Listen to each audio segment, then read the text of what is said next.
Chapter 299. Chapter 3. His Royal Highness's talk about fame and fortune is quite insightful. If a scholar fishes for fame and compliments, it may seem easy, but in fact it's no different from a merchant. A famous scholar's mysterious talk harms the country. This scholar is not a scholar. Holding the scriptures at home, laughing at the frozen bones outside the door. This kind of reading is indeed not reading. It's just reading the impolite, heartless and unrighteous heavenly book. Mount Hui Xianyuan Jingcheng, on behalf of Zhang Xuanping, who is both a teacher and a friend, pays his respects to His Royal Highness. Xianyuan Jingcheng, on behalf of Wang Yangming, a scholar from Xiangfan, pays his respects to the King of Bailiang. Finally, Xianyuan Jingcheng pays his respects to the King of Bailiang on behalf of all the poor scholars in the world. Su Fengnian widened his eyes and looked at the scholar in green who was walking towards him. He didn't know that this guy was eavesdropping just now, and he couldn't detect the flow of his qi at all. When they were 30 steps away, the man who called himself Xianyuan Jingcheng bowed 3 times in a row. After straightening his back, he stopped moving forward. Murong Wuzhu, who was squatting beside His Royal Highness and picking hawthorns, dropped her hawthorns on the ground when she heard the 2 words Xianyuan. Murong Tonghuang was a little calm, but his knuckles were blue, revealing the panic in his heart. For the siblings, the Xianyuan clansmen on the Bull Mound were not the Jianghu individual immortals who enjoyed the good fortune of the land alone, but the devil who played Jianzhou in the palm of his hand. However, Murong Tonghuang still fiercely pulled away his sister, who was trying to grab Su Fengnian's sleeve. He almost helped her stand up and walked away. It seemed that he didn't want to be implicated, but Su Fengnian and Murong Tonghuang's lips almost curled up at the same time after they separated. Obviously they had a tacit understanding.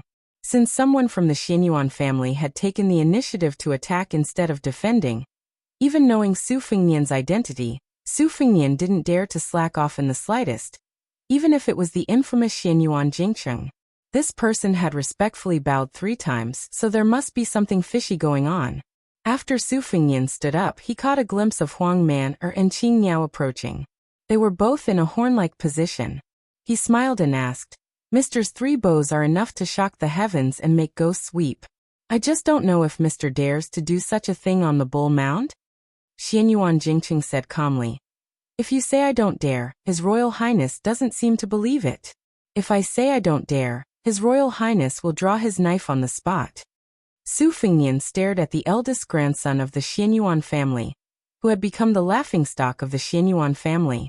He didn't want to be deliberately mystified anymore, so he said impatiently, "Say it, why are you looking for me? If it weren't for your friendship with Mr. Sun, why would I talk nonsense with you?" Xianyuan Jingcheng went straight to the point and said calmly, "Your Highness, do you know why my daughter, Xianyuan Qingfeng, made things difficult for you in Wuzhou?" Su Fengnian clenched the spring thunder in his left hand. He wanted to kill with one blow with the knife in his left hand. "You didn't go to Mount Hui to look for trouble with the Xianyuan family, but dared to come down the mountain to provoke me? When did the Xianyuan family have a scholar who worried about the country and the people?" Su Fengnian exhaled softly, the qi in his body surging like a river. He smiled and said, "Sir, please speak." Xianyuan Jingcheng said calmly, "You look very much like someone. You look like 4 or 5 years old, but your spirit is very similar."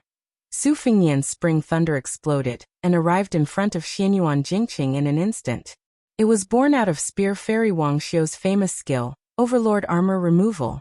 The spring thunder struck down, entering Xianyuan Jingcheng's neck and coming out from his waist. With one successful strike, it was about to cut him in half. Xianyuan Jingcheng frowned. His left foot didn't move, but the tip of his right foot spun, drawing a semicircle on the ground. His left hand held the book behind his back, and his right hand reached out with 2 pale fingers to pinch the spring thunder, following the momentum of Su Fengnian's knife to remove the force. The middle-aged scholar made a sound of surprise and was slightly surprised. The scholar's cuff holding the knife fluttered even though there was no wind. Su Fengnian turned the blade, and Xianyuan Jingcheng let go of his hand and stepped back. The tips of his feet crisscrossed, and his figure was indescribably light and graceful. He continued, "And this person is the man that Qingfeng's mother couldn't let go of. If this man didn't die of illness, She definitely wouldn't have married into Mount Hui. Qingfeng's calligraphy and painting were all learned from her mother. There is a portrait that has been hanging for 20 years. When Qingfeng saw you in the lantern market, it was inevitable that she would lose her composure. I hope your highness will be magnanimous enough to forgive her. Su Fengnian took large strides forward, and the spring thunder pierced straight at the whale. Xianyuan Jingcheng held the book in his left hand and struck the spring thunder, swatting it away. Su Fengnian's right hand was about to unsheath the embroidered winter sword when Xianyuan Jingcheng, who had endured it time and time again, snorted coldly. His figure suddenly moved forward, and he pressed one hand on Su Fengnian's shoulder. With a gentle push, Su Fengnian was forced to turn his body, but he still took the opportunity to pull out the embroidered winter sword. It was the posture of pulling up a mountain. Xianyuan Jingcheng sneered. You don't know when to stop. How rude and unreasonable His Royal Highness is.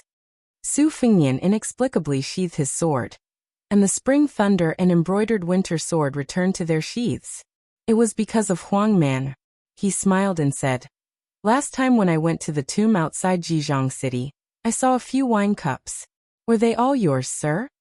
Xianyuan Jingcheng nodded dejectedly and asked, Why did you sheath your sword at the last moment? Su Fengnian pointed at Huang Man, who was squatting in the distance, and smiled. My little brother knows if others have any ill intentions. Xianyuan Jingcheng said with mixed feelings. He was born in the Vajra realm. Su Fengnian was puzzled. Pardon me for asking, but you are obviously a martial arts expert. How did you end up in such a state at Bulgang? Xianyuan Jingcheng calmly revealed the earth-shattering truth. Qingfeng's mother and Xianyuan Great Pan were dual cultivating to take revenge on me. Now this old ancestor wants Qingfeng to enter Bulgang again. Xianyuan Jingcheng's voice was steady. He did not deliberately lower his voice to cover his ugliness. Morong Tonghuang and Morong Wuzhu looked at each other. Even the thick-skinned Su Fengnian was stunned. He was shocked beyond words. How could there be such a shameless old man who liked to take advantage of the grass around his nest? That was the daughter-in-law of his eldest grandson. In the end, he did not even let go of his great-granddaughter. He would rather kill the wrong person than let go of the wrong person? Compared to this sensational inside story, trying to kidnap the Murong Shuangbi was not worth mentioning. Xianyuan Jingcheng said bitterly, This old ancestor did not indulge in beauty. It was because he wanted to achieve the immortal Zhenren realm that he took an unorthodox path. Su Fengnian scolded, Bullsh*T. Whether it is the Dao sex bedroom technique or the esoteric sex dual cultivation, Xianyuan Jingcheng, are you still a man? Xianyuan Jingcheng said indifferently, I have learned all the secret exercises of Mount Hui's Wending Pavilion in 20 years. I have taken a fork in the road with no return. I am not afraid of death. I only ask for the safety of the mother and daughter. Xianyuan Jingcheng said slowly. He coughed a few times and covered his mouth. The bloodstains were scarlet. It was a ghastly sight. Su Fengnian could not keep up with the thoughts of this sickly scholar. He asked, Can you fight with Xianyuan Great Plate to the death? I heard that this old monster's strength is very strong. The Taoist classics in Xianyuan Jingcheng's hands were already stained red. He put them behind his back. He smiled at Su Fengnian and said, I can. He wants to achieve immortality. I will let him experience it. However, the immortal Zhenren realm that I have achieved is not really immortality. Therefore, the outcome is 50-50. However, after I die, what will happen to the mother and daughter? I have been thinking about this problem. That is why I have been waiting for His Royal Highness. Today, I came to see Your Highness. Your first blade was excellent. Not to mention that your bladesmanship is accomplished, your blade is even more ruthless. Xianyuan Jingcheng sincerely asks for Your Highness' help. In this world, only Your Highness can save the mother and daughter. Su Fengnian was shocked again. Xianyuan Jingcheng continued. Once Xianyuan Great Plate dies, only my father Xianyuan Guoqi and my younger brother Xianyuan Jingxian will be troublesome in Mount Hui. If these two die, as long as Your Highness can protect Qingfeng's life, you can use her as a puppet to control the bull gang. Su Fengnian asked, Is this a trap set by the Xianyuan family? Xianyuan Jingcheng shook his head and said, No. Su Fengnian was helpless. He shook his head and said, "If it is as you said, it is not difficult for me to do it. However, you must help to get rid of either Xianyuan Guoqi or Xianyuan Jingxian. Otherwise, it will be too difficult for a helpless Xianyuan Qingfeng to swallow an elephant." Xianyuan Jingqing said without hesitation, "All right. I will go up the mountain and kill Xianyuan Jingxian first." Su Fengnian was speechless. Was this man completely crazy? Xianyuan Jingqing looked at the navy blue bull gang and murmured, "I am here." This mountain man went up the mountain to kill people. Chapter 300. This bull hill that confronted the mansion of Taoist master was really a mixed group of good and bad people. Enjoying the good fortune of the land alone? Su Fengnian sat back on the hillside and wrote a few names on the ground with the spring thunder. He asked Morong Tonghuang, "How much do you think Xianyuan Jingqing's words can be trusted?" Morong Tonghuang sneered. Even if Xianyuan Jingqing really endured the humiliation for 20 years, it's hard to guarantee that this lunatic won't attack His Highness. Killing Xianyuan Dandan and Xianyuan Jingxian. This person will definitely die. But Xianyuan, the Grandmaster of Swordsmanship, has been guarding Mount Hui for hundreds of years. How can His Highness's 100 cavalrymen easily suppress him? It's better to let two tigers fight than to lure the tiger away. I don't believe that Xianyuan Jingqing, as the legitimate son of Xianyuan sect, didn't have a few unknown schemes in the past 20 years. Once His Highness dies in the Bull Hill, Baoyang will only vent his anger on Mount Hui. The mother and daughter took advantage of the chaos to enter Jianghu. They are really free birds flying in the sky. If Xianyuan Jingqing is really sincere, kowtowing to His Highness 3 times and exposing his own scandal is nothing. Su Fengnian nodded. It's probably true that Xianyuan Jingqing wants to turn against his family. Su Fengnian sighed. 20 years to achieve immortality through unorthodox methods and overturn hundreds of years of foundation with his own strength. Why does it sound so chilling? Morong Tonghuang had a pair of silkworm eyebrows, but he usually looked more charming than heroic. At this time, he raised his eyebrows and smiled even more gloatingly. The Xianyuan family should have fallen apart and died long ago. Su Fengnian took the hawthorn from Huang Man, and sat cross-legged. He put the hawthorn in his robe and threw one into his mouth. He waved to Morong Tonghuang and said, "Don't be in a hurry to say angry words." The onlooker sees the situation clearly. You're half an outsider. We're not in a hurry to go up the mountain. You can talk about it casually and see if you can find some clues. No matter how inexplicable it is, in the end, there are only 2 paths. Go up the mountain or not. Morong Tonghuang nodded and said, "Going up the mountain, Your Highness has to take a lot of risks. I'm afraid this is also the original intention of Xianyuan Jingqing to endure until now. He may not be willing to fall out with his family until he has a chance to rely on a strong external force. Otherwise, with Mount Hui's family background, only a land immortal like Qi Xuanjin can come and go like walking on flat ground. Xianyuan Jingqing is obviously not so strong. When the snipe and the clam fight, the mother and daughter will reap the benefits. In fact, it's better if Your Highness doesn't go up the mountain.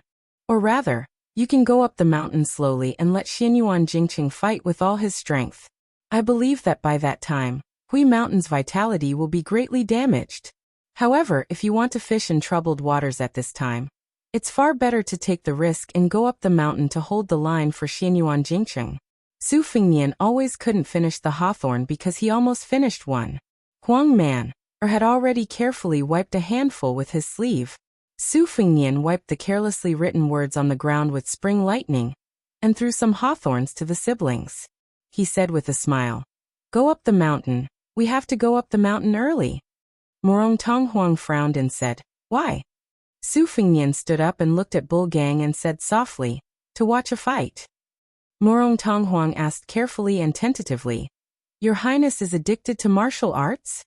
Su Fengnian said self-mockingly, "I'm just greedy for life and afraid of death. Of course, there are also the thoughts of chivalrous heroes who want to save beauties since childhood." Morong Tonghuang turned his head and couldn't help laughing.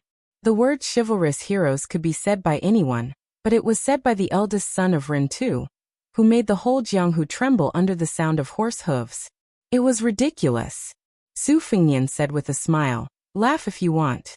Although Morong Tonghuang had let down some of his guard, he didn't have the guts to be presumptuous in front of His Royal Highness. Of course, he didn't dare to make fun of him. Su Fingyan patted Huang Man's head and said, "Let's go to Mount Hui. Tear apart whoever blocks the way." Huang Man's originally turbid eyes instantly blossomed with light. Su Fingyan turned to Bluebird and said, "Go to Xiaorao Temple and tell the old god of swords and the Phoenix Battalion. You'd better bring the instant spear. We'll meet at Qinglong Creek. This time, we'll play big. By the way, I'll remind the old celestial master Zhao Shituan that Mount Longhu better not get involved. You can explain to the old celestial master that Xianyuan Jingqing invited us to go up the mountain. Let him know that this is a family matter of Mount Hui, and not me trying to make trouble for the Xianyuan family." Bluebird held the bamboo basket and nodded. "Got it." On top of the mud wall of Xiaorao Temple, old Taoist Zhao stretched his neck and looked at the middle-aged Confucian scholar who was walking on the river. Li Chungang sneered. This old man really doesn't understand the ways of the world. Back then, heavenly phenomenon aside, a Finger Xian realm cultivator could rank among the top 10 in the world. Now, Finger Xian realm cultivators are as worthless as roadside cabbages. Are they embarrassed to greet people if they're not in the Vajra realm? Zhao Shituan, who had just touched the threshold of the Finger Xian realm, blushed and said, "Old brotherly, you must be joking. These 30 years in the Jianghu are indeed different from the previous 30 years. There are many geniuses and freaks, but there aren't as many Vajras as dogs. His Royal Highness going out to travel is naturally different from ordinary people roaming the Jianghu. If Su Fingyan wasn't the son of the king of Bailiang and His Royal Highness could be hereditary, how could he have met Wu Luding who blocked the river? How could he have met the 11th Wang Mingyin? Even more so, he wouldn't have been humiliated by Xianyuan Jingqing who had just arrived at Mount Longhu. It's not that the Jianghu is changing too quickly, but that old brotherly is following this brat who's too eye-catching. How could a Jianghu person without any ability dare to humiliate himself in front of the heir of Bailiang? Let's not talk about old brotherly. These 100 elite Phoenix Battalion are enough to make a big pot of water. Small fishes and shrimps would have been slapped to death long ago." Li Chungang snorted and said, "What's up with this Xianyuan Jingqing who floated down the bull mound? What's up with your so-called immortal Zhenren realm?" The old celestial master stroked his beard and squinted his eyes. This young man has a tough life. He's very talented, but as the eldest grandson of the Xianyuan family, he chose not to walk the path of martial arts. When he went down the mountain to take the imperial examinations, he fell in love with a Jianghu woman who didn't know how to repay kindness. That woman didn't come from a good background, but she was stubborn. She probably didn't want to be brought up to Mount Huishan. Xianyuan Pan saw the opportunity and used both the carrot and the stick to dual cultivation. As for whether Xianyuan Pan had the intention to force his grandson to practice martial arts, only God knows. In the past 20 to 30 years, Xianyuan Pan had devoted himself to cultivating the joyful Zen and the art of sex. He had no taboos at all. A few yellow crowns from Mount Longhu had been killed by him. However, those Taoist nuns were also strange. After the incident, they did not say a word. Instead, they took the initiative to be cauldrons at Yuniu Zhang's side. Xianyuan Pan's ability to control people was impressive. This old bastard was already popular with women when he was young. I heard that in the past 2 years, he took a fancy to Xianyuan Jingqing's daughter, Xianyuan Qingfeng. I guess this time he finally crossed Xianyuan Jingqing's bottom line, and no longer swallowed it. However, I'm not sure how Xianyuan Jingqing became an immortal Zhenren. I only know that this kid has been borrowing books from the Celestial Master residence for the past 20 years. He's always been on good terms with my arrogant nephew Zhao Damping. How strange, I'll have to ask Zhao Damping later. The old god of swords sneered. Looking at his ocean of qi, it's the reverse path of seeking death. It's not worth mentioning. The old celestial master said regretfully. If this kid wasn't so eager for success, the land of bliss on the stone tablet would be worthy of its name. The old god of swords spat and said, if he didn't seek death and used his life to exchange for the realm, would he just watch his daughter enter the mouth of that old bastard Xianyuan Pan? Zhao Shituan put his hands in his sleeves and sighed continuously. He frowned and said, brotherly, Do you think His Royal Highness will take over this hot potato? Li Chungang said without hesitation. Nonsense, it's at least a battle of Xian Finger against Xian Finger. It might even be the peak battle of celestial phenomenon. Would that kid not go? Zhao Shituan still sighed and said, if that's the case, Jiangdong Xianyuan will really be unable to recover for at least 30 years. Li Chungang sneered and said, Xianyuan and Sword Pool are already a few levels lower than the Wu family's sword tomb. Back then, the Wu family's sword master came out and defeated 10,000 riders with 9 swords. That's true glory. Xianyuan and Sword Pool are nothing. Can they stand shoulder to shoulder with the Wu family's sword tomb? It's all the flattery of those bastards in the Jianghu. Seeing Bluebird carrying a bamboo basket of hawthorns towards Xiaorao Temple, the old god of swords asked, are you going to Mount Huishan later? The old celestial master laughed bitterly and said, I'm not feeling well. Li Chungang floated down the wall and said disdainfully, old woman, you still have such matters? Zhao Shituan stared but didn't dare to refute. Li Chungang added insult to injury and said, aren't you afraid that your disciple will be at a disadvantage? The old celestial master suddenly became spirited and said happily, my disciple won't be at a disadvantage.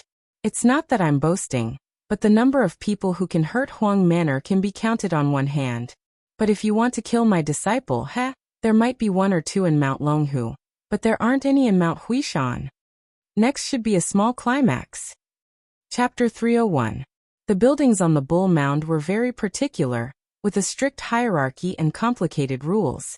For example, the rear courtyard where the eldest branch lived was small, but it had everything. There was also a banquet hall, vermilion lacquer, carved red sandalwood, and flying beasts. A large plaque hung on the wall with the words, Heavenly Eternal Winter. There was a courtyard in front and a garden in the back. The east and west wings had a building above them, and there was a large glazed vat half the height of a person in the courtyard. It could hold several thousand caddies of water, and there were 8 or 9 lotus flowers planted there. They were slender and elegant, their roots visible, and a dozen or so fat red carps leisurely swam inside. It was early autumn, and yellow leaves covered the bluestone tiles under the eaves between the red walls and green tiles. No one cleaned the place, so it was cold and cheerless. A woman in a gorgeous palace dress stood in front of the glazed fish vat, holding a small porcelain bowl. She tossed bait into the vat, attracting red carps to swim happily. Her posture was graceful, and her expression was languid. A tall and sturdy man in gorgeous clothes walked straight into the courtyard. A maidservant beside the woman hurriedly lowered her head, not daring to look at him. The middle-aged man's hands were on the edge of his onyx belt, and he habitually gave off an arrogant feeling. Even though he should be calling the woman sister-in-law in this courtyard, he still refused to restrain his arrogance. He raised a hand and waved, driving away the maidservant who was staring at her feet. It was unknown how this submissive maidservant saw the man waving his hand, but she ran toward the door as if she had been pardoned. When she passed by the man, she was fiercely slapped on the buttocks, causing her to pale in fright. The woman with a cold expression was indifferent to this, and continued to feed the carps. The middle-aged man walked in front of the glazed vat, and extended 2 fingers to stroke the smooth walls of the vat. He smiled and said, Sister-in-law, we're a single man and woman, aren't we doing anything? The woman stared at the carefree red carps and coldly said, Xianyuan Jingxian, aren't you afraid that if you swallow my dumplings, you'll burn your tongue along with your heart, liver, spleen, and kidneys? The man who was called by his name by the woman said indifferently, Sister-in-law lives in seclusion, so of course you don't know. After the ancestor came out of seclusion this time, he intends to entrust the position of the family head to me. It's no wonder that sister-in-law doesn't know about this. Sister-in-law and the ancestor haven't dual cultivated for some time, right? The man placed his palm on the colored glass fish tank and abruptly exerted his strength. More than a dozen carps and lotus roots were pulled to the side of the tank and stuck to it, unable to move. He bent down to look at the carps that were struggling on their deathbed and smiled. Xianyuan Jingxian has been drooling over sister-in-law for a long time. This is something that everyone in Mount Hui knows. Once I officially take over this large bull's nest, how could the old ancestor care about an old and worn-out cauldron? That bookworm big brother of mine worships you like a fairy, thinking that you're above the common populace, but he clearly doesn't understand a woman's thoughts at all. He's wasted all those sage books he's read. A woman in her 30s is like a wolf and in her 40s is like a tiger. Once she's tasted the sweet rain after a long drought, how could she endure loneliness? Isn't that right, sister-in-law? The woman was humiliated in such a way, but she remained unmoved. She only looked at the carps that were almost suffocating to death and indifferently mocked. Xianyuan Jingxian, what are you so impatient for? It won't be too late to vent your frustrations when you become the head of the Xianyuan family. That's right. Do you remember when you went to Southern Border 6 years ago? Sister-in-law just happened to see that loyal and unswerving wife of yours on the large bull's bed, but she was extremely seductive. When she first came to Mount Hui, she called me a depraved slut every day. Haven't you wondered why she shut up these past few years? I might as well make it clear to you. It was sister-in-law who pitied her for being lonely, so rather than wasting energy scolding others, she might as well save her energy to serve others in bed. Sister-in-law was so merciful that she earnestly asked old ancestor to shower her with rain and dew. Xianyuan Jingshuan's expression darkened, and he paused for a moment. His palm left the wall of the glazed fish tank, and the lotus flowers all snapped. Blood seeped out from the scales of the dozen or so carps, and their corpses floated to the surface. Xianyuan Jingxian said the word good 3 times in a row, then grinned maliciously. Xianyuan Jingqing, this big brother, can't do anything even after being beaten 3 times with a stick. I didn't expect sister-in-law to be so scheming, knowing how to use small tricks to retaliate. This is for the best. Today I'll carry sister-in-law back. I want to see if there's anyone in the eldest branch who can be as unyielding as sister-in-law. Or perhaps Xianyuan Jingqing will simply wantonly have fun with sister-in-law here. I heard that sister-in-law fell ill from longing for a portrait, so I don't mind hanging that portrait at the head of your bed to liven things up. Sister-in-law, what do you think? Isn't Jingxian much more amorous than Big Brother? The woman calmly gazed at the blood-soaked fish tank and smiled. Compared to Xianyuan Jingqing, you think too highly of him. Xianyuan Jingxian asked, sister-in-law, when you're in bed later, you'll have to use all your skills. A woman's 18 types of martial arts. Xianyuan Jingxian, you're worse than an animal. An angry roar came from the door. When Xianyuan Jingxian heard the familiar voice, he couldn't be bothered to turn around. He laughed indulgently and said, Qingfeng, I heard that the bastard surnamed Yuan you thought so highly of is already half dead, so your mother's fate today will be your fate in a few years. Uncle has the patience to wait for that day. Uncle might even wonder if Qingfeng already has a young daughter by the time he reaches 60 years of age. In the past, I didn't understand the meaning of the words enjoying the blessings of the land alone on the stone tablet, but now I understand that this kind of blessings is truly something that only immortals can enjoy. Xianyuan Qingfeng stood at the door, his fingernails digging into his palms. When she saw her daughter, a trace of panic finally flashed through the woman's eyes. She coldly said, Qingfeng, leave this place. Xianyuan Jingxian clicked his tongue and laughed. What a touching mother-daughter relationship. Chapter 302. A series of untimely coughs could be heard. Xianyuan Jingxian was stunned and slowly turned around. When he saw a figure appear in the doorway, he was subconsciously startled, but he was immediately amused by his own panic. He stood next to the large glazed vat, and unbridled guffawed. The reason why he was surprised was because Xianyuan Jingxian knew that anyone could set foot in this large sex inner court, except for the man at the doorway. And that man just so happened to be the husband of the woman behind Xianyuan Jingxian. How absurd was this? Back then, his wife in her prime would rather dual cultivate with the old ancestor, causing the eldest son of the first wife to become a laughingstock. She would rather stare blankly at a yellowed portrait for 20 years than look directly at her husband. No one would believe it even if he told them. Xianyuan Jingxian, who was on the verge of tears from laughing, wiped the corners of his eyes with a sinister expression. He remembered the warm scene of the 3 brothers standing on the Aspiration Cauldron Pavilion's river-gazing platform when they were children, standing on their tiptoes and leaning against the railing. He clearly remembered that his eldest brother said that he wanted to be a civil official whose name would go down in history, His second brother said that he wanted to revive the family's prestige and surpass the Wu family's sword tomb. And Xianyuan Jingxian declared that he wanted to be a martial artist like Wang Xianji, who could smash the enlightened masters of Longhu into meat patties with a single punch. The three brothers were still as close as brothers at that time, but after they grew up, the three of them had completely different futures. Second brother Xianyuan Jingyi had the demeanor of a great general, and was clever in all aspects, absorbing many forces in Jianghu that could not be underestimated.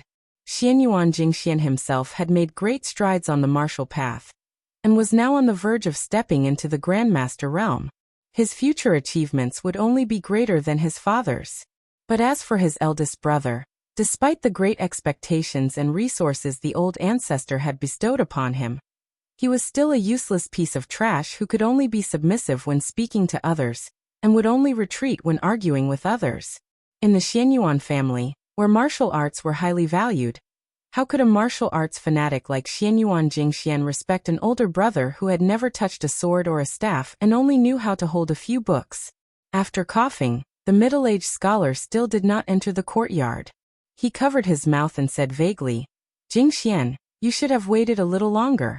Unfortunately, you've never had much patience since you were young. This is not good."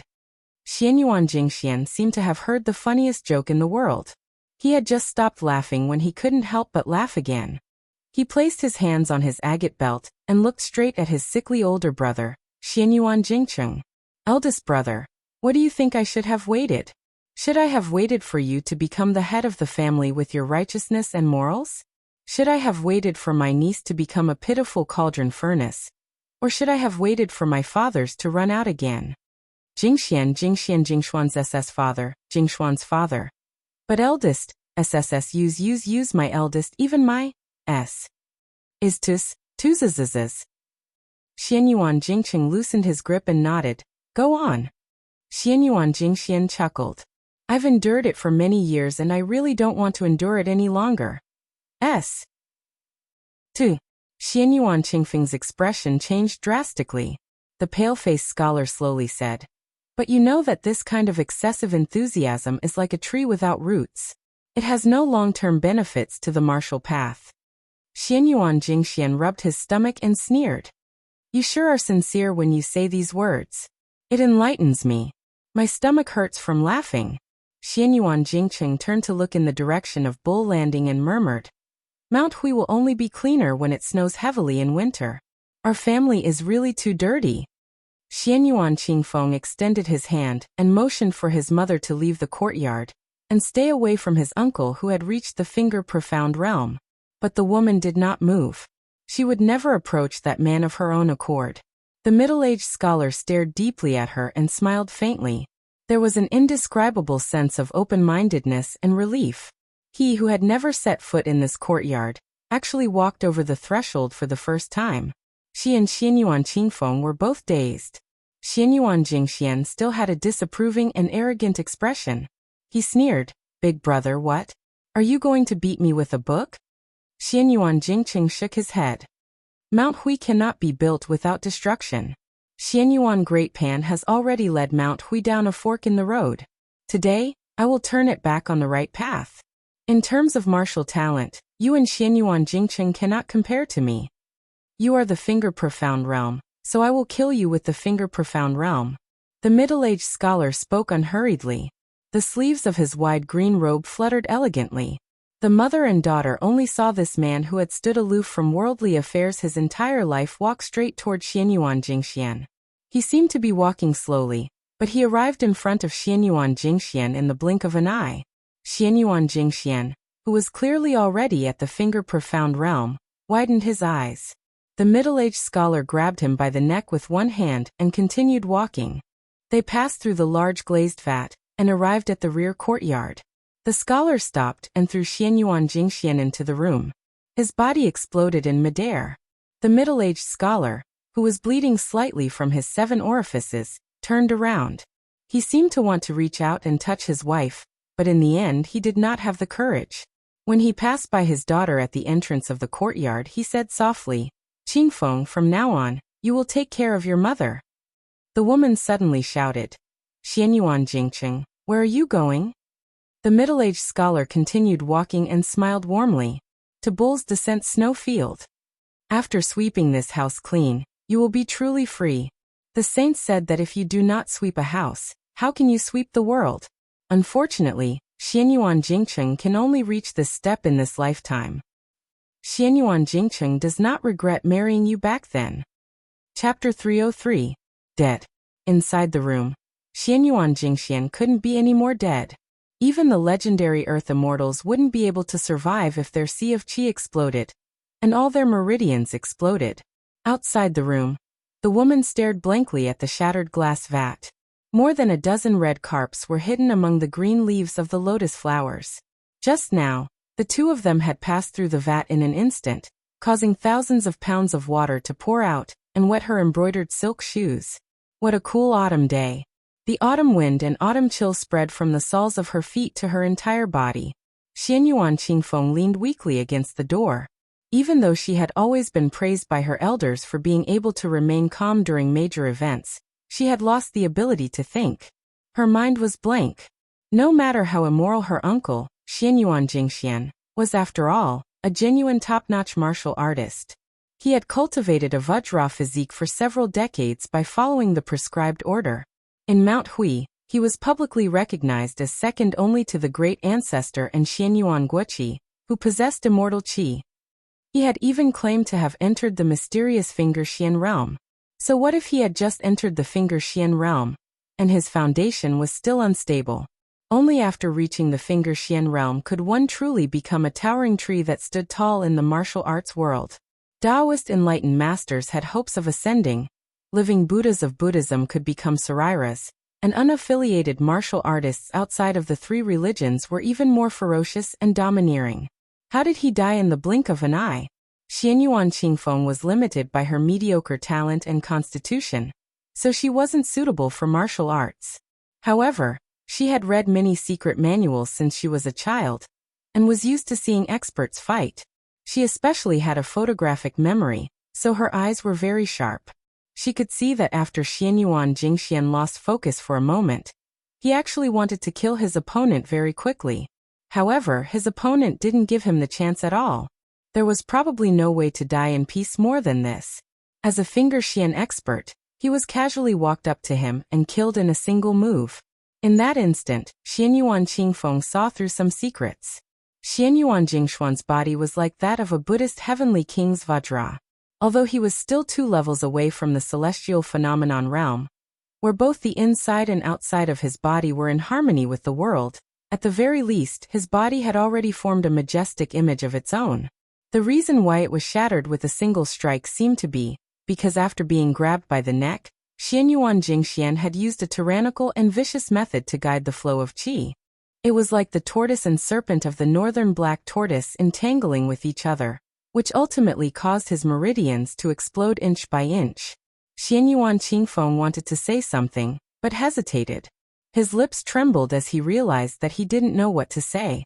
When she saw that her mother was about to turn around and enter the house, she finally gathered her courage and asked, "Mother, are we really not going to Bull's Descent Snowfield?" The woman turned her head and asked, "Are we going to see how Xianyuan Jingqing seeks death?" Xianyuan Qingfeng muttered to himself. Since father was able to kill Xianyuan Jingxian, it's not impossible for him to. She stepped over the threshold and didn't even look at the badly mutilated corpse. She smiled and said, "So what? If Xianyuan Jingqing is not the Xianyuan Jingqing that we mother and son know, I will regret it so much that my intestines turn green, and I will cry like a weeping beauty to beg him to change his mind. Afterwards, we will treat each other with respect and grow old together at Mount Hui." Tears streamed down Xianyuan Qingfeng's face. "Mother, you really don't feel the slightest bit of heartache?" She smiled and said, "I have long since forgotten the feeling of heartache. If you want to go, then go to Snowfield. Mother wants to be alone for a while." An old mama who had watched Xianyuan Qingfeng grow up hurriedly rushed over and respectfully reported, "Madam, miss, for some reason, Lord has gone to Snowfield alone." At the foot of the mountain, someone claimed that Lord had invited him to Bull's Descent Snowfield as a guest. It seems to be that domineering heir of Bailiang. He has already begun to climb the mountain, and will soon arrive at Esect. Those who blocked the way at the estate were all torn apart by an unremarkable youth. His methods were extremely swift and fierce. Rumor has it that the divine swordsman Li Chungang, who humiliated our Xianyuan family in the past, was also among them. Second Master has already brought people to stop them. After climbing the Bull's Descent snowfield, there was a jade passageway paved with 300 steps, and a memorial arch built across the road. This was Mount Hui's Xianyuan Sexi sect. The words "Reach the Peak of Perfection" were written on the plaque, and the words "Martial Dao Contract Kunlun" were written on it. Their neighbor, Mount Longhu, also had a similar structure. All civil and military officials had to dismount from their horses in front of the tablet to demonstrate the reverence of the ancestral court of Taoism. When it came to Mount Hui, it was a reminder to all the Jianghu people who came to visit to voluntarily remove their swords and sabers. It wasn't that there weren't arrogant and boorish martial artists who didn't want to follow the rules, but those who succeeded like Li Chungang could be counted on one's fingers. The vast majority of them were thrown off the Bull's Descent snowfield. The sallow and emaciated Su Longxiang was in a killing frenzy. He was simply invincible. Chapter 304. One must know that Mount Hui was said to be home to nearly 1,000 martial arts elites. The Xianyuan family dominated the southeast, and could be divided into several types of people. The first type was the direct descendants of the family who were born with the surname Xianyuan. This branch was led by the third branch of the Mount Hui family. Under the head of the family, Xianyuan Guoqi, there were Xianyuan Jingxian and Xianyuan Jingxian supporting the family. Together, they formed the most luxuriant martial arts tree in the southeast of the dynasty. These people had the innate advantage of being close to the family. Based on their bloodline and talent in martial arts, they could go to the Wending Pavilion to obtain secret manuals. Then there were the lackeys that Xianyuan had raised with both secret manuals and a lot of money. There were two kinds of lackeys. Those who were of noble status were guests and enjoyed good treatment in Mount Huishan. Those who came from humble backgrounds and were not strong enough had to work hard for the Xianyuan family with their tails between their legs in order to earn a living. If Yuan Tingshan did not have a relationship with Xianyuan Qingfeng, he would belong to this camp and had to rely on his own ability to get what he wanted. Then there were the private forces that Xianyuan had carefully cultivated. There were two main forces. One was made up of 200 cavalrymen and 50 heavy cavalrymen who had spent a lot of money. The other was made up of 150 light cavalrymen who were relatively cheaper. The other group was made up of loyal men of sacrifice. Their identities were complicated. Some of them were warriors or rangers who had fled to Hui Mountain to seek refuge. Most of them were assassins who had been slowly cultivated by Xianyuan as pawns since they were young. Very few of them could live to 30 years of age, which showed how active the Xianyuan family was in the southeast Jianghu. His Royal Highness and Huang Manor stood together under the E-gate. Beside them stood the old man with the sheepskin fur coat. Blue Bird held the instant spear. Behind them were the halberd Ningame and 100 white horses. Near the two gates were a crowd of people. Sabers, spears, staffs, and all kinds of weapons were present. Xianyuan Jingxian stood on the steps with a gloomy expression. Close to 100 archers with outstanding arm strength held the geographical advantage, ready to shoot. More than 30 guests had turned out in full force. They were all experts who had been famous in the Jianghu for a long time. Su Fingnian clicked his tongue and sighed. What a turbulent Jianghu. Dark clouds had already gathered overhead, and there was actually a sign of heavy rain. A few decades later, Old Man Li, who was now one-armed and without a sword, dozed off while standing. He did not say a word. Su Fingnian turned his head and asked, "How far is it from here to the thieves' lair?"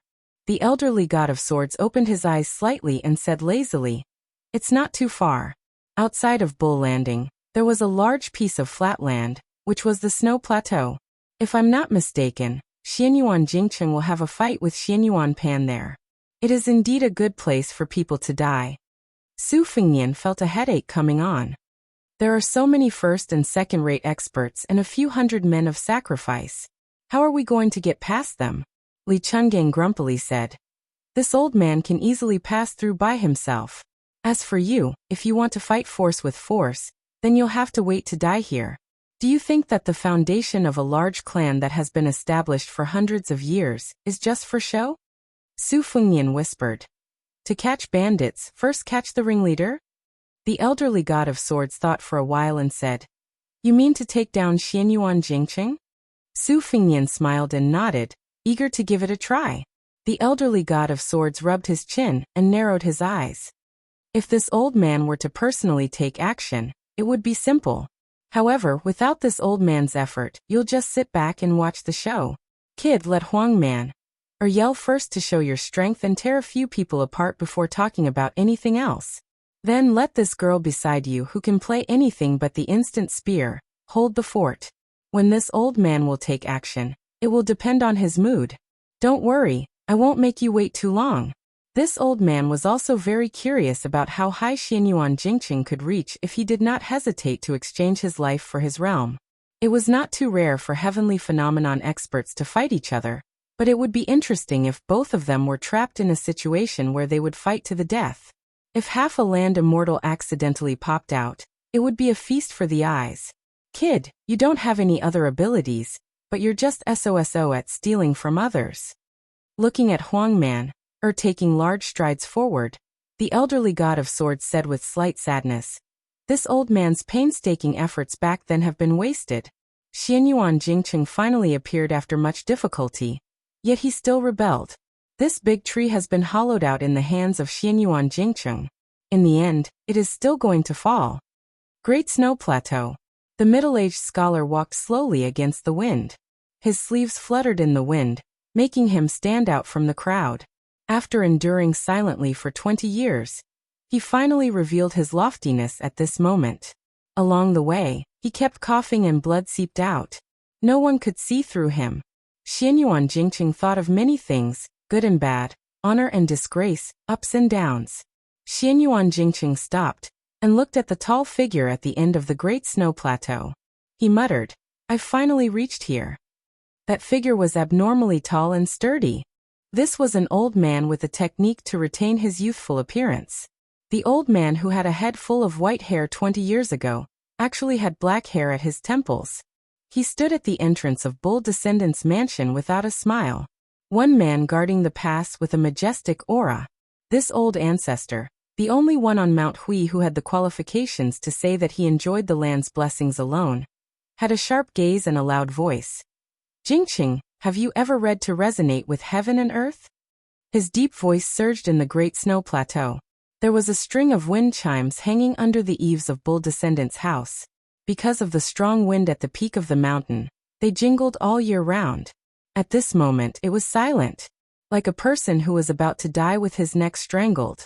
Xianyuan Jingqing said calmly, Whether it is a celestial phenomenon or not, we'll know after we try.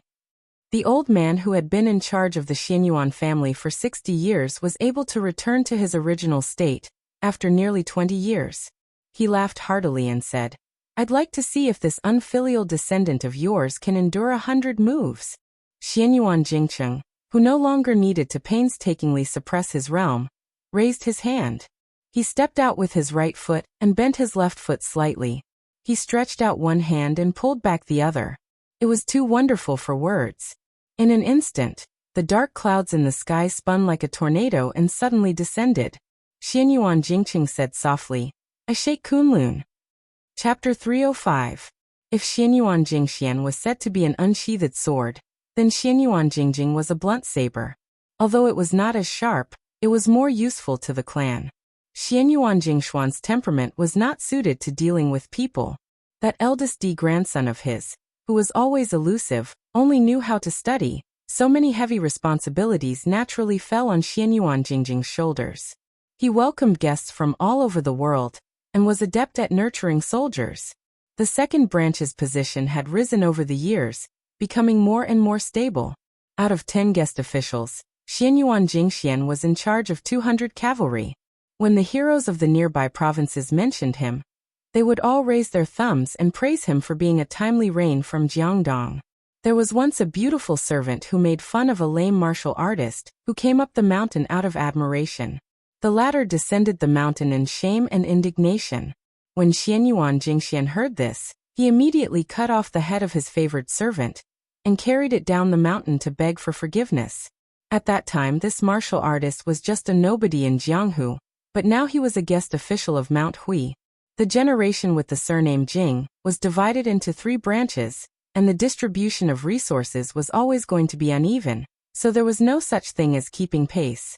The eldest grandson, Xianyuan Jingqing, was already recognized as a withered tree with sparse branches and leaves, without any shade to speak of.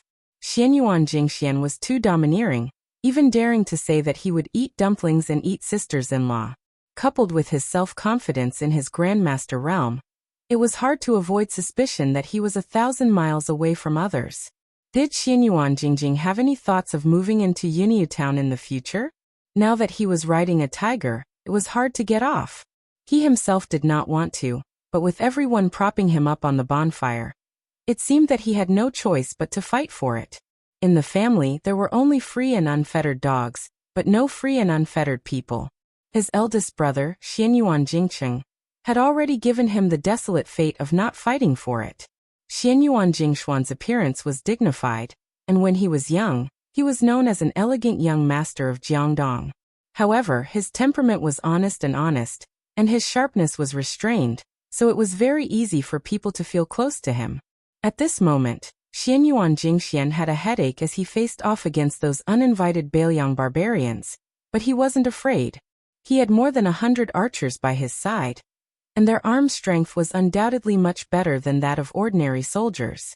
A volley of arrows rained down like water. What's more, the guests of Mount Huishan had heard that it was Run Tu's son who had ascended the mountain. They were united against a common enemy. Even those from Third Brother's side had rushed over after hearing the news. In Xianyuan Jingzong's opinion, if the other side did not have the support of the old divine swordsman Li Chungang, it would be like using a butcher's knife to kill a chicken. Li Chungang was single-handedly wielding a spear and riding a horse. No matter how old he was, how could the 30 guests not be able to surround him? However, there were many things in this world that could not be explained by ordinary reasoning. In a chess game that he was certain to win, Xianyuan Jingxian did not dare to be too presumptuous. If he really got carried away and accidentally slaughtered that Bailiang heir, what good would that do for Mount Hui? Xianyuan Jingxian gazed at His Royal Highness under the Yi sect. There was a great disparity in numbers between the two sides. Since victory was already in his grasp, he only needed to control the strength of his blows. Xianyuan Jingshuan's thoughts drifted. He was confident that his martial arts talent was not inferior to his younger brothers, but these past few years his father, Xianyuan Jingxian, had devoted most of his time to the sword.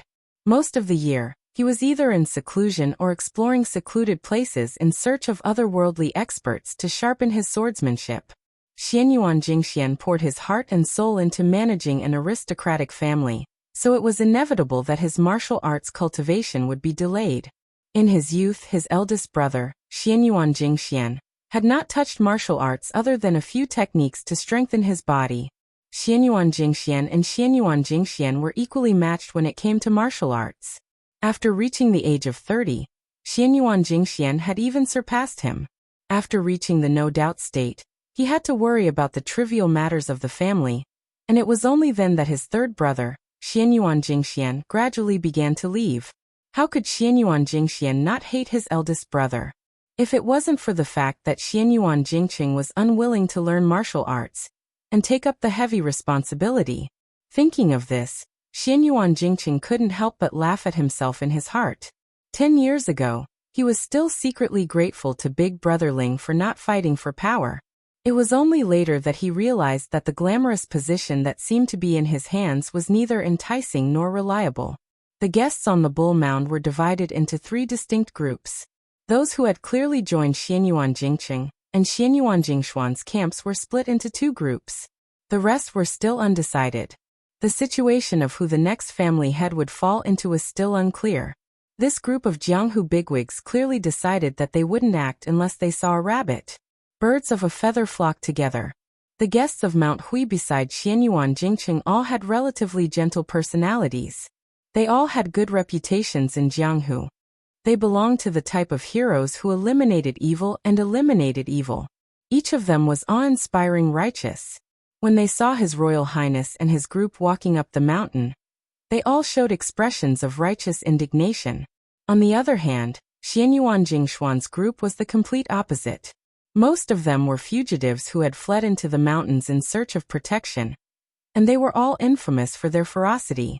Among them, there were a few bandits who were among the best in the southeastern region of the dynasty, and there was also a notorious flower picker. The last group was both good and evil. They didn't adhere to morals. They were called the martial loose men by the orthodox people in the imperial court who had a good impression of Jianghu. These people usually didn't do great evil. When they felt like it, they would do some good deeds. Over time, they had accumulated some reputation. At this time, the two guests' gazes met and then immediately looked away, as if they were disgusted. Xianyuan Jingxian inwardly smiled. This was the result of his deliberate management. The number of guests in Mount Hui was astonishing, and most of them were quite strong. Even those who were mediocre in martial arts had some strange skills. However, Mount Hui spent a lot of money to give these guests a comfortable and luxurious life. If they wanted women, they gave them women. If they wanted secret manuals, they gave them secret manuals. But the important figures of Mount Hui had a clear account book in their bellies. There were only 7 or 8 people who really caught the eye of Bulldoggong. Among these people, the chief guest Huang Fangfua and the second guest Hong Yu were the most worthy to be accepted. Hong Yu was the lame son of a nameless soldier. This person didn't disappoint Xianyuan Jingshuan's expectations. In Mount Hui Blessed Land, where geniuses were everywhere, his martial arts talent didn't lose to Xianyuan Jingshuan's. His cultivation improved by leaps and bounds. Because of Hong Yu's heroic character and heroic spirit, he was the most popular among the guests. Not only that, Hong Yu was also proficient in the art of war. After he was given the power to command the cavalry, he helped the entire second branch, which allowed the second branch to suppress the third branch. He could be said to be Xianyuan Jingshuan's lucky general. The chief guest of Mount Hui, Huang Fangfua, was the #1 martial artist in Jianghu. He was close to the realm of Grandmaster. When he encountered a big bottleneck in martial arts, he came to Mount Hui just to borrow secret manuals. Under normal circumstances, Bulldoggong wouldn't ask Huang Fangfua to do anything. After all, guests weren't like the lackeys of the family who came and went as they pleased. These experts mostly followed the rules of guests who stayed and left if they didn't. Moreover, the most difficult people to serve in the world were the literati and experts. The originally arrogant and domineering Mount Hui was cultivated under Xianyuan Jingxian. For more than 10 years, they had been pursuing harmony and wealth. They didn't want to bully their customers. This unknowingly increased the status and arrogance of the guests, and their tempers became more and more crafty. How many people could be like Xianyuan Jingxian, who killed a concubine in order to win people's hearts? Huang Fangfua was also a very smart person. He was proficient in all kinds of martial arts. He had reached a higher level early and rarely met a worthy opponent in Jianghu. However, he was suppressed under the realm of Grandmaster. He couldn't understand why. During this period, he risked his life to go to the western regions and Beimang. However, he still couldn't reach the realm that seemed to be within reach. Finally, on the Spring God Lake, he had a sword discussion with Xianyuan Jingqi. They appreciated each other's talent and were invited to Mount Hui. Now Huang Fangfua was the leader of the martial artists. He only treated Xianyuan Jingxian and Xianyuan Jingxian with respect, but didn't see each other with sincerity. Instead, he often drank wine and talked about history with the useless guy of the eldest branch. A big clan that was committed to dominating Jianghu naturally had its own petty interests. However, it also had a grand plan to look at the entire Jianghu. Huang Manor walked to the open space in the middle of the square with his bare hands. Xianyuan Jingqi had already received the news that this skinny young man had killed more than 10 people on his way up the mountain. Their hands and feet were all torn apart while they were still alive. Xianyuan Jingqi was the flag of Mount Hui when his ancestor and father weren't present. He lived like a prince in a high position. He cared about his face the most. He wanted to show His Royal Highness who was in his power. He coldly said, "Release the arrows." The bowstring released an ear-piercing buzzing sound. The arrows flew like locusts towards the young man who didn't know whether he was dead or alive. The first grade initial realm of Vajra was derived from the teachings of Buddhism. It meant that the Buddha's body was immortal. The Vajra Dharma body was known as the strongest body in the three realms. Immortal Lu Dongxian once wrote a crooked poem, having obtained the three pure immortality technique, having obtained the Vajra Dharma body. He said that this poem was crooked because it mixed up Buddhism and Taoism. However, the younger generation didn't dare to look down on it. Thus, the Vajra realm was seen as the minor immortality realm in Taoism. It was to show the difference between great immortality and great immortality. Most of the pre-celestial cultivators who reached the Vajra realm used the energy in their body to borrow the power of the immovable Kunlun. They were invulnerable to weapons and axes. Below celestial phenomenon, the Vajra finger and Xian finger were the same. Li Chungang said that there were as many Vajra realm experts as there were hairs on a cow. He really overestimated the current Jianghu. It was because of His Royal Highness that ordinary people wouldn't be able to see a Vajra realm expert show off their skills. They wouldn't even be able to see a Master Realm expert, who was only a step away from the first grade realm. The arrow drew an arc in the air, and went straight for Huang Manor. A martial artist who was proficient in archery would be much more accurate and powerful than an ordinary archer. Xianyuan Jingyi squinted his eyes and waited quietly. The young man couldn't dodge in time, and was shot like a porcupine. Hong Piao was born with a short stature. In terms of appearance, he wasn't very eye-catching. He was worlds apart from the head honcho Huang Fangfua. However, Hong Piao was bold and meticulous. He was a typical boorish man who could embroider. Seeing the rain of arrows flying towards him, he said worriedly, "Sir, I heard that old celestial master Zhao secretly took in a disciple. It's the young prince of Bailiang. His martial arts foundation is extraordinary. Could it be this person? If he angered Bailiang Palace and Mount Longhu at the same time, wouldn't there be endless trouble?" Xianyuan Jingyi laughed softly. "You guess that he's the young prince of Bailiang, but I don't know. Moreover, since he's Zhao Shituan's disciple, he should have some power.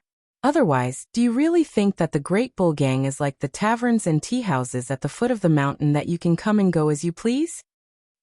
Xianyuan Jingyi and Hong Piao were both stunned. Chapter 306. The flying locusts fell from the sky aggressively. There was no sign of the young man's chi dynamic. He did not dodge and reached out to deflect a few arrows. Those that could not be deflected in time were shot at his body. However, the arrows that were shot at him were all broken as if they hit a metal rock. It was the result of hitting a rock with an egg. A few arrows that were calculated in the direction of the young man's escape hit the ground and created a burst of sparks. It was obvious that the archer's strength was great, and the arrow's momentum was fierce. This made the scene even more strange. Since the young man did not use chi dynamic to strengthen his body, how could he deflect those arrows? The guests of Mount Hui who knew their stuff looked at each other in dismay. Huang Fangfo said indifferently, "What a good-born Vajra state.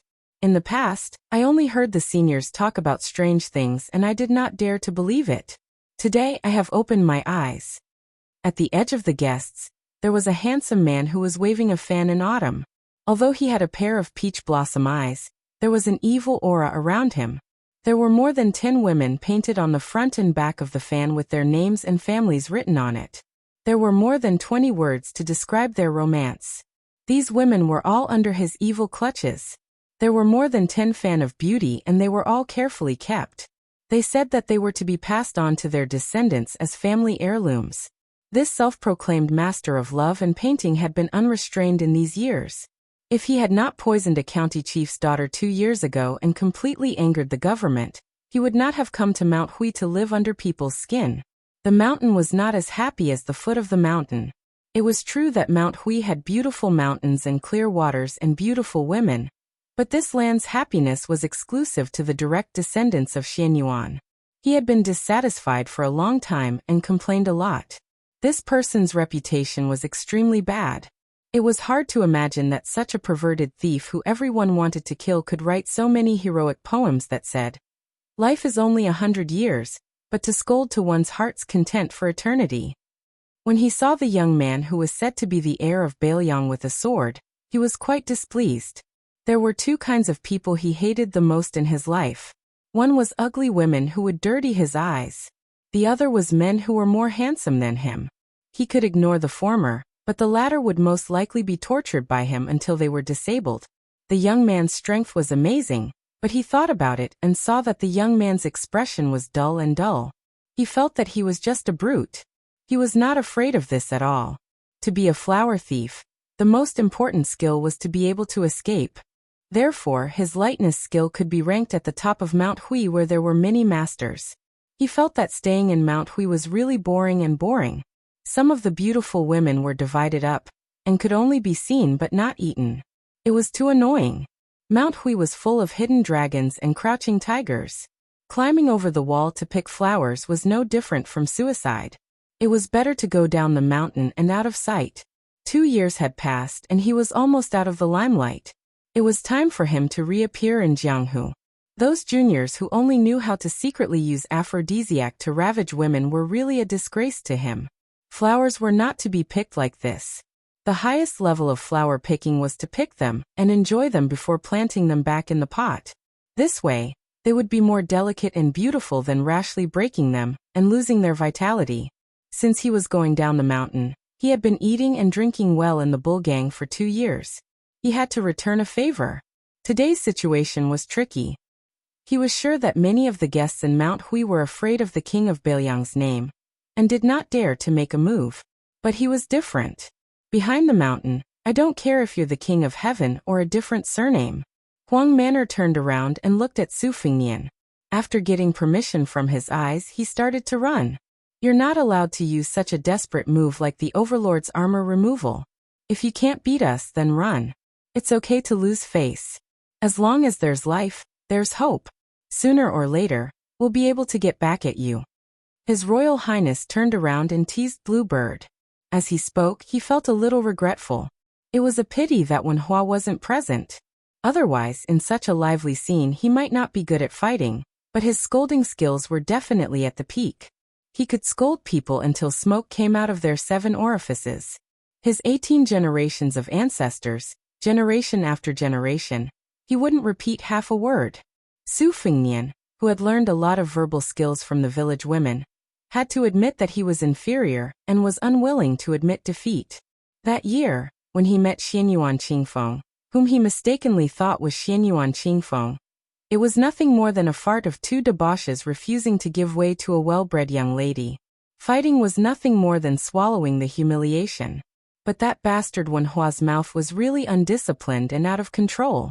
He called a dog his father, and called her mother. He even spouted nonsense about how her armpit hair had a body odor that could smoke mosquitoes. He even did the vulgar action of taking off his pants and revealing his 2 buttocks in public.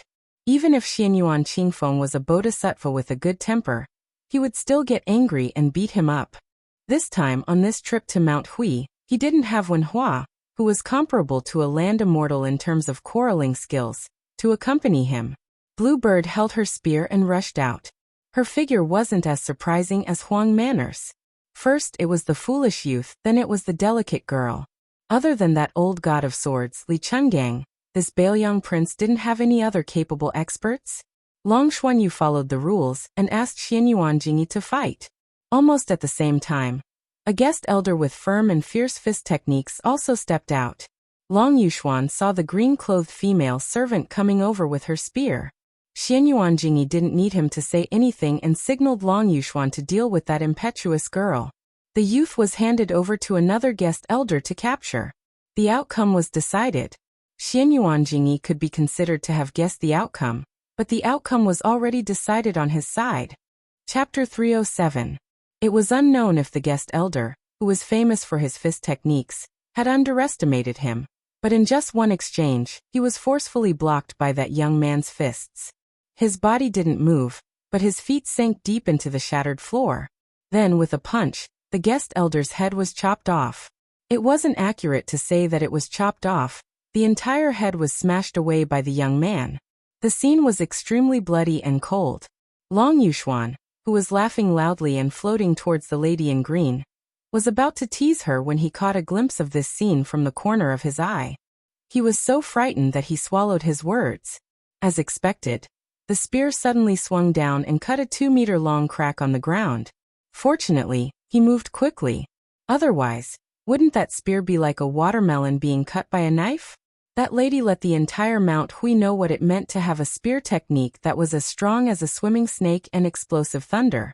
Long Xuanyu's qinggong was undoubtedly excellent, but that red spear moved like a shadow. As long as the spear touched the ground, countless stones would be shattered. Even if it swept through the air, it would still make a whistling sound. The experienced and knowledgeable Huang Fangfua was once again shocked when he saw the young man who was born with Vajra. He muttered, "The spear Immortal King embroidery has finally appeared? But that's fine, but how can a young lady be so domineering?" Su Fengnian had been glancing at the old man with the sheepskin fur coat.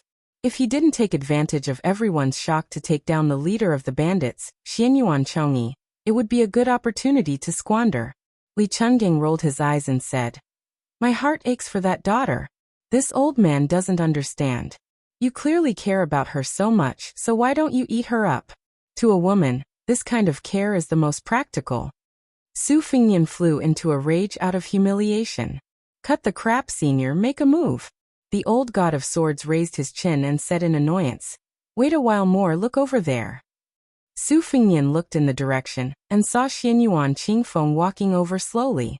She said to Xianyuan Chongyi in a clear voice, "My father invited His Royal Highness to Bull Hill to view the scenery, and has already obtained the permission of the old ancestor." The moment she said that, there was a commotion. Xianyuan Chongyi frowned and said, "Qingfeng, don't mess around." It was obvious that he saw this niece's words as a fake imperial edict. Xianyuan Qingfeng said calmly, "Uncle, if you don't believe me, you can go and ask the ancestor yourself." Xianyuan Gong narrowed his eyes and smiled. "That won't be necessary. However, His Royal Highness wants to make friends through martial arts. Let's wait until the fight is over." He turned to the second guest chamberlain and said, "Brother Hong, are you going to spar with that junior? Only with you personally leading the formation will we be able to show the sincerity of Mount Hui's hospitality." Hong Piao was expressionless as he prepared to attack. Xianyuan Jingyi, on the other hand, was observing the subtle changes in his niece's expression from the corner of his eye.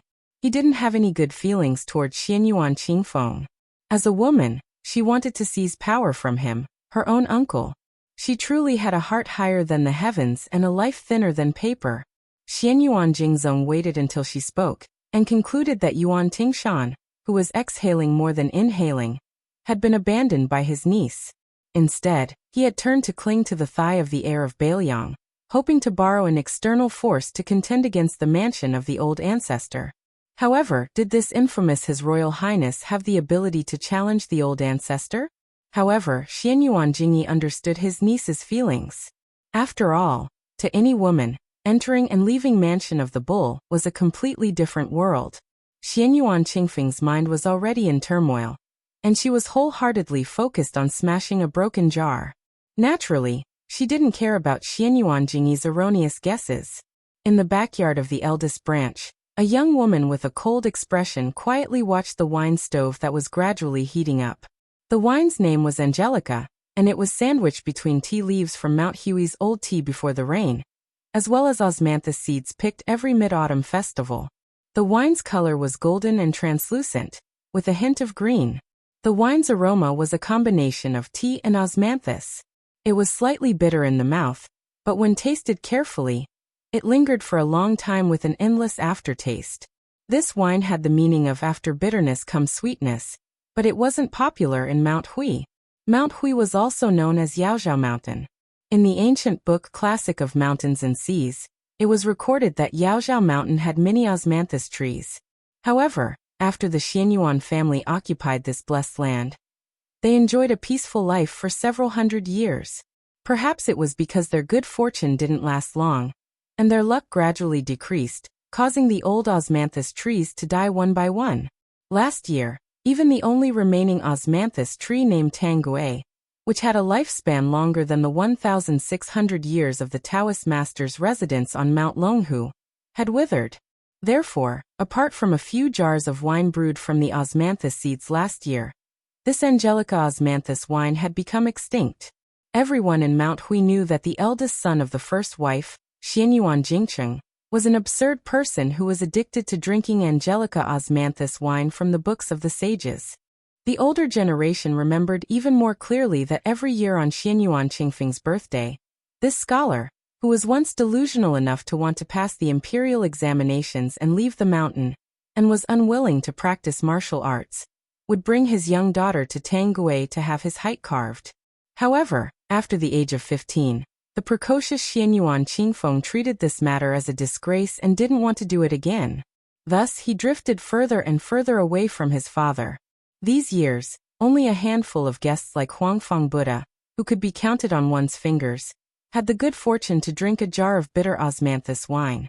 Xianyuan Jingcheng liked the bitter taste when he drank and lived up to his reputation as an eccentric. Every year, Xianyuan Jingcheng brewed 3 jars of Angelica osmanthus wine. 2 jars were sent to the courtyard, and he only had 1 jar left. Therefore he never had enough wine, but here he never drank. He let the 2 jars of wine sit idle every year. Year after year, the more jars there were, the more mellow the aroma of the wine became. She finally opened a jar of wine, and brought in a set of wine utensils that had been sealed for many years. The wine utensils were made by that man himself. In any case, other than practicing martial arts, that person seemed to be good at everything. Sitting alone, she filled a cup of wine and placed it on the table, as if she was hesitating whether to drink or not. She began to hate herself for no reason, and reached out to slap the wine cup away. After a while, she stood up to retrieve the wine cup. Only then did she discover 2 small lines of words engraved at the bottom of the cup. The handwriting was clear and elegant. Life is bitter, so long as the right person returns. Chapter 308. Dark clouds loomed over the great snow plateau. A storm was coming. Do you want to shake Kunlun? After hearing his grandson Xianyuan Jingcheng's words, Xianyuan Depan raised his head and laughed heartily. He did not mind the imminent battle. This was not because Xianyuan Depan was conceited. He counted the opponents that the hunchbacked old man had challenged before.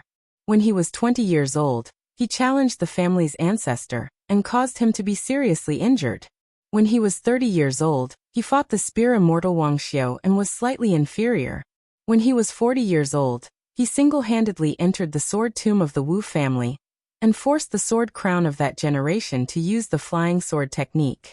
Although he was defeated, it was still a glorious defeat. After the Battle of the Sword Tomb, he comprehended swordsmanship for 10 years, and was confident that his swordsmanship was comparable to that generation's sword god Li Chungang. Not to mention that Xianyuan Depan also competed with the immortal Qi Xuanjin during this period of time. It was natural that he was defeated. However, if his cultivation was ordinary, why would Qi Xuanjin, who had stayed on the demon-slaying platform all his life, fight? Xianyuan Depan seemed to have competed with others and lost every time. Therefore, he was mocked as Xianyuan Invincible. However, not to mention Qi Xuanjin, the only person in 500 years who could compete with Ancestor Lu, and Li Chungang, who was invincible in the secular world at that time. Even the most inconspicuous Gu Jiantang now had extraordinary swordsmanship. If he claimed to be second, no one dared to claim to be first. In this way, how many people dared to underestimate this ancestor of the Xianyuan family? Xianyuan Depan had lived for nearly 100 years. He was different from Li Chungang, whose realm was declining day by day and eventually could not recover. Generally speaking, he had been steadily improving. People predicted that he had reached the celestial state when Xianyuan Depan was in charge of the dynasty. In these years, he had devoted himself to dual cultivation and devoted himself to fusing Confucianism, Buddhism, and Taoism into one. With Xianyuan Depan's age and strength, it was not impossible for him to reach the realm of Earth Immortal. After Qi Xuanjin ascended to immortality, there was no longer a Zhenren of this realm in Longhu Mountain. Once Xianyuan Depan achieved immortality, the hatred of the past would be returned to the ancestral court of Taoism. At that time, even if Gu Jiantang's swordsmanship was superb, how could he be a match for an Earth Immortal? Those who were well-informed speculated about Li Chuangong's ascension. The one-armed old man wanted to use Xianyuan Depan to establish his authority. Most of them were not optimistic about the old god of swords, whose realm had declined greatly. The busybodies of Jianghu had specially placed bets on the outcome of Li Chungang and the various first-pin masters. Without exception, the odds were extremely high, indicating that they did not have high hopes for Li Chungang. As for the odds against Wang Xianji and the new god of swords, Dong Tai, the odds were about 5,000 taels of silver on Li Chunggang's victory. Jianghu was forgetful and fickle, just like the saying that scholars despised each other since ancient times. Xianyuan Depan's 10 years of seclusion showed that his realm had improved greatly. His sideburns had turned from white to black. It was a clear proof that he had returned to his original state. It was a mysterious sign of becoming an immortal Zhenren. When Qi Xuanjin was slaying demons on Mount Longhu, he was 70 years old, but his appearance was as handsome as a young man. Xianyuan Depan was not in a hurry to make a move. He had waited for 20 years and finally, this day had come. Usually as he got older, his patience would get better. Xianyuan Depan looked at his eldest grandson from afar, who was not tainted by worldly affairs. There was no emotion in his eyes. To him, blood relations could be heavy or light. If he was obedient and had the potential to become a dragon, then he would nurture him. If he was a good-for-nothing with mediocre roots, then even if he was his biological grandson, then he would simply abandon his intentions. Since when was Xianyuan Depan the kind of elder who liked to play with his grandson? The joy of family relationships was not worth mentioning compared to his own immortality. He made an exception and gave this eldest grandson whom he had high hopes for another chance. The first time was during Xianyuan Jingqing's coming-of-age ceremony. He asked him if he was willing to learn martial arts. Unfortunately, this stubborn child insisted on learning from Sun Ping of Zhejiang City. Xianyuan Depan was really amazed by this grandson's talent. Even if he was an unpolished jade for the rest of his life, it would be good to just leave him at home and collect dust. Later on, Xianyuan Jingqing met the woman in distress and returned to the mountain to beg for help from his family. Xianyuan Depan then gave him another chance. However, this grandson who had wasted his talent actually refused again. Xianyuan Depan was furious and no longer regarded him as his eldest grandson. He turned to nurture the less talented but ambitious Xianyuan Jingxian. Later on, that woman actually took the initiative to ask for dual cultivation. Xianyuan Depan was just going with the flow. Since he had decided to abandon Xianyuan Jingqing, it was fine to have a young granddaughter-in-law who was suitable to be a human cauldron. Xianyuan Pan looked indifferently at the tornado that was attracted by Xianyuan Jingqing's abundant qi. It was in the shape of a giant funnel, and the root of the wind spun violently on the great snow plateau as if it reached the heavens. It continuously tore down the black clouds in the sky, becoming more and more intense. Xianyuan Jingqing stretched out one hand and drew an arc, while his other hand slowly lifted upwards. He said softly, "Rise again." Another huge tornado appeared in the sky on the left side of the great snow plateau. The phenomenon of heaven and earth revolved around the dragon axis, causing endless wind and sand to blow. In one go, Xianyuan Jingqing's aura skyrocketed, but it did not show any signs of weakening. He clenched his hands into fists, and his qi instantly climbed to the peak. He said slowly, "Rise 3 times." A tornado appeared on the right side. On the great snow plateau, 3 dragons draw water. Xianyuan Pan's gray hair was messed up by the strong wind. He said calmly, "Stealing the power of heaven and earth. Is this your heavenly phenomenon stage? This kind of opportunistic behavior is fine for scaring people, but if you want to hurt me, it's really laughable." Xianyuan Jingqing did not say anything. The 3 tornadoes surged with heaven's might and quickly moved towards the motionless Xianyuan Pan. The 3 dragons suddenly converged and pressed down on ancestor Huishan, who was in the center and did not bother to dodge. Good timing. Xianyuan Pan laughed loudly. His hands hooked into claws, and his left hand reached out into the 2 tornadoes. The vast sea of qi that contained the accumulation of nearly 100 years of internal energy began to exert its power, rolling like a boiling boiler. The reason why he looked down on Xianyuan Jingqing's heavenly ability was related to Xianyuan Pan's own cultivation. Generally speaking, the saints of the 3 sects each left behind bits and pieces of information for the future generations to figure out the great Tao. Among them, Zhang Suxing of the North proposed that reading books would nourish the righteous energy of heaven and earth. and also said that if the great people did not live in peace, they would be famous. Therefore, the experts who entered the great realm of martial arts through Confucianism were extremely good at resonating with heaven and earth, and using their own strength to stir up heaven's secrets. This was undoubtedly an extremely grand and magnificent scene. But in the eyes of Xianyuan Pan, who used strength to prove his Tao, it was just a joke. This ancestor did not worship heaven and earth as a master, and only believed in his own two fists.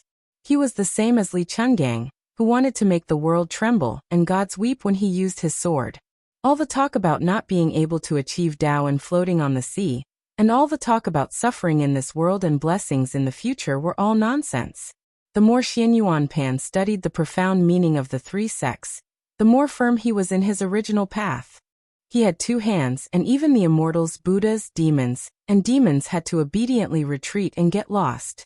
Moreover, Xianyuan Pan had a clear goal, which proved that the path he chose was not only feasible, but also extremely correct. Wang Xianji of the martial emperor city. In today's world, there were only a handful of people who could fight with him, Xianyuan Pan. Xianyuan Jingcheng, the useless abandoned son of the family, was not worthy. Xianyuan Pan actually tore apart the two tornadoes. Without the foundation of the waterspouts, the black clouds at the top of the tornadoes slowly rolled as if they were dying, and finally drifted away and returned to the sky. Just as he was dealing with the last waterspout, Xianyuan Jingcheng tapped the ground with the tip of his foot, and a large pit was blasted out of the ground. His figure was like a long rainbow, piercing through the tornadoes, and then came to the front of Xianyuan Pan, and pushed out with his palm. Xianyuan Pan, who was not surprised, sneered, and changed his claw into a fist, and went straight for the center. Xianyuan Jingcheng turned his palm sideways, ignoring the turbulent fist force, and only placed it on the back of his fist. Xianyuan Pan's face changed slightly, and he retracted his right fist, while his left hand stuck to the middle of the bridge of his hand, trying to remove this wrist. Unexpectedly, Xianyuan Jingcheng changed his grip in an instant, and pressed down diagonally, while his left hand fiercely slapped Xianyuan Pan's shoulder. This attack seemed to be played down, but it disrupted the center of gravity of the ancestor, whose inner strength had already reached the point of perfection. His body was thrown forward, but Xianyuan Pan was adept at facing the enemy, and he borrowed the momentum to smash his shoulder against Mount Tai, and smash the chest of this eldest grandson of the first wife who had a strange technique. However, the expressionless Xianyuan Jingcheng changed his grip again, and pushed Xianyuan Pan back to his original position. For a moment, the latter only had the rare bravery in the world, but he could not move, nor could he stay still. All of this happened in the blink of an eye, and both sides had switched from offense to defense. Xianyuan Jingcheng pushed out with his palm again, and Xianyuan Pan accurately calculated the speed of his palm. He countered with an even fiercer elbow strike, but he did not expect that Xianyuan Jingcheng's palm strike, which was originally like a needle hidden in silk floss, would explode the moment it was about to touch Xianyuan Pan's elbow strike. And his palm strike was even fiercer and faster than Xianyuan Pan's elbow strike, and it landed on Xianyuan Pan's chest. Ripples that could be seen with the naked eye appeared between the two of them, because of this palm strike. Xianyuan Pan's tall and sturdy body was pushed back 100 feet. The wind chimes that had been pulled taught all this while finally could not bear the burden and fell to the ground. Xianyuan Pan, who was known for his bravery and fierceness in the world, was actually pushed back? Chapter 309. At this moment, an old man carrying a sword slowly walked onto the snowy plains. He wasn't the least bit surprised by this shocking scene. Lowering his head, he said in a clear voice, "Father, Xianyuan Jingxian has been killed by Xianyuan Jingcheng." Xianyuan Pan hummed indifferently. He looked thoughtfully at Xianyuan Jingcheng, who clearly wanted to commit treason to the end. He asked, "How many moves did it take to kill your third brother, who had just entered the profound finger realm?" Xianyuan Jingcheng, who had been expressionless all this time, suddenly smiled. He coughed a few times and covered his mouth. Smiling vaguely, he said, "We agreed beforehand that I would kill him with the profound finger realm. However, I actually used the heavenly phenomenon realm. That's why it was only one move." The ancient sword at Xianyuan Guoqi's waist wailed incessantly, his expression furious. Xianyuan Pan nodded. Your last palm strike just now was also the same. Everything before was merely a diversion. Xianyuan Jingcheng, whose face was as white as snow, said indifferently, insignificant skill.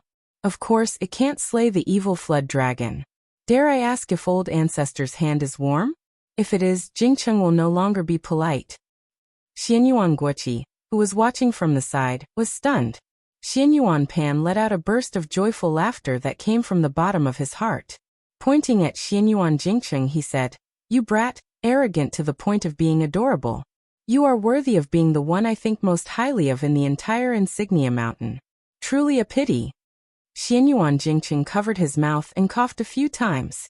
Raising his head to look at the rolling black clouds, he softly said, "When I was young, I read that an ant trying to shake a large tree was laughable and overconfident. At the time, I only thought it was laughable.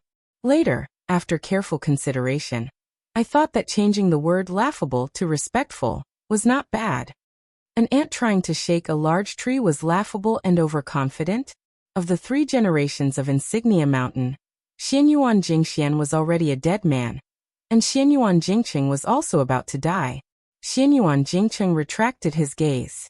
With one hand behind his back and the other extended, he loudly said, "Xianyuan Jingcheng invites old ancestor to die."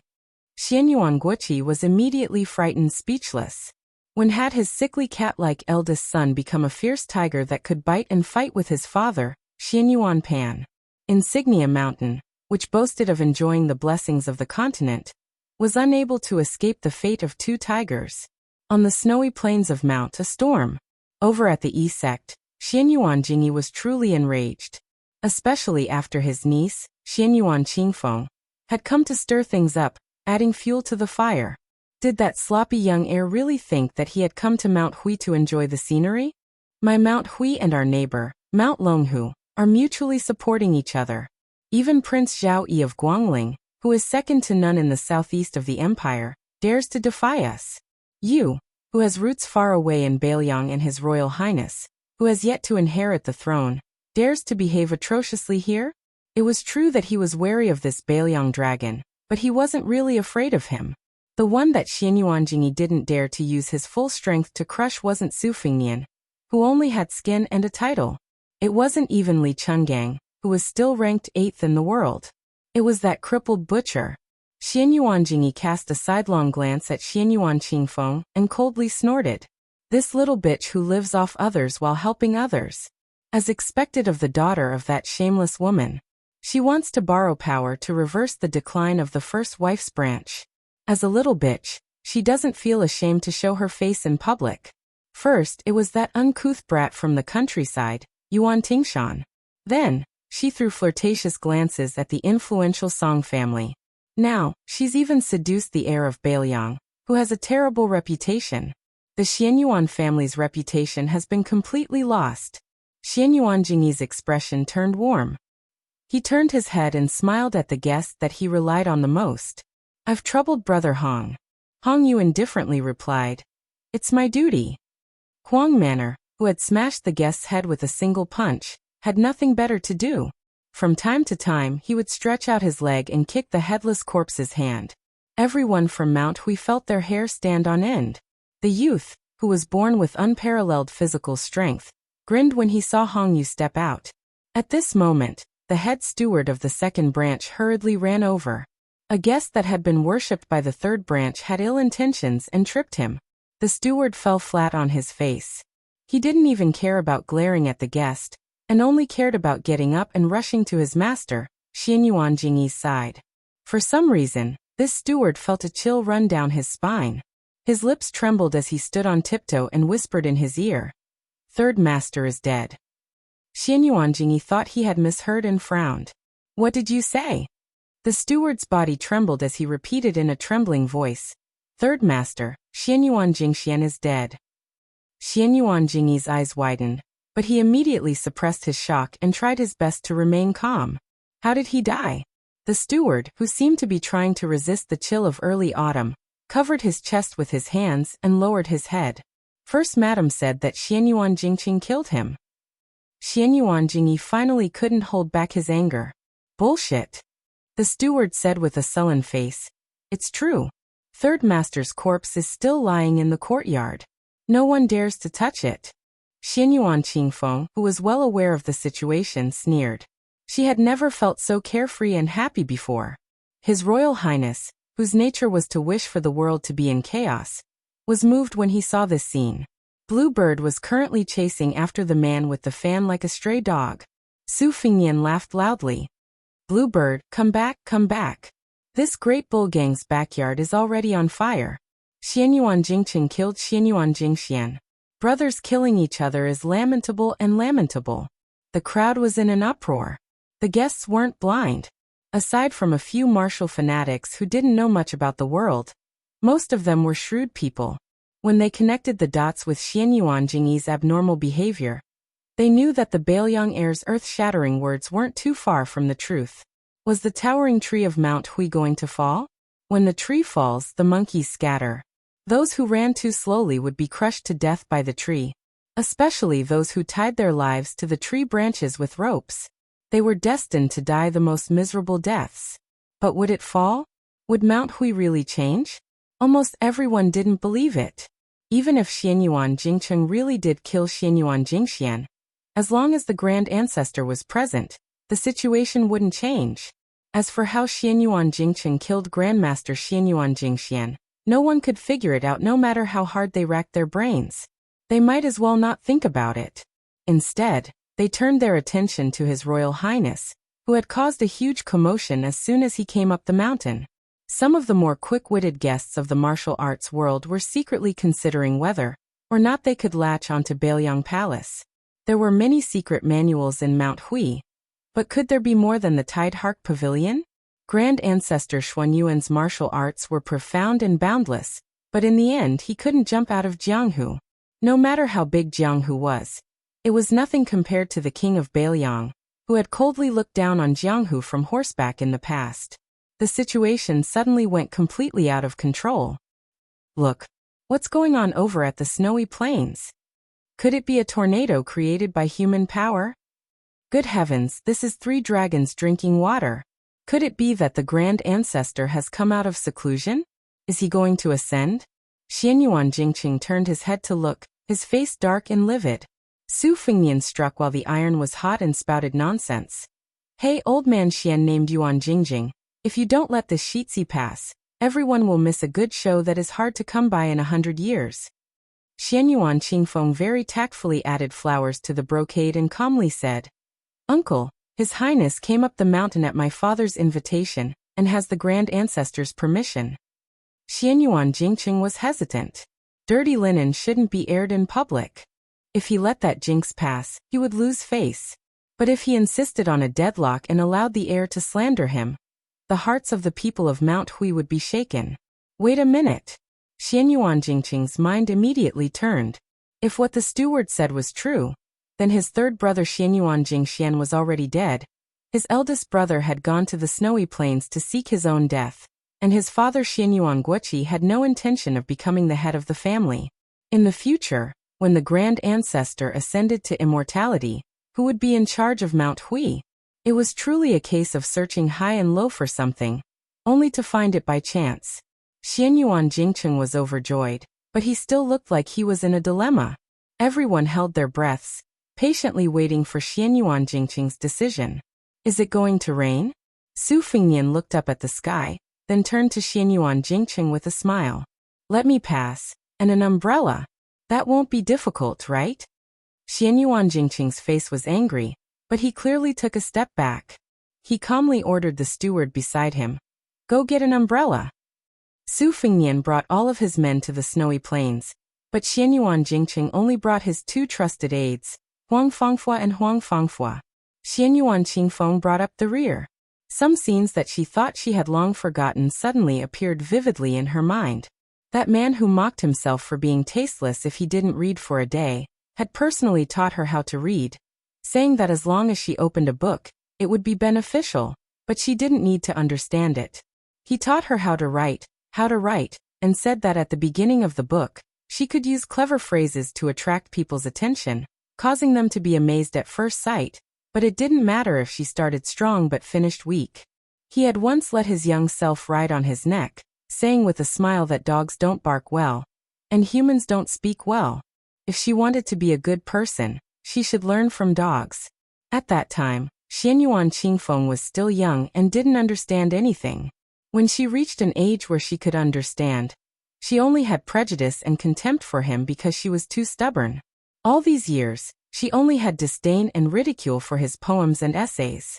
If I don't open my mouth first when spring comes, which bug dares to make a sound? Easy to rise and easy to fall, easy to be left and right, easy to be a fence-sitter, easy to reverse, easy to overturn a petty person's heart. Eating tea and eating food is suffering, being able to eat is a blessing, eating more is beneficial. Now that she read and thought about it again, Xianyuan Qingfeng couldn't help but cry. The snowy plains were cloudy with wind and rain, with lightning flashing and thunder rumbling. The torrential rain poured down, splashing on the heads of the group. Mount Hui seemed to have run out of luck. Chapter 310. The group quickly walked towards the snowy plains. The closer they got, the more violent the wind and thunder became. It was as if 10,000 horses were galloping, causing a piercing pain in their eardrums. Bluebird held the kana in one hand, and the umbrella in the other. Her expression was the same as usual. The old man wearing the sheepskin fur coat probably felt that this matter had nothing to do with him. So he walked rather lazily and leisurely, allowing the rain to fall on his body. With the old god of swords' vigorous internal energy, it wasn't difficult for him to keep the wind and rain away from him. However, for Li Chungang, this kind of gaudy expert demeanor wasn't something that could be faked. One umbrella couldn't block the wind and rain. The hem of Su Fingyan's brocade gown had long been soaked, and his boots were almost enough to raise a few small fish. He raised his hand into the rain and pushed the umbrella towards Bluebird.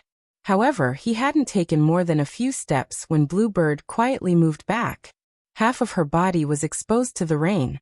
Su Fingyan was so angry that he laughed and took the umbrella. He hugged Bluebird's slender shoulders and held the umbrella together. Xianyuan Qingfeng had been in a daze the entire way, swaying and falling. Her cultivation in martial arts had always been mediocre.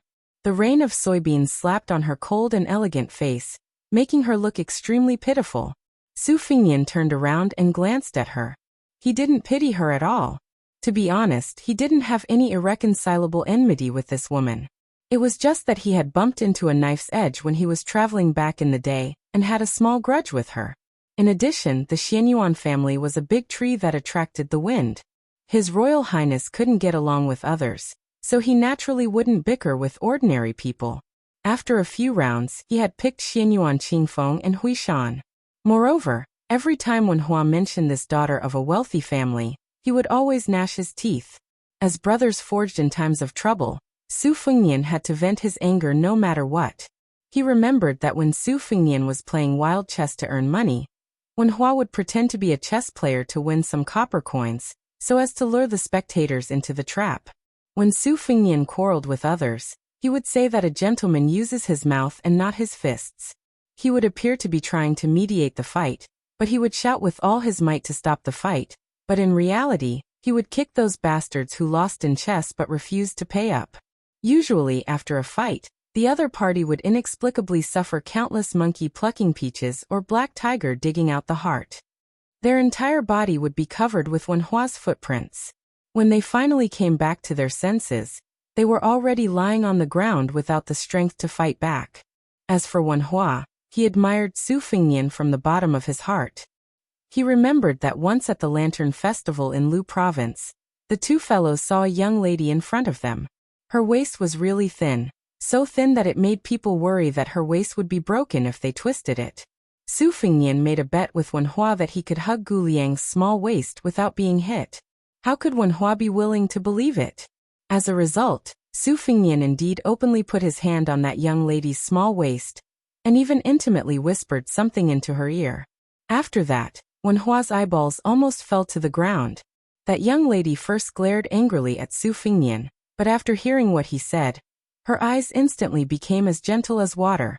She only glared fiercely at Wenhua, but she did not struggle free. Su Fingyan immediately let go of that seductive small waist and chatted and laughed with the young lady. His hand, however, made a kneading gesture on her small perky buttocks for Wenhua to see. Until now, Wenhua still did not know how Su Fengyan did it. In fact, it was very simple.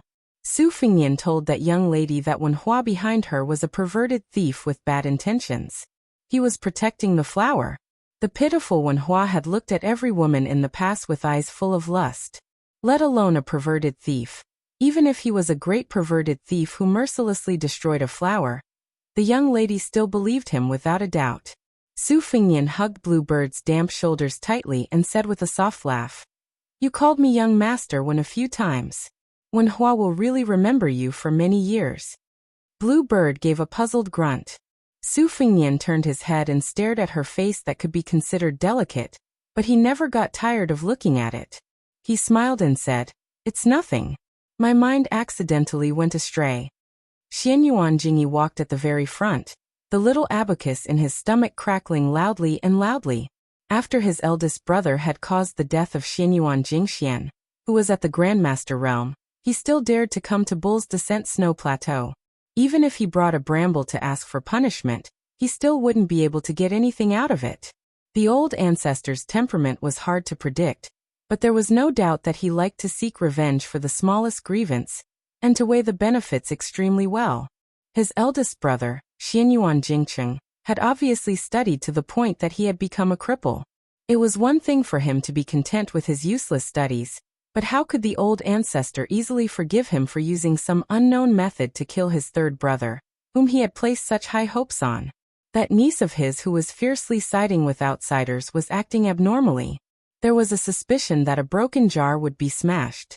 In Mount Hui, how could a woman have the slightest chance to stand out? Grand Guest Elder Huang Fengfu's expression was calm, but Hong Piao, on the other hand, seemed to be distressed. Xianyuan Jingyi didn't pay attention to these minor details. Stepping onto the snow plateau, Xianyuan Jingyi immediately caught sight of the old ancestor's imposing figure.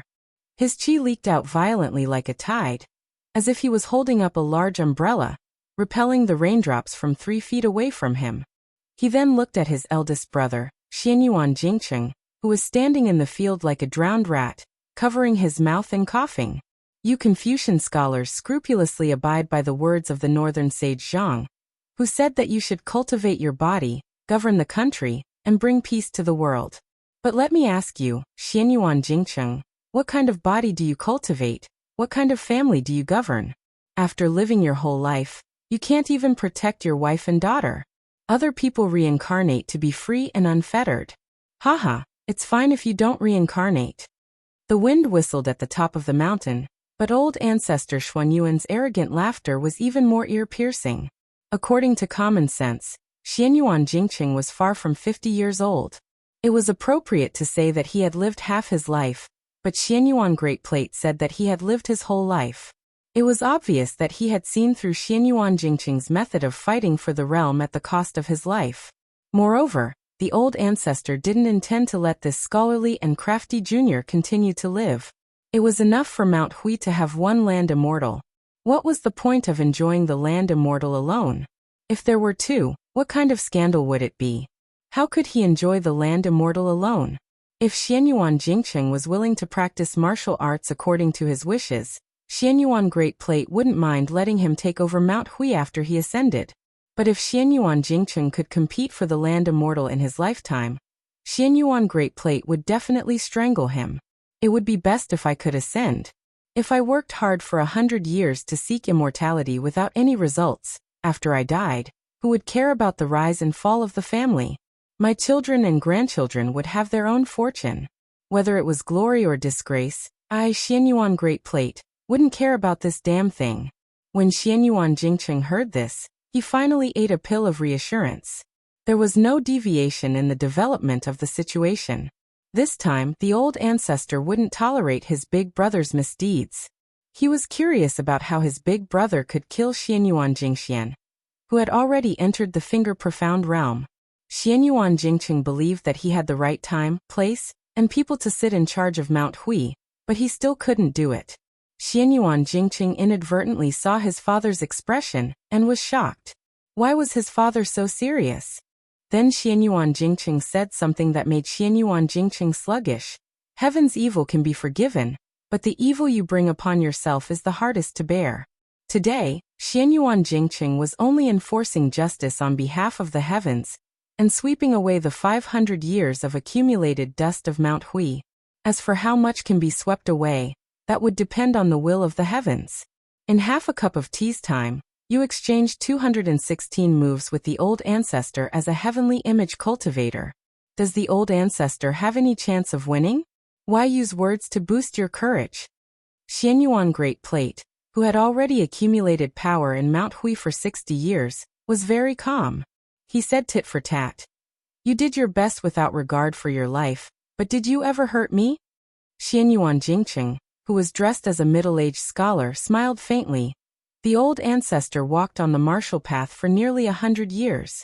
To Mount Hui, even if there was no merit, there was still hard work. If Xianyuan Jingqing won easily after 20 years of observation, the old ancestor would die unwillingly. Xianyuan Jingqing only felt that this big brother of his had lost his mind.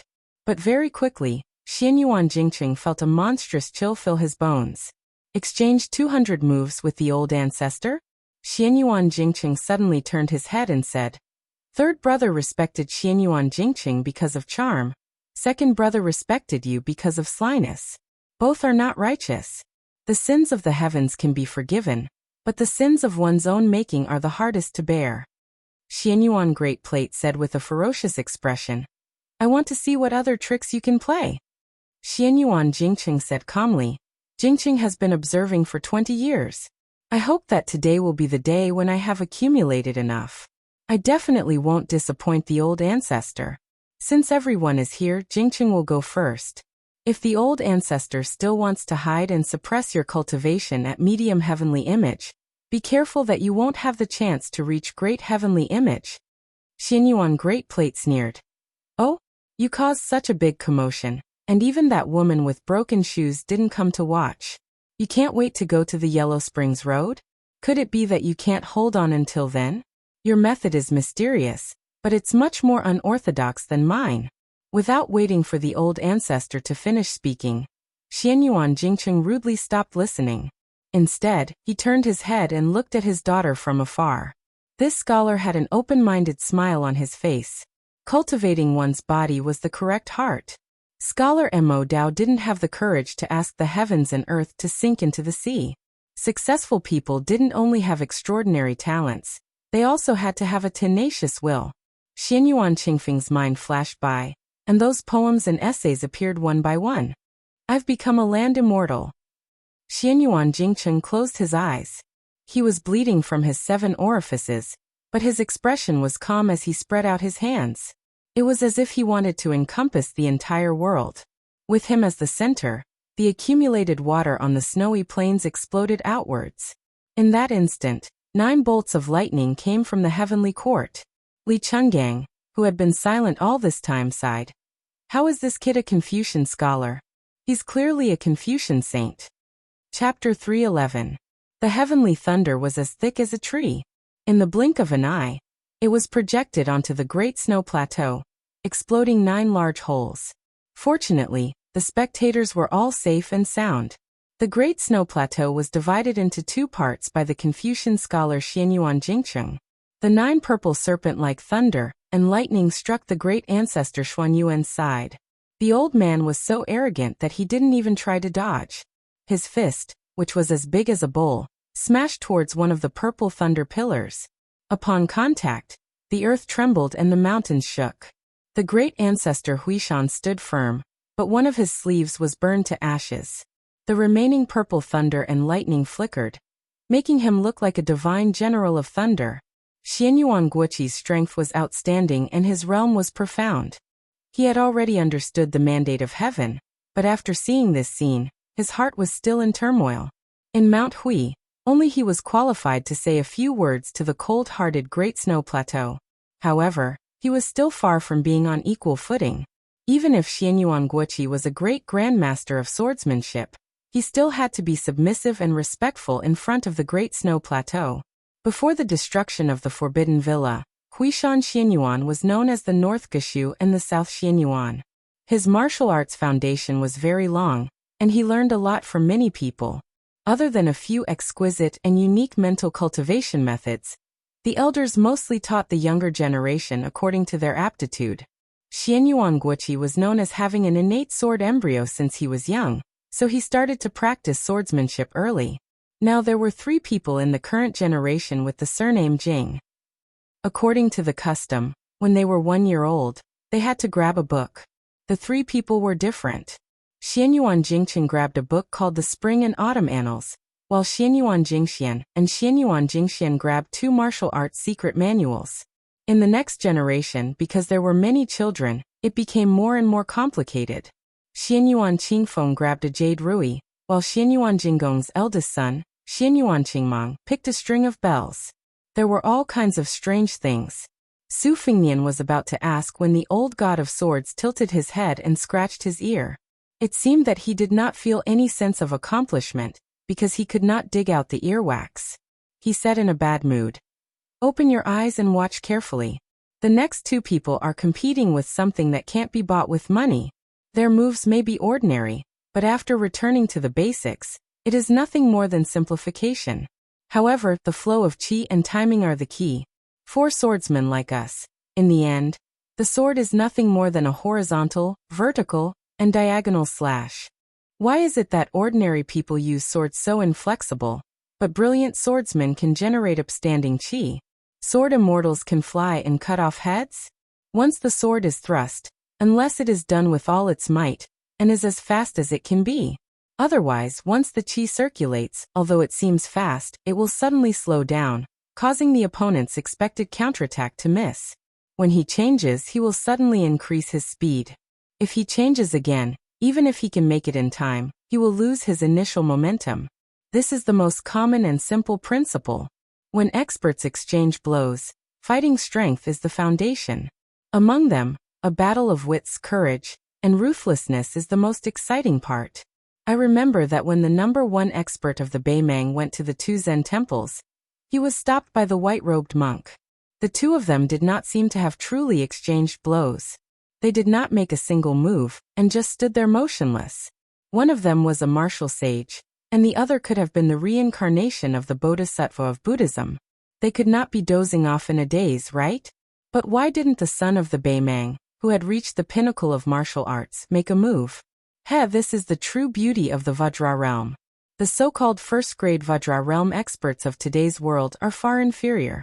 Isn't the dead Xianyuan Jingxian known as the Vajra invincible finger? Invincible Vajra my ass. Xianyuan Jingqing abruptly used his qi to forcefully soar into the sky. After the 9 thunderbolts, there were bursts of heavenly thunder. In an instant, a strange phenomenon appeared. The water met the purple thunder. Li Chungang narrowed his eyes and said, "Little Su, if you don't want your retainers to be implicated and end up dying an unnatural death, then hurry up and get them to retreat. This old man only promised to protect your life. As for the others, the heavenly thunder is rolling down in a chaotic manner. This old man does not have the patience to block the natural disaster for them." Su Fingnian waved his hand, indicating that everyone except for Huang Manor and Bluebird should retreat from the Great Snow Plateau. Xianyuan Jingqing and the 2 esteemed guests were shaken. Even though they were used to big scenes, at this moment, their faces were extremely pale. Especially Xianyuan Jingqing, who felt guilty in his heart. He was simply overwhelmed. Big Brother's words of, "I will become an earthly immortal," were more than 1,000 words of warning and threat. Earthly immortal realm? In the 100 years of the pugilistic world, other than Qi Xuanjin of Mount Longhu, who was publicly recognized as a heavenly talent in his youth, even Wang Xianji, who occupied the 2nd place in the world for 60 years in Martial Emperor City, only dared to guess if she had such a divine ability. It could be seen how rare this earthly immortal realm was. The most mysterious thing was that this earthly immortal realm was far from what other first stage 3 realms could guess. In the past 500 years, there were some heaven-defying geniuses who had once reached the peak. However, they usually could not last long. It was like a swan stepping on snow and mud. They would occasionally leave a claw on the mud and quickly return to heavenly phenomenon. There were very few who directly ascended like Qi Xuanjin. This was also why Qi Xuanjin was regarded as the only immortal who could rival ancestor Lu in the past 500 years. On the plateau, Xianyuan Jingqing once again surprised everyone. He gave up what was close at hand and went for what was far away. He fought with old ancestor Xianyuan in close combat. Xianyuan Jingqing and Xianyuan Pan rushed forward together. The latter's figure was in a straight line, and the wind and rain were swept away. He leaped up and hit Xianyuan Jingqing with his knee. Xianyuan Jingqing pressed his hands on old ancestor's knee and slid back, causing countless splashes. This Confucian scholar, who had already transcended mortality, did not want to dissipate this tyrannical force. Instead, he pushed to the side. Xianyuan Pan's burly body was still in the air. Xianyuan Jingqing leaned forward and smashed down with his elbow, smashing old ancestor's body onto the plateau. This was not enough. He kicked out and sent Xianyuan Pan flying more than 100 feet away. Xianyuan Jingqing took advantage of the situation and chased after him. Xianyuan Pan was kicked away. His 5 fingers dug into the ground and suppressed the momentum of his defeat. He clapped his palms and finally got up. When Xianyuan Jingqing closed in, he punched out with both fists. Xianyuan Jingqing, with an indifferent expression, met his opponent's fists with both hands and held them firmly. His figure stood tall and did not fall. A large space behind him had already been compressed by the enormous qi dynamic, causing the wind and rain to evaporate in an instant. Xianyuan Jingqing raised his hand and said softly, "Send old ancestor to heaven." Xianyuan Pan's body soared into the sky. Heavenly lightning struck down from the sky. A loud boom. Xianyuan Jingqing, who was standing on the ground, did not show any mercy after gaining the upper hand. He clapped his palms together in front of him. The accumulated water at the edge of the plateau that was originally flowing down the mountain surged up like 2 green dragons. The 2 dragons pierced through the sky of the plateau. Xianyuan Pan, who was in the air in a hurry to operate his sea of qi to resist the heavenly lightning, was blasted until he no longer had the strength to move. Xianyuan Jingqing tapped his toes and his figure soared into the air. He grabbed old ancestor Xuanyuan's belt and landed on the ground. He ran quickly. After running for 200 feet, his legs suddenly stopped. He threw Xianyuan Pan straight to the west, as if he wanted to throw this old ancestor Huishan off the plateau. Send him to heaven in one go? When Xianyuan Pan's body was about to fly out of the cliff of the plateau, he unexpectedly fell and landed on the edge of the cliff. Finally, the rainwater could not wash away the bloodstains on his face. He no longer had the calm and composed demeanor of a great master. Chapter 312. The old man was enduring, waiting for the eldest grandson of the first wife to exhaust his life to enter the realm of immortals from the side door. Xianyuan de Pan's celestial state was achieved step by step. As long as his meridians were not depleted, his sea of qi would not be exhausted. However, Xianyuan Jingqing, who was determined to destroy his sect, was different. Taking a shortcut was like building a pavilion in the sky.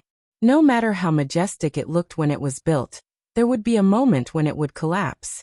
Xianyuan Pan took a deep breath. His chest and abdomen were burning with pain. It had been many years since he had encountered such a terrifying injury to his heart. It had been so long that he had almost forgotten about this pain. The last time was when he competed with Qi Xuanjin on the demon-slaying platform. As for Gu Jiantang and the others, their so-called loss was only in a move or two. Since they did not fight to the death, Xianyuan Pan's loss was not considered tragic. Xianyuan Pan was about to take the time to adjust his breath when Xianyuan Jingqing leisurely appeared in front of him. He heard the grandson of the Confucian sage say softly, "Although it is difficult to climb, it can reach Kunlun. Falling from evil is useless in Kunlun. Old ancestor, you should read those books that you think are useless. Martial arts can be cultivated from secret manuals. To reach the celestial state, it is not something that can be accumulated from hundreds or thousands of martial arts secret manuals." Xianyuan Pan said ferociously, "You think you are worthy to talk to me about principles?" Blood no longer seeped out of Xianyuan Jingqing's 7 orifices.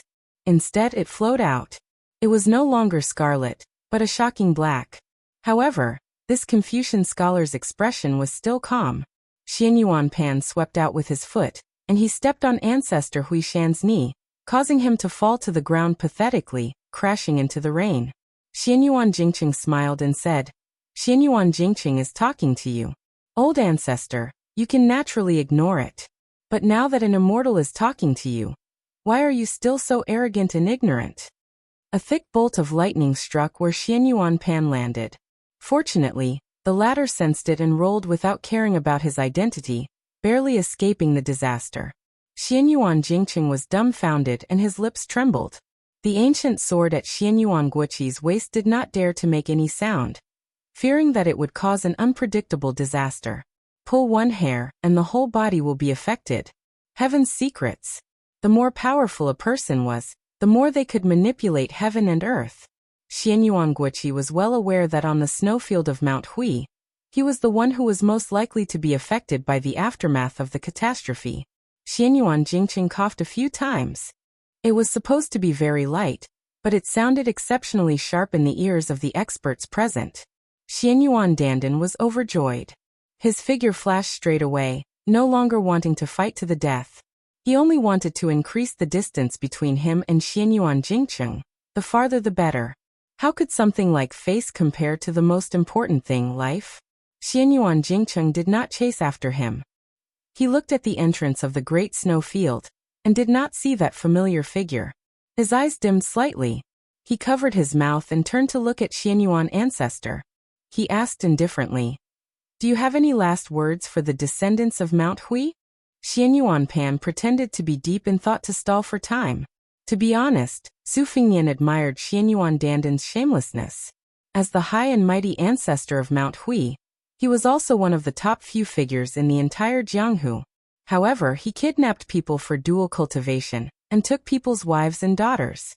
When he was at a disadvantage, he did not care about his status at all. Needless to say, his martial arts skills were even more impressive. Just as His Royal Highness's imagination was running wild, the middle-aged scholar called Confucian Sage by the old god of swords suddenly looked over. Su Fingnian's body suddenly froze. However, for some reason, the old man wearing the sheepskin fur coat ignored him. Instead, he just stared blankly at the demon-slaying platform on Mount Longhu, leaving behind a not-so-tall figure. Xianyuan Jingqing looked at His Royal Highness. He coughed and said intermittently, "After dealing with the family matters, Xianyuan Jingqing will talk to Qingfeng about his martial arts experience. In the future, she will pass it on to you as a reward for His Royal Highness taking the risk to come up the mountain today. It's a pity that I won't have the chance to invite your highness to drink a pot of osmanthus wine. Qingfeng's method of warming wine is excellent." Xianyuan Jingqing looked at Su Longxiang again. There was admiration in his eyes. What a good saying. Li Bai won't be lonely anymore from the two Zen temples. Here, Xianyuan Jingqing will say one more thing. Little prince, you shouldn't enter the celestial phenomenon state so easily. After entering the celestial phenomenon state, you will be invincible. You have to know that once you enter the celestial phenomenon state, you will have to resonate with heaven and earth. An ordinary man with a jade ring will only be attacked by thieves. Su Fingnian said respectfully. Su Fingnian thanks Mr. for the guidance. Xianyuan Jingqing nodded, and then said to Xianyuan Guoqi. However, he didn't turn his head to look at him. He said indifferently and calmly, "Father, please leave the mountain. You can never enter the mountain again in this life." Xianyuan Guoqi was so angry that he laughed. "You!" At this moment, Xianyuan Jingqing was killed on the spot by the two guests behind him. Xianyuan Guoqi was stunned. Huang Fengfua had a good relationship with his son. Everyone in Mount Hui knew that they had a good relationship. But when did Hong Yu get to know Xianyuan Jingqing? Xianyuan Jingqing coughed violently. Hong Yu's martial arts cultivation today was all because of me. Xianyuan Jingqing isn't a bookworm. He wouldn't have just studied there for 20 years. Xianyuan Guoqi's heart was dead. Xianyuan Jingqing waved his hand at the two guests. "Send him down the mountain." Xianyuan Guoqi was furious. He gritted his teeth and sneered. "With just them?" Xianyuan Jingqing smiled faintly. "I knew it would be like this." Xianyuan Jingqing lowered his head and looked at his chest that was dyed red and black by blood. Dark clouds covered the sky above the snowfield. A huge and strange vortex appeared and covered the entire Mount Zhaoyao. This strange phenomenon was only a hair's breadth away from Qi Xuanzhen's ascension. Xianyuan Jingqing slowly knelt down and said loudly, "The heavens carry thousands of phenomena, The earth carries all living things, the heavens and earth empress. Xianyuan Jingqing kneels to the heavens and earth, begging for death. Xianyuan Jingqing begs for death. Xianyuan Jingqing's voice echoed. Not to mention Mount Huanyo and Mount Huanyo. Even the nearly 10,000 Taoists of Mount Longhu could hear it clearly. The heavens and earth moved. Xianyuan Guoqi's expression was almost desperate. He unsheathed his simple ancient sword and flew out of the snowfield cliff, his figure flitting away in a panic. At the same time, something poured down. It was a bolt of purple lightning. It was as thick as a mountain peak. Apart from Xianyuan Qingfeng's small piece of land, it was as if no matter how turbulent the world was, Xianyuan Jingqing, as a father, would protect a quiet and stable place before his death. The old god of swords brought Su Fingnian, Su Longxiang, and Blue Bird, who were holding umbrellas, and floated out of the snowfield. Xianyuan Pan wanted to jump off the snowfield, but was forcibly pulled back into the purple lightning pillar. Heavenly tribulation. It flashed and disappeared. On the vast snowfield, there was no sound of thunder, only wind and rain. In the end, only Xianyuan Qingfeng was left. He truly stood alone. Xianyuan Jingqing and Xianyuan Pan perished together. Not even their corpses were left. Not even ashes were left. After Xianyuan Qingfeng recovered from his daze, he let out a heart-wrenching, hoarse cry and collapsed in the rain. Su Fingnian slowly walked back to the snowfield, all sorts of feelings welling up in his heart. He saw Xianyuan Qingfeng curled up there and sobbing. Su Fingnian sighed and walked over to hold the umbrella for her. It wasn't for her, but because of what Xianyuan Jingqing had done. Su Fingnian deserved to do this for the daughter of the Confucian sage. The rain was still pouring heavily. She didn't get up, so Su Fingnian held the umbrella the whole time. The old god of swords Li Chungang stared at this scene with wide eyes. Then his eyes dimmed with loneliness, reminiscence. That year, when he carried that girl up the evil-slaying platform, it was also raining heavily, and he also held the umbrella. The world didn't know that this god of swords had been wronged by Qi Xianzhu. It didn't matter that the wooden horse and ox were broken, nor did it matter that he was left with only one arm. These weren't the reasons for Li Chuangong's great drop in cultivation. Even after being trapped under the tide-listening pavilion for 20 years, Li Chungang still couldn't walk out of his own prison. She was already invincible in the world, so what about herself? Li Chungang remembered her face when she died. At that time, she couldn't say a single word. But now that he thought about it, wasn't it just no regrets? Li Chungang walked to the edge of the snowfield. Behind him was a man and a woman holding an umbrella, just like the scene between him and the green-robed girl. When her chest was pierced by a sword, she said with a pale smile, "If the heavens didn't give birth to you, Li Chungang, it would be boring." Li Chungang shouted, "Swords come!" All the swordsmen of Mount Insignia unsheathed their swords and flew toward the snowfield. The Taoists of Mount Longhu unsheathed their thousands of peachwood swords and flew toward Bull Mound. 2 waves of flying swords. They blotted out the sun. On this day, god of swords, Li Chungang once again entered the realm of a land sword immortal. Chapter 313. Su Fingnian used to be a pauper when he was practicing the knife. He ate and drank in the Golden Imperial Palace every day, and even complained about being poor. He used the knife to move books, as if he was moving mountains. Finally, his horizons were broadened. Although he heard from the white-haired old man that the flying sword beheading the head was a celestial supernatural power, he only treated it as a legend. How could he expect to witness it with his own eyes? At this moment, His Royal Highness raised his head to look at the 2 groups of flying swords that filled the sky. Staring at this scene, his scalp exploded and his blood vessels expanded. He was dumbfounded and muttered to himself, "Oh my God, I can't reward this technical work." The 2 guests who were lucky enough to escape looked at each other in shock.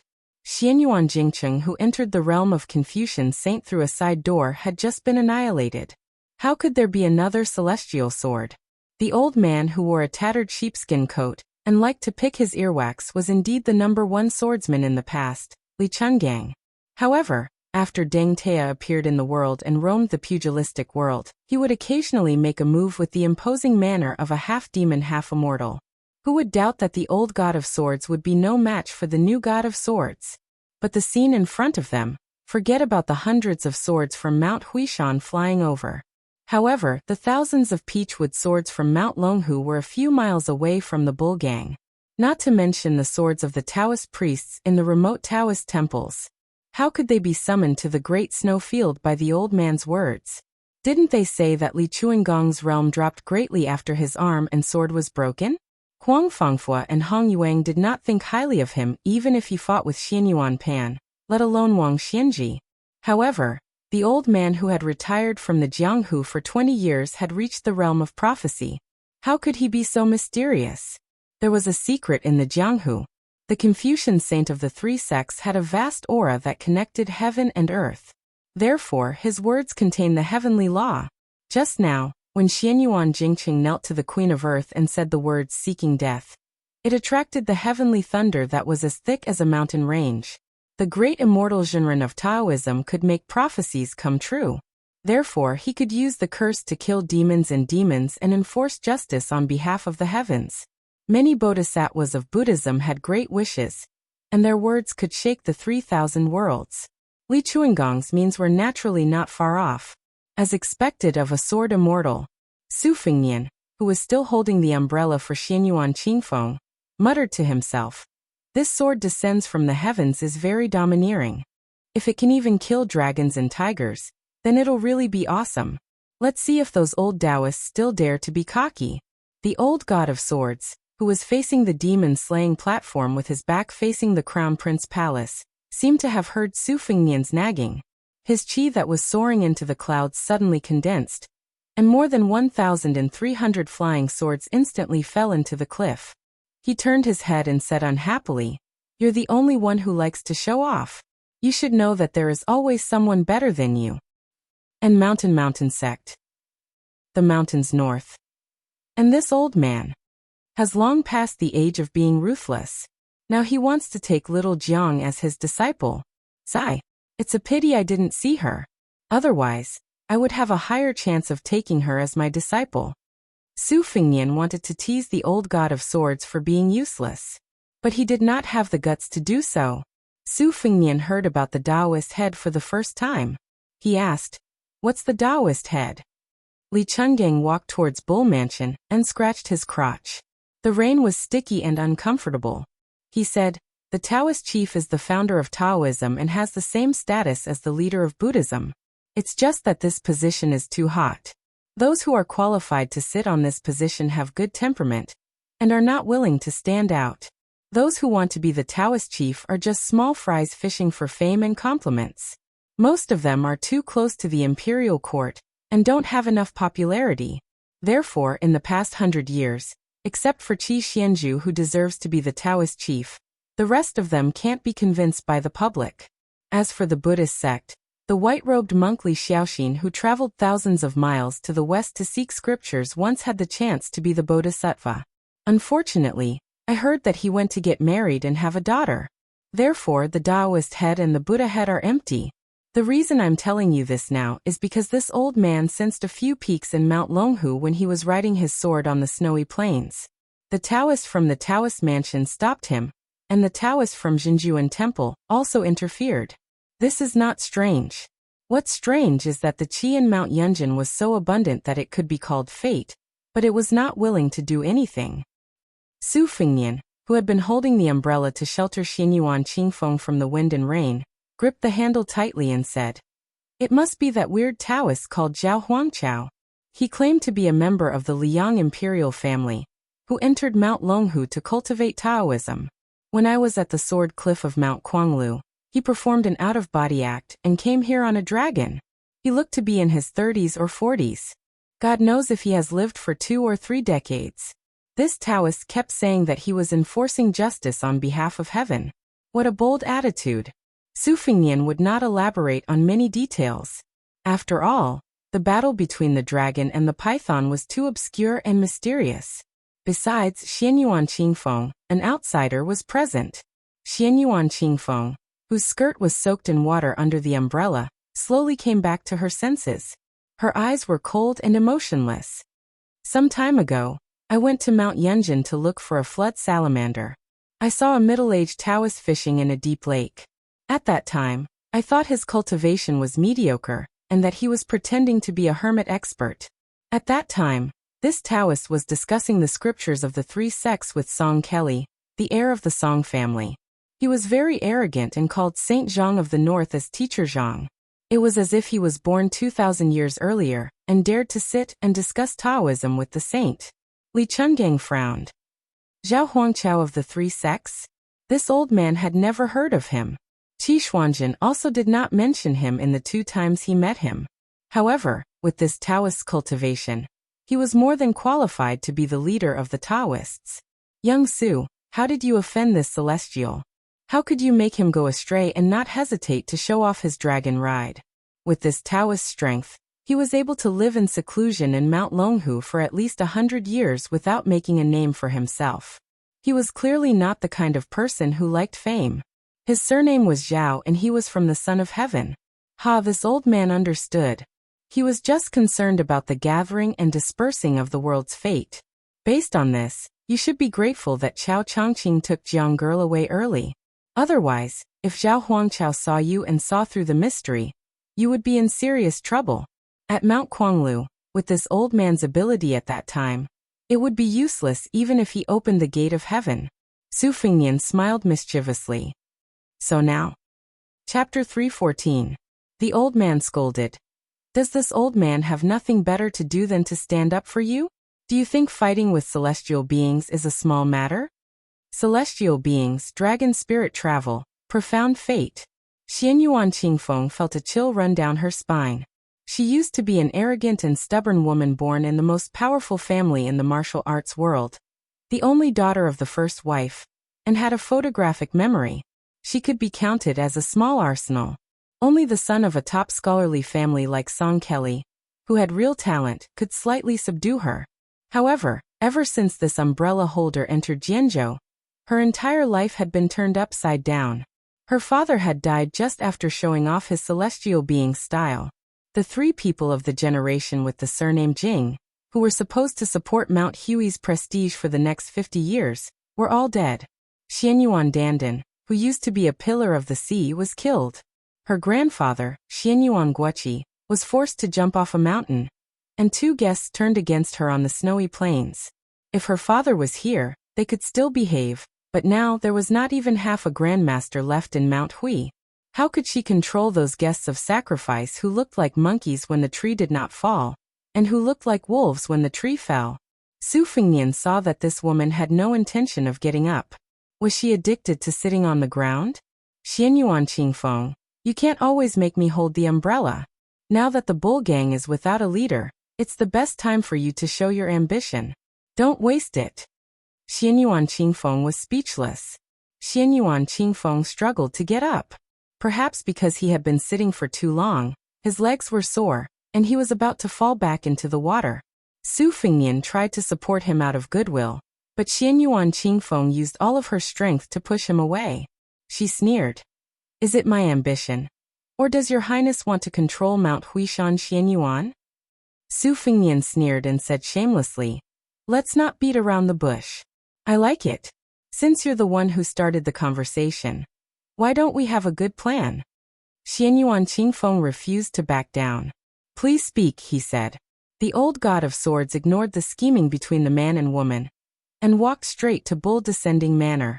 He walked up the steps and bent down to pick up the string of wind chimes. Su Fengnian spoke in a methodical manner. You're just worried that this Shitzi will take over the magpie's nest and use you as a puppet. You'll only stop when I've emptied Mount Hui's hundreds of years of wealth, right? Xianyuan Qingfeng said without hesitation. That's right. Your highness has a good family background and high standards. I believe your appetite will not be small. Su Fengnian laughed and said, Xianyuan Qingfeng, oh Xianyuan Qingfeng, I don't mind telling you this. As long as you take the copies of those secret manuals into the Tide Listening Pavilion in Beiliang, I don't want anything else. Since we're doing business on the surface and I've accepted your benefits, I'll naturally help you secure your position as the head of Mount Hui. If anyone isn't convinced, you can let them have a taste of Beiliang's blade. Besides, the old god of swords is already a swordsman of the present era. It doesn't matter if you're a fox exploiting the tiger's might or taking advantage of others. Who would dare say no? Even if you don't want to stay in Mount Hui, no one will come into direct conflict with you. This is a business. Whether you're comfortable as the head of Mount Hui or not will depend on your own methods. When the time comes, if you need me to take action, you'll have to give me other benefits. When doing business, even blood brothers have to settle accounts clearly. What's more, we're enemies, aren't we? Xianyuan Qingfeng said coldly. Your Highness also said that we're enemies. Then what business are we doing? If worse comes to worst, Xianyuan Qingfeng will just go all out and leave this mess to my brothers. What's wrong with me leaving the mountain? Su Fingnian clicked his tongue and said, That's no fun. Your father, Xianyuan Jingcheng, risked his life to create this situation. With your stubborn personality, how can you let it go? Who are you trying to fool? I'm not in the mood to beat around the bush with you. To put it bluntly, Mount Hui is in turmoil right now. If it weren't for the fact that I admire your father's actions, I wouldn't be so polite with a petty woman like you. Why would I stand here and hold an umbrella for you? Apart from your good skills in a fit of pique, what other skills do you have to show me? If you really piss me off, how hard would it be to support a puppet who's willing to be a lackey? Baoyang's hat of His Royal Highness isn't small, is it? Coincidentally, the few people that can't be suppressed by this hat are all dead. Su Fingnian observed Xianyuan Qingfeng's expression and said patiently, The bull gang can't beat the Dao Court's Mount Longhu in the first place. Now that you don't have me to back you up, won't you be suppressed for a few decades until you can't breathe? Besides, I'm Baoyang in the end. Aren't I going to leave soon? Once I leave, what are you worried about? If that's the case, then you're too useless. To tell the truth, the reason why I'm willing to let bygones be bygones and help you get promoted is because of that wooden sword Wenhua. He said that he'll use his sword to slap your little buttocks red when he learns superior swordsmanship. But once you leave the family, Wenhua won't go so far as to make things difficult for an ordinary woman with a miserable background. This prince won't be able to watch a good show. How boring. Xianyuan Qingfeng walked out of the umbrella and ignored Wenhua's teasing. He only asked, Miserable? Su Fingnian asked back, What do you think? Xianyuan Qingfeng asked, Are you pitying me? Su Fingnian didn't answer, and only handed the umbrella to her. Seeing that she didn't move, he simply placed the umbrella on her shoulder and looked up at the dusky rain. If Wenhua were here, he'd definitely say that the heavens are pissing again. How naughty! Xianyuan Qingfeng was stunned. At this time, Hong Yu took a few steps forward and got down on one knee. Young miss, from today onwards, Hong Yu is at your beck and call. Huang Fengfua said with a smile, I only want to continue studying at Mount Insignia and hope to reach Brother Jingqing's level one day. Whoever makes an enemy of young miss is also an enemy of mine. Xianyuan Qingfeng was stunned and didn't say anything. A loud voice came from the celestial master residence of Mount Longhu. Since Sword Godly has borrowed a sword and left, do you dare return it? Li Chenggang, who was sizing up Feng Ling, couldn't be bothered to respond. Next, Xianyuan Qingfeng inadvertently saw His Royal Highness winking at the old sword god and mouthing two words. After seeing this, Li Chenggang rolled his eyes and blurted out an extremely vulgar word in the direction of Mount Longhu. Bullshit. If that was all, Xianyuan Qingfeng wouldn't have done anything. What the old man who had become a terrestrial sword immortal said next was truly domineering. That's what Su Fingnian said. Xianyuan Qingfeng immediately smiled through his tears. Chapter 315. If Li Chenggang said fart to the Taoist master's residence, outsiders would only say that the old god of swords' heroic spirit was still the same as before, especially after entering the threshold of Earth Immortal. They were full of confidence and could regard Li Chenggang as an immortal swordsman. However, if it was Su Fingnian who said it, it would be a different story. Two great masters were fighting each other in the Great Snow Plains and the Taoist ancestral court, Longhu Mountain.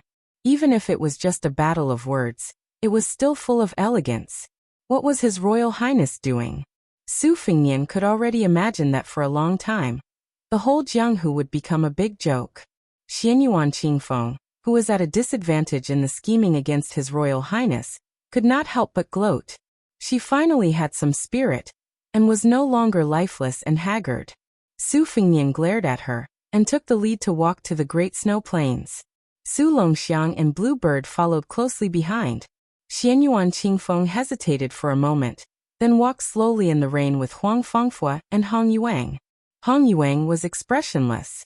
Huang Fengfua thought a lot in this short section of the road in the rain. Out of the corner of his eye, he glanced at the second foreign minister. Hong Yuang had always had a good reputation for his conduct and conduct. Not just anyone could claim the title of ancient style. Hong Yuang, as a foreign minister of Mount Huishan who came from a poor background, was not humble in front of others. This caused Xianyuan Qingfeng to treat him with respect. In private, Hong Yuang was called training a hawk, instead of raising a dog. Hong Yuang was also not overbearing and never showed any complacency. However, no matter how Xianyuan Jingqing secretly supported and cultivated Hong Yu these years, it was still Xianyuan Jingqing who brought him to the mountain. This time, Hong Yu betrayed him on the Great Snow Plains and killed his benefactor Xianyuan Jingqing together. Huang Fengfua was shocked at that time. If this matter spread out, it would almost destroy Hong Yu's reputation for half of his life. If he was not careful, he would be labeled as a traitor. Huang Fengfua sneered in his heart. You Hong Yu can betray Xianyuan Jinggong's second branch today. Will you betray your new master's first branch in the future? Hong Yu suddenly said. Hong Yu has something to tell Mississippi. Xianyuan Qingfeng nodded. Hong Tuo's tone was calm as he said. Back then, before Hong Tuo went up the mountain, he was actually secretly invited by brother Yu Jingqing. That was why he made the decision to come to Mount Hui. Otherwise, with Hong Yu's experience and ability, he definitely wouldn't have the courage to come to the Bull Gang and become a laughingstock. Huang Fengfua narrowed his eyes. Xianyuan Qingfeng felt as if a heavy burden had been lifted off his shoulders, and the knot in his heart was untied. He turned his head and smiled. Uncle Hong, you've suffered all these years. Hong Yu lowered his head and cupped his hands. That's how it should be. Hong Yu raised his head and looked directly at the young woman who was about to take control of Mount Hui. He said, But Hong Yu has received many favors from Emperor Xianyuan. Please treat the children of the second branch well. Xianyuan Qingfeng said softly. Uncle Hong, don't worry. Qingfeng isn't a narrow-minded woman. It's a fact that the second branch is powerful. Blindly purging dissidents will only cause the turbulent Mount Hui to fall apart. Qingfeng will do my best to appease the second and third branches. I won't change any of the established rules. Guests can stay if they wish, but leave if they don't. Even if they leave the Bull Gang today, Mount Hui will still welcome heroes from all walks of life to come up the mountain again. The grudges of my father's generation with the surname Jing, as well as those above him, will completely end today. If the other two branches cause trouble, Qingfeng can promise you twice but not thrice. At that time, if they still refuse to let it go, then don't blame Qingfeng for being ruthless. Xianyuan Qingfeng spoke lightly, but Huang Fengfua felt much more at ease. He was afraid that this woman would become arrogant and start a massacre in Mount Hui. When that time came, who would be the executioners? Wouldn't it be him and Hong Yu? Moreover, in this way he would have no room to maneuver and would be completely tied to her. This was originally a common method of controlling people. Logically speaking, it made sense. However, Huang Fengfua looked down on Xianyuan Qingfeng. Being in charge of a century-old aristocratic family was a strenuous job that could shake mountains and topple peaks. She only knew how to play petty tricks and was no different from a shrew with a loose tongue. She wasn't worthy of Huang Fengfua's loyalty. The most troublesome part was that Xianyuan Qingfeng's martial strength wasn't worth mentioning. Once the heir of Beiliang left, the more they suppressed her, the more likely it would be for him and Hong Yu when she rebounded in the future. Perhaps they wouldn't be able to suppress her even if they used all their skills. Walking to the entrance of the Bull Gang mansion, Su Fengnian stood under the eaves to shelter from the rain and looked back at the snowy plains. Xianyuan Qingfeng stood nearby. She tilted her head and smoothed out a few strands of hair that stuck to her cheek. She remained silent. The wind and rain gradually stopped. A young man with delicate features walked out of the mansion. Seeing everyone, he respectfully said to Xianyuan Qingfeng, Yesterday, First Master gave me 4 brocade pouches. He said that after the rain stopped today, they would be given to His Royal Highness and 2 esteemed guests. Xianyuan Qingfeng was slightly surprised. Huang Fengfua and Hong Yu's expressions were especially solemn. Although they were serious, they weren't surprised. Clearly, this wasn't the first time they had received the brocade pouches. In fact, killing Xianyuan Jingcheng on the snowy plains was a request for the brocade pouches. Huang and Hong didn't know beforehand that the other party had truly surrendered to Xianyuan Jingcheng. Xianyuan Qingfeng and the other two received the brocade pouches from the young man. Huang Fengfua and Hong Yu immediately excused themselves and left the snowy plains. The two esteemed guests didn't exchange even half a word of pleasantries. Huang Fengfua returned to the small building. He returned a clean set of robes and personally burned incense. He took out the small scroll hidden in the brocade pouch. After repeatedly reading it, he gently tossed it into the red sandalwood incense burner. He smiled and murmured, "Brother Jingcheng really didn't disappoint me." There were only a dozen or so words written on the exquisitely cut paper. It was just like what Xianyuan Jingcheng usually said when he talked about writing. Zhongyi had said that simplicity was the end of poetry. "Brother Huang, please stay in Mount Hui for 10 years, and you can enter the Finger Xian realm." Huang Fengfua first smiled and then laughed out loud. "Xianyuan Jingcheng, oh Xianyuan Jingcheng, are you asking me to work for your daughter for 10 years? Since you said you could help me enter the Finger Xian realm, don't mention 10 years, I can even wait 20 years. After laughing, Huang Fengfua decided to study at Bull Hill for another 10 years. He believed that with Xianyuan Jingcheng's meticulous planning, even if he couldn't enter the Finger Xian realm after reading all the secret manuals, Huang Fengfua was sure that another brocade pouch would appear at that time to solve his doubts. Huang Fengfua didn't even bother to think about who had the brocade pouch that he might not need in 10 years. With Xianyuan Jingcheng's meticulous mind, he was afraid that Huang Fengfua wouldn't be able to find it even if he turned the entire Bull Hill upside down. When the time was not right, the mysteries of heaven would not be revealed. Huang Fengfua sighed. "Brother Jingcheng, what a Confucian sage." Huang Fengfua is fascinated. Hong Piao had never stayed in the luxurious abode of the guest of Mount Hui. It was easy to go from frugality to extravagance, but difficult to go from extravagance to frugality. Therefore, he chose to live in a secluded bamboo house on the mountainside. After opening the brocade pouch, his forehead was oozing with cold sweat. The general meaning of the brocade pouch was far less soul-stirring than the one given to Huang Fengfua. It was just that Xianyuan Jingcheng kindly reminded Hong Piao. If Qingfeng had any grudges against Hong Piao for killing Xianyuan Jingcheng, he could say that Hong Piao was invited by Xianyuan Jingcheng to come up the mountain. Hong Piao, who was kneeling in front of the bamboo tea table, clenched his fists so tightly that the veins on the back of his hands popped out. When he, Hong Piao, went up to Mount Hui, it naturally had nothing to do with Xianyuan Jingcheng. At that time, what he said on the snowy plains was just an idea he came up with on the spur of the moment. He played an unknown trick to eliminate Xianyuan Qingfeng's vigilance. Therefore, although this brocade pouch seemed to be a kind reminder, wasn't it also a kind of warning? Hong Piao took a deep breath and raised his head to look out the window. He smiled. "Brother Jingcheng is indeed an immortal." Hong Piao is completely convinced. The bull landed under the eaves. Su Fengnian looked at the rainbow stretching across the sky. One end of the rainbow was on the snowy plains, and the other end was on the Taoist master's residence. The scenery was absolutely beautiful. Su Fengnian opened the brocade pouch and was stunned. The words written on it were concise and to the point. "His Royal Highness only needs to ask my daughter for a copy of the Aspiring Tripod Pavilion Spring and Autumn Annals from my life. There is a letter in the envelope." At the end, there was even a sentence that went straight to the point. His Royal Highness did not let her down, and Mount Hui would not let His Royal Highness down. Xianyuan Qingfeng leaned against a pillar, his eyes hazy with tears. Hong Piao is rebellious and needs Qingfeng to convince him with force. It's better to use force than to show kindness. When Mount Hui is peaceful, he can be raised. When there is chaos, he must be killed. Huang Feng has a good reputation. I have my own plans.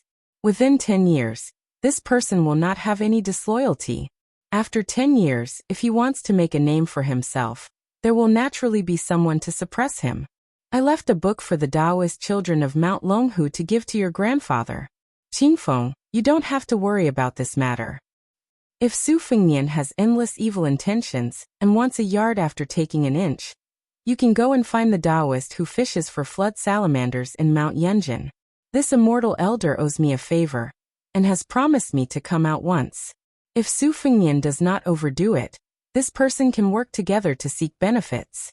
During the Qingming festival, if your mother is unwilling to visit the grave, Qingfeng need not force her. Since we can't help each other in times of need, it is already a blessing in life to forget each other. Since the day you were born, I have buried a jar of wine under an old cassia tree. From then on, I have 1 jar every year. Now I have 23 jars. How about privately naming your daughter Hong? Don't blame me for nagging. It's just that I haven't been able to talk to you all these years. In the future, my grandson will be called Fuyao, and my granddaughter will be called Yasong. How about it? All these years, I have been flipping through ancient books when I have nothing to do. I have 100 headaches, but I still can't think of a satisfactory name. I hope that in the future if they want to study, then they can study. If they want to practice martial arts, then they can practice martial arts. The world is vast, but they can only stand on a small piece of land. Life is bitter and short. It's only 100 years, 36,500 days. Once you read it, destroy it. Remember. Su Fengnian watched as Xianyuan Qingfeng swallowed the paper in the brocade pouch. What a heartless woman. In the quiet courtyard of the eldest son's house, that woman also received a brocade pouch. However, the paper was completely blank. Chapter 316. After the Heavenly Master Manor's external surname Qi Xuanjin ascended, Mount Longhu rarely had a grand occasion where the 4 great heavenly masters gathered together. Even when the butcher Su Xiao led several thousand iron cavalry to the foot of the mountain, the number 1 of the Longhu Hope generation, Zhao Shi, still didn't break out of seclusion. Of the 36,000 great heavenly cycle rituals of Xiangfan, only 2 of the 4 great heavenly masters went. In the past 20 years, Zhao Damping became the prime minister of Qingxi in the capital. Together with Yui minister Zhao Danxia, the north and south reflected each other's splendor, meeting even less than they were apart. The imperial college's left chancellor Huan Wen and the current court's grand secretary Zhang Julu came from the same sect. Their Dao and politics aligned. The 2 were as close as brothers. However, on one matter, their opinions differed. Everyone knew that Grand Secretary Zhang only respected Confucianism, belittled Buddhism and Taoism, while Huan Wen, who came from an orthodox Confucian background, greatly respected Elder Huang's tranquility. In the capital, he had a deep friendship with Zhao Damping. Even though Zhao Damping was 1,000 li away from the Heavenly Master Manor, he still commanded Mount Longhu's rules and precepts, as well as the 2 great sections. Outside, Zhao Danxia commanded the world's Dao sects, but internally, he only symbolically disciplined the teachings. As for the cultivation arts, in name, it was commanded by the old heavenly master Zhao Shi, but in reality, it was handed over to several people of the Jing generation to handle the specific matters. Zhao family's clan relative Zhao Jingchen was in charge of receiving guests at the manor gate. Bai Yu, who was bestowed with the purple title by the Son of Heaven, was in charge of theory and debate, frequently opening forums to preach. Qi Xianxia, who was also an external Taoist like Sir White Lotus, was in charge of sword training, occasionally passing on sword techniques to Taoists of the Jing generation and below. The various branches of the Celestial Master residence were connected by the same breath and branch. They each enjoyed their own glory and complemented each other. That was why Mount Longhu was enjoying such a glorious time today. On the west side of the Jade Emperor Hall in the main hall of the Taoist Master residence, there was a long corridor of ancient tablets. One of them was a large green jade tablet that was 30 feet tall. It was moved here and erected by the 4th generation of the Dragon Tiger Mountain Grandmaster. The tablet was inscribed with the words, "Purple Cloud Bless Land." It was rumored that the tablet was the same as the tablet of enjoying the blessings of the land alone, in Mount Hui. At this moment, a Taoist wearing a noble yellow Taoist robe was standing on top of the tablet. He was looking at the snowfield of Mount Hui with a face full of anger. At the foot of the tablet, there were 3 old Taoists who were dressed in their own unique style. The oldest had snow-white hair, sandals, and clean socks. He was only wearing an ordinary white Taoist robe. It was not very eye-catching, but at least he was wearing an ethereal alchemist's cloak, which vaguely gave him the aura of immortality. The second oldest Taoist was much more sloppy. He wore a thick green cotton robe that was stained with stains, as if he was afraid of the cold. He wore a pair of thick-soled warm shoes and a cotton cloth wrapped around his legs. It made people wonder how this old Taoist was qualified to stand in the inner residence of the Taoist master residence. The last one was frightening. Not only was his inner robe yellow, but he also wore a purple robe. It was extremely luxurious and noble. The direct descendants of the Taoist master residence could wear yellow, which was the case for Zhao Jingqian and Zhao Ningyun. There were very few honorable Taoist masters in Mount Longhu who could wear purple, and Bai Yu belonged to this category. As for the Taoist master who could wear yellow and purple, there was no doubt that there was only one Taoist master, Zhao Danxia. The four Taoist masters with the same surname as the emperor, Zhao Shi, who had spent most of his life in seclusion trying to break through, Zhao Shituan, who was talented but indifferent, Zhao Danxia, who was the leader of Taoism, and Zhao Damping, who was good at writing poetry, finally met. The strange phenomenon on the snowy plains of Mount Zhaoyao fell into the eyes of the Taoist masters. It was Zhao Damping who stopped Li Chuangong's sword of prophecy from flying out of its sheath. It was also Zhao Damping who asked the old god of swords to return the sword. After hearing the reply, Zhao Damping was furious, while Zhao Shituan laughed uncontrollably.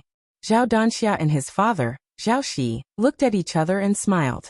When Zhao Shituan was young, he was not close to his nephew, Zhao Damping. He always felt that this child was not likable since young. He was gloomy and did not have the magnanimity of a descendant of the surname Zhao. Therefore, the old Taoist master did not hide his preference for Zhao Danxia.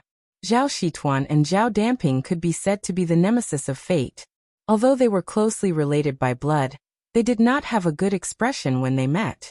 This time, Zhao Damping left the capital to return home mostly to discuss with his brother how to deal with the latest political affairs of the imperial court. The empire's territory was restructured, and the original 24 districts of Taoism would have to follow suit and make changes. Moreover, after the position of Mengzheng was established, Chongxian Bureau was very likely to leave Honglu Temple. The battle between Buddhism and Taoism, the battle of doctrines, and the battle of fate was on the surface. They could not be careless at all. A small part of the reason was that the Crown Prince of Bailiang had arrived at Dragon Tiger Mountain.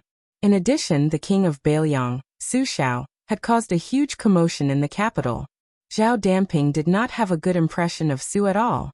It was possible that he did not have the intention to return to the Taoist master's residence to punish the young crown prince. Zhao Shituan said impatiently, "Zhao Damping, why are you still standing on the stone tablet of your ancestor? Li Chungang did not want to talk to you. It's useless even if you shout until your throat is hoarse. Why don't you use your flying sword and fight with Li Chungang on the snowfield? I'll do my best to cheer for you." Zhao Damping snorted coldly and floated down from the stone tablet. Leaping over the top of the tablet was not appropriate. At that time, he was angry at Li Chuangong's rude and unreasonable methods, so he did not care about his identity. Now that he had calmed down, Zhao Damping did not insist. Zhao Shi, who had been disturbed by Xianyuan Jingqing's forced breakthrough, put his hands in his sleeves and lamented. This person risked his life to enter the demigod realm. It's really a pity. If he was willing to take it step by step, there's a chance that he could really ascend. Zhao Danxia, who had the most celestial aura, nodded and said, "After this battle, Hui Mountain's luck has been completely destroyed." Zhao Shi's face was full of sorrow. There's no door to misfortune, only man can summon it. The warning of the ancients must not be ignored. Dragon Tiger Mountain should take this as a warning. Damping. Chapter 317. Although Zhao Damping's temperament was extreme, but her martial art skill, intelligence and talent were all first class in the present age. After hearing her father's rebuke, her original intention to argue with her uncle Zhao Shituan immediately dissipated. She calmed her heart and concentrated her spirit. Immediately the sharpness in her heart disappeared. She no longer showed any sign of wanting to compete with Li Chungang. The Taoist master mansion had been passed down for 1,600 years. Most of the time, it was passed down from father to son. If the Taoist master had no children, he would be succeeded by his brothers and nephews. There was no precedent of a woman taking over. The previous sect leader, Zhao Shizhi, had no children. Back then, it was either his younger brother Zhao Shituan, his nephew Zhao Danxia, or Zhao Damping who took over the Qingji capital skill seal, the luck-suppressing sword, and the Titan Emperor scripture. Back then, the sect leader's opinion was not unanimous. Back on the mountain, there was an old ancestor of virtue and prestige who wanted Zhao Shituan to take over the responsibility. Zhao Shituan simply ran away from the mountain and went to Jianghu to live a carefree life. He said that it was better to pass on the legacy to Danxia than to him. That was how Zhao Danxia became the sect leader. The Taoist Master Mansion's Taoist Master Mansion was far from being the Taoist Master Mansion's Taoist Master Mansion. The latter had been recognized as the ancestral court of Southern Taoism for 500 years. After the death of Wang Zhongluo, Mount Wudong was just a Taoist Master Mansion. In the eyes of many Taoists on Mount Longhu, it was just a Taoist Master Mansion. How could it be compared to the Taoist Master Mansion? Fortunately, the Taoist Master Mansion improved under Zhao Danxia's leadership and became the leader of all Taoism in the world. Zhao Damping, who originally wanted to establish his own sect under the feet of the emperor, finally bowed his head. That was why his father, Zhao Shi, said that there was no blessing or disaster. Zhao Damping said coldly that Li Chungang returning to the realm of Sword Immortal is a great feat, but he borrowed 1,000 swords from Mount Longhu on the snowfield. If this spreads out, where will the Taoist Master Mansion's face go? Zhao Danxia smiled softly and said, "Face is lost on Danxia. Let Damping pick it up in Beijing. Capable people do more work. Big brother, please excuse me." "Big brother, you're such a scoundrel. What are you doing?" Zhao Damping said helplessly. Her tone was no longer inflexible and stiff.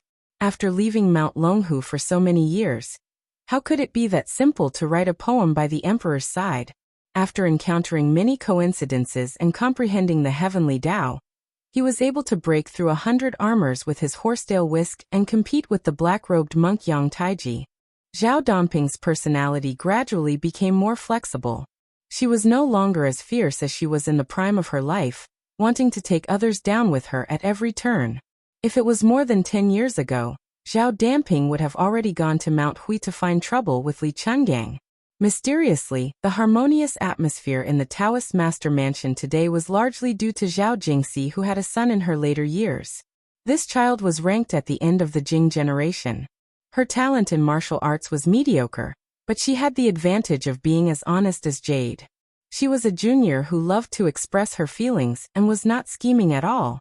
Even the eccentric Zhao Shituan, who did not see eye to eye with Zhao Jingxi, would have to smile knowingly when he met Zhao Jingxi.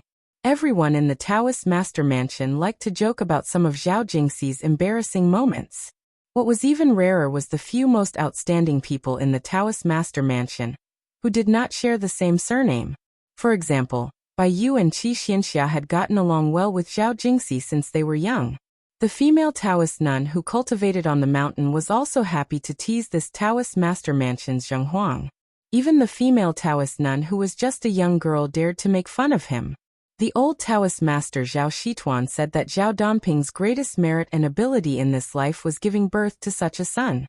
Zhao Jingxi's biggest characteristic was that he was absent-minded. He would often be chatting with others one moment, and then be in a daze the next. The people on the mountain were most afraid of him reading and looking for answers because no matter how thin the book was, he could read thousands of strange questions. Even the chief, Zhao Danxia, who was a patient elder, could be questioned to the point of being angry. Mr. White Lotus, who had hurt his eyes from reading, was not inferior to Zhao Danxia. He mocked himself for having 3 fears in life: afraid of thunder, afraid of walking, and afraid of Zhao Jingxi's questions. It was obvious how powerful Zhao Jingxi's questions were. Zhao Shituan clicked his tongue and said, "Old Man Li has returned to the peak of the sword Dao. It is highly likely that he will have a battle with Wang Xianji." Zhao Shi stroked his beard and smiled. "It seems that the battle with Dong Tai will happen in the future." Zhao Danxia and Zhao Damping looked at each other and smiled. The 2 elders in the family were of the same generation as Li Chungang and Wang Xianji. Naturally, They had ulterior motives regarding Li Chuangong's entering into the celestial realm. With their high realm and status, it was difficult for them to find something to take a break from their busy lives except for concentrating on cultivating and attaining immortality, and paying attention to the fate of Taoism. The Taoist master was unattainable to the common people. However, in the Taoist master residence, the Taoist master Zhao's clan, it was not much. After all, they were a family. It was the common view of a descendant looking at an elder. Zhao Shi waved his hand and said, "Damping, go ahead and tell Dan Xiao about the important matters. It was not easy for me to climb out of the coffin and take a breather. I want to chat with your uncle." Zhao Danxia and Zhao Damping received the order and left the steel corridor. Zhao Shi looked at his brother and said sadly, "Every time we meet we get old. Shituan, I don't know how many times I can see you in this life." Zhao Shituan said angrily, "You're so pretentious. If you don't go into seclusion, I'll see you every day and throw up when I see you." Zhao Shi shook his head and said, "Wang Zhongluo has cultivated the big yellow court, but I still can't ascend the Jade Emperor Tower that the old ancestor pointed out. I'm ashamed to face the ancestors." Zhao Shituan said angrily, "You don't have the face to face the ancestors because you can't ascend the Jade Emperor Tower and become a celestial? Then won't I anger the ancestors to the point that they have to ascend to the mortal world?" Zhao Shi smiled and said, "Let's not talk about this. How's your disciple's realm?" Zhao Shituan smiled and gave a thumbs up like a naughty child. "This. When do you go down the mountain? After defeating Qi Xuanzhen's black tiger, you can go down the mountain." "Good." Zhao Shi nodded and said, but then he was a little worried. In the last decennial debate on Lotus Peak, because the white-robed monk was busy, he didn't attend. Our Dao sect also had a hard time winning. If it wasn't for Bai Yu turning the tide, we might not have won. I heard that the 2 Zen temples this time was very strange. Not only did Li Dongxin and a few other virtuous eminent monks not take part in the debate, they even let a little monk represent the 2 Zen temples. That's right, Bai Yu mentioned that this little monk came to the Celestial Master residence with a young lady. Bai Yu said that the little monk is very intelligent. In the future, his achievements will be high and he might be able to stand shoulder to shoulder with Li Dongxin. Zhao Shituan said with a headache, "I can't be bothered to worry about this. It's just a battle of words. It's boring to sit on Lotus Peak for a few days and nights under the sun. If it's not suffering, what is it? In the end, it's just a quarrel. There's nothing to be proud of even if we win." Zhao Shi said worriedly, "It's not a big deal at first. If we win, we win. We'll just take it as winning some face for our Dao sect. But now the imperial court's arrangement is very mysterious. It's like casting a wide net. If we win, it's fine. If we lose, the fate of the 3 sects will increase or decrease." Zhao Shituan said heartlessly, "If the elder ancestor didn't say something about making a small bet with someone, there wouldn't be this trouble. Brother, do you know who the elder ancestor is betting with? What's the bet?" "What's the bet?" Zhao Shi hesitated and said softly, "I only know that it's a bet between people with the same surname. They're betting on who will ascend later. The bet is a seal for a seal." The laziest Zhao Shituan felt a headache. Only the elder ancestor likes to mess around. If he was willing to ascend to immortality with Qi Xuanzhen back then, Qi Xuanzhen would have turned into a rainbow in broad daylight and I, Zhao Shituan, would have ascended on a crane. Zhao Shi smiled and said nothing. Zhao Shituan laughed. "Actually, I know what the elder ancestor is thinking. Our Dragon Tiger Mountain is known to have a great immortal attaining Dao every 100 years. It's our fault for being so disappointing. If the elder ancestor had ascended earlier and no one attained immortality in the next 50 years, we would have lost a lot of face. I guess that's why he decided to bet with that person on who will ascend later." Zhao Shi stared and said, "Watch your words." Chapter 318. For some reason, Su Fengnian didn't walk into the treasure-filled bull descent. He just sat on the steps under the eaves, with his brother Su Longxiang and made Blue Bird standing behind him. His Royal Highness muttered to himself, and Xianyuan Qingfeng couldn't hear him clearly. Of course, she couldn't guess that this Bailiang heir was moaning and groaning. After leaving Liangzhou, first the red armor talisman reappeared in Jianghu. Then the sword crown and sword attendant of the Wu family's sword tomb inexplicably blocked the way, not to mention the 11th in the world, Wang Mingyin, who wanted to take away the head. Then Chao Chongqing took away Jiang Yan'ai and Gangnam-do and continued eastward. At Kuanglu Mountain, he even met Zhao Huangchao, who was in the celestial being's astral body state. When he finally reached the Daoda's Longhu Mountain, there were Confucian saints and sword immortals in the great snow plains. Su Fengnian believed that he was diligent in practicing his saber, but any one of these guys didn't even have the qualifications to fight to the death. That kid Wenhua said that there was no reason to always be attacked in Jianghu, but when he met these guys, he had no choice but to be attacked. At this moment, Su Fengnian finally understood why the bull rider was as timid as a mouse. It was right not to go down the mountain. With Hong Shixiang's identity, going down the mountain so easily was like carrying a large signboard with the words, "Come and hit me," written on it. This Jianghu's experts had their own experts to deal with. A Vajra realm martial artist seemed to be able to do whatever he wanted, but what if a Finger Xian realm martial artist found him an eyesore? A Finger Xian realm expert was awe-inspiring, but a heavenly image realm thousand-year tortoise would come out of the pond to teach him a lesson. Was a heavenly image realm invincible enough? Didn't Xianyuan Dandan study for his grandson Xianyuan Jingcheng and become an earth immortal? After 100 years of hard work, he didn't even leave behind a handful of ashes, let alone a complete corpse. Su Fengnian lay on the ground, sighing again and again. Jianghu was dangerous. Xianyuan Qingfeng waited for a long time, but Royal Highness didn't return. Finally, he said impatiently, "Your Highness won't enter Bull Descent? The things here are too dirty. Qingfeng will definitely not take anything away. Your Highness can take whatever you want." Su Fengnian still did not respond. After a long while, an unfamiliar young girl walked out of the mansion. She had the same demeanor as the young man who had previously delivered the brocade pouch. She said softly, "First Master instructed this servant to deliver a brocade pouch if your Highness does not submit to the bull." Su Fengnian finally regained his senses. He rolled his eyes and said, "Are you done yet?" While muttering to himself, he hastily took the brocade pouch and opened it to take a look. He waited until the young girl had walked back to Yuniu town before whispering to Xianyuan Qingfeng, "Your father said that there's a treasure house in Yuniu town. The door was made by the Mahis School of Shangyin Academy and is indestructible. The male and female Jiao salamanders are the inner and outer rings. If you want to enter, you have to drip a drop of blood into the male Jiao salamander's mouth. The male Jiao salamander will then drill through the door and swim through the mechanism to meet the female Jiao salamander. If your Xianyuan bloodline is broken, won't no one be able to open it?"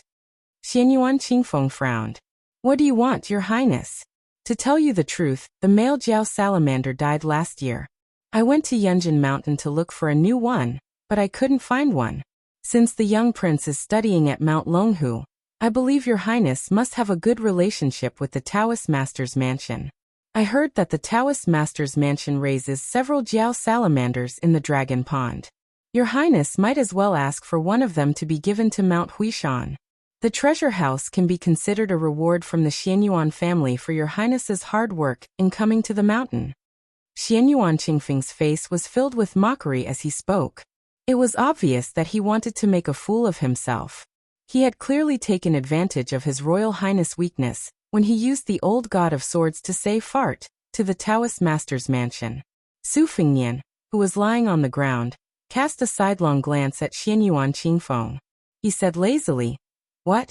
You think I don't dare to ask for a Jiao salamander? If the Taoist Master's mansion isn't willing to give it to me, then I'll snatch it. If I can't snatch it, then I'll steal it. If I can't steal it, then I'll talk nicely and beg for it." Xianyuan Qingfeng's lips curled into a subtle arc as he said with a smile that wasn't a smile, "Your Highness doesn't bother with trifles when doing things. In the future, you will inherit the title of Northern Liang King. As long as you use this method to deal with the Northern Ming dynasty, you will definitely be able to achieve victory and leave your name in history." Su Fengnian stood up, pretending not to hear the mockery in her voice. "I'll take your auspicious words." Su Fengnian then changed his expression and smiled warmly. "Not only does the brocade pouch say that there are several items in the treasure house that can catch my eye, It also says that there's an item outside the armory that's even more precious than an entire mountain. It asks me to treasure it well. The words on the brocade pouch are, far in the horizon, yet close in front of you. Xianyuan Qingfeng's expression changed slightly. Su Fingnian laughed heartily and jumped down the steps. Silly girl. Your father is willing to give you to me? Besides, even if he's willing to give you to me, I'm not willing to accept you. You don't have any breasts or buttocks, and you're always wearing a bitter face. You can see female ghosts when you look in the mirror. Xianyuan Qingfeng stared at Su Fingnian's back with a complicated expression. As they approached the edge of the snowfield, Blue Bird whispered, Young master. Su Fingnian had a telepathic connection with her and knew what she was thinking. He smiled and explained, It's not that I'm deliberately making things difficult for Xianyuan Qingfeng, but this woman won't listen to your kind words. If you really want to confide in her, I'm sure she'll treat your kind intentions as ill intent. If you really think I covet her beauty or her family fortune, wouldn't I die of injustice? Ignoring the gloomy Xianyuan Qingfeng, His Royal Highness had just descended the snowfield when he saw a large group of people kneeling in front of him. There were no less than 30 people. Su Fingnian only needed to think for a moment to realize what was going on. He held down Xiao Chunlei and looked down at them with a smile. Oh, you all know how to sail according to the wind. You're in a hurry to serve me so you can go to Bailiang and ride roughshod over them? This matter is fine, but I'll say the ugly words first. If you really have some ability, I won't send you away like your beggars. I don't care if you used to be a wanted criminal or a thief. My rice bowl is very big. Not to mention a few dozen people, even a few hundred people will be full. However, if you don't have any ability and want to eat and drink for free, I don't care if you're a guest of Mount Hui or some martial arts hero from which path scram. Once you're caught, I'll take your heads to the authorities to exchange for some money. Most of the Jianghu people who relied on Mount Hui were stunned. Wasn't this Bailiang heir a bit too ignorant and incompetent? How could his words be more straightforward than a thief? At that moment, a dozen or so fence-sitters stood up cautiously and tried to change their minds and leave. Half of these people were proud and arrogant and didn't want to be bullied. The other half were just here to make up the numbers. They wanted to go to the wealthy Bailiang heir and ask him to live a luxurious life. This group of people didn't have a high status in the Great Bull Gang. They belonged to the category of nobodies who weren't loved by their grandmothers and uncles. They wouldn't be able to obtain the most lucrative position of a guest of Mount Hui. Normally, not to mention an entire secret manual, even if it was just a single page, they would fight until their heads bled. Those who had relatively good relationships with each other were also deceiving each other. Those who weren't of noble status could only borrow secret manuals from the aspiring Cauldron Pavilion for a limited period of time. They couldn't take it out of the pavilion. If someone secretly copied it, they would be expelled from Mount Hui once they were discovered. Many martial arts heroes who had similar martial arts styles would each memorize the manuals by rote. The more the better. After the event, they would exchange secret manuals with each other. Those with slightly bad intentions would say a few more words at a critical juncture. This wouldn't cause the other party to go crazy, but it would cause the other party to take a detour. There were only a few dozen guests of Mount Hui. Su Fingnian actually became absent-minded at a time like this. This was because he didn't want to stay on Mount Longhu any longer after hastily settling the affairs of the Great Bull Gang. He was going to head to the northeast of the Jian province. Martial Emperor City. Chapter 319. Xianyuan Qingfeng walked back to the courtyard where the eldest son's quarters were. The glazed fish tank in front of the courtyard had been destroyed. Looking up at the plaque, he saw that his father, Xianyuan Jingcheng, had written the Flask of Eternal Spring. Passing through the hall, there was the Imperial Library, where Xianyuan Jingcheng had spent almost all of his time as a teenager. There were more than 6,000 scrolls here, but it was completely different from the aspiring Cauldron Pavilion. There were very few martial arts manuals here, but they were all classics of the 100 schools of thought. The small building was simple, but the windows were bright and clean. The top floor had a wide view, from where one could observe the South Star and the Big Dipper. At the back, there was a Lingji courtyard with a small facade. On both sides of the courtyard were small and narrow side rooms. Originally, It was meant to provide lodging for the maids and servants. It was just that the main wife's courtyard was deserted, and that woman's temperament was cold and she did not like noise. So she left behind a personal maidservant. The side rooms were all used to store sundries. Many of the poems and essays that Xianyuan Jingqing had written when he was young to express his grievances were thrown into piles by her, scattered all over the table, chairs, and floor. There was a pair of male and female 1,000-year-old luohan pines on the side of the corridor. Their roots were intertwined and their crowns were juxtaposed, making this place seem even more desolate and unsettling. Xianyuan Qingfeng walked further into the rear hall of the woman's private quarters. There were originally countless paintings and couplets, but they had all been removed by her. Only a large plaque hung in the middle of the hall that read, "Better to leave than to come." It was probably because she used too much effort to move them that she was able to survive. Xianyuan Qingfeng walked to the tea room with a view of the Dragon King River, and saw that she was sitting quietly with a pile of ashes beside her. There was only a white jade scroll left of a painting. Xianyuan Qingfeng said coldly, "Father killed the old ancestor as a land god." Xianyuan Jingqing was ambushed by Huang Fengfua and Hangyu. Grandfather was expelled from the mountain. Bailiang's heir, Su Fingnian, killed more than 10 people in one breath outside the snowfield. He had the light cavalry and retainers hang their corpses in front of the east sect of Mount Hui. He declared that he wouldn't accept anyone from Mount Hui. Now 3 or 4 of the 10 guests of Mount Hui are gone. As for the rest of the Jianghu people, most of them have chosen to leave the mountain. Only in front of her daughter, Xianyuan Qingfeng, would the woman not be so cold and distant. She smiled gently and said, "Isn't this the perfect time for Qingfeng to take over Mount Hui?" Xianyuan Jingqing had swept clean the Great Snow Plateau, and with Bailiang's crown prince eyeing him covetously, it could be said that there were internal and external troubles. Those ministers of resurgence in the history books all stepped forward bravely at this time to turn the tide. Only then could they make people feel grateful and fearful at the same time, controlling the people's hearts. It was just the 4 words of combining kindness and power. If Mother didn't guess wrong, Xianyuan Jingqing had already reached a secret agreement with His Royal Highness. Aside from Huang Fengfua and Hangyu, the 2 open chess pieces, there were still some hidden chess pieces that were biding their time. Right? What Mother was most curious about right now was whether His Royal Highness had asked for an exorbitant price to make things difficult for Qingfeng. If she married into Bailiang Palace as a concubine, it was not impossible. With Mount Hui's Xianyuan family's several hundred years of foundation as a dowry, there weren't many women in the world who could afford such a large sum. Right? The woman's voice was soft and gentle, very pleasing to the ear, but the meaning behind her words was chilling to the bone at this moment. Xianyuan Qingfeng couldn't stop laughing and actually laughed until tears came out. She wiped her tears and said, "I've disappointed Mother. That His Royal Highness doesn't care about Mount Hui, not to mention Xianyuan Qingfeng, who can't even get into the Rouge Review. Mother, you can only blame yourself for not giving birth to a more beautiful Qingfeng back then." The woman didn't get angry and only quietly waited for Xianyuan Qingfeng to finish laughing. Seeing her daughter's unstoppable tears, she reached out to help wipe them away.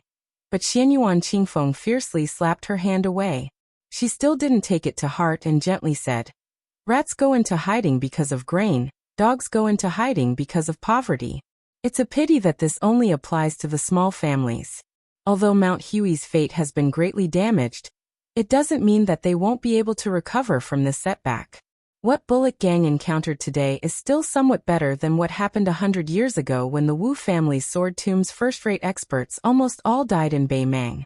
Bailiang's heir hung up the corpses to intimidate everyone, and was clearly building momentum for Qingfeng. If it's as you said, that heir's ambitions aren't in Mount Hui, that's even better. After he leaves with his troops, if Qingfeng feels that he's short of money and can't control the situation, you can ask Mount Longhu for some protection. The Celestial Master residence and Bullock Gang have always been linked for several hundred years. A close neighbor is better than a distant relative. Xianyuan Qingfeng sneered and said, "In the end, you're still asking for help." The woman murmured softly, "In life one must ask for help from heaven, earth, king, father, and mother. Who doesn't ask for help?" Xianyuan Qingfeng said expressionlessly, That air left more than 100 light cavalry at Mount Hui. He said they were responsible for transporting the copies of the aspiring tripod pavilion's secret manuals back to Bailiang.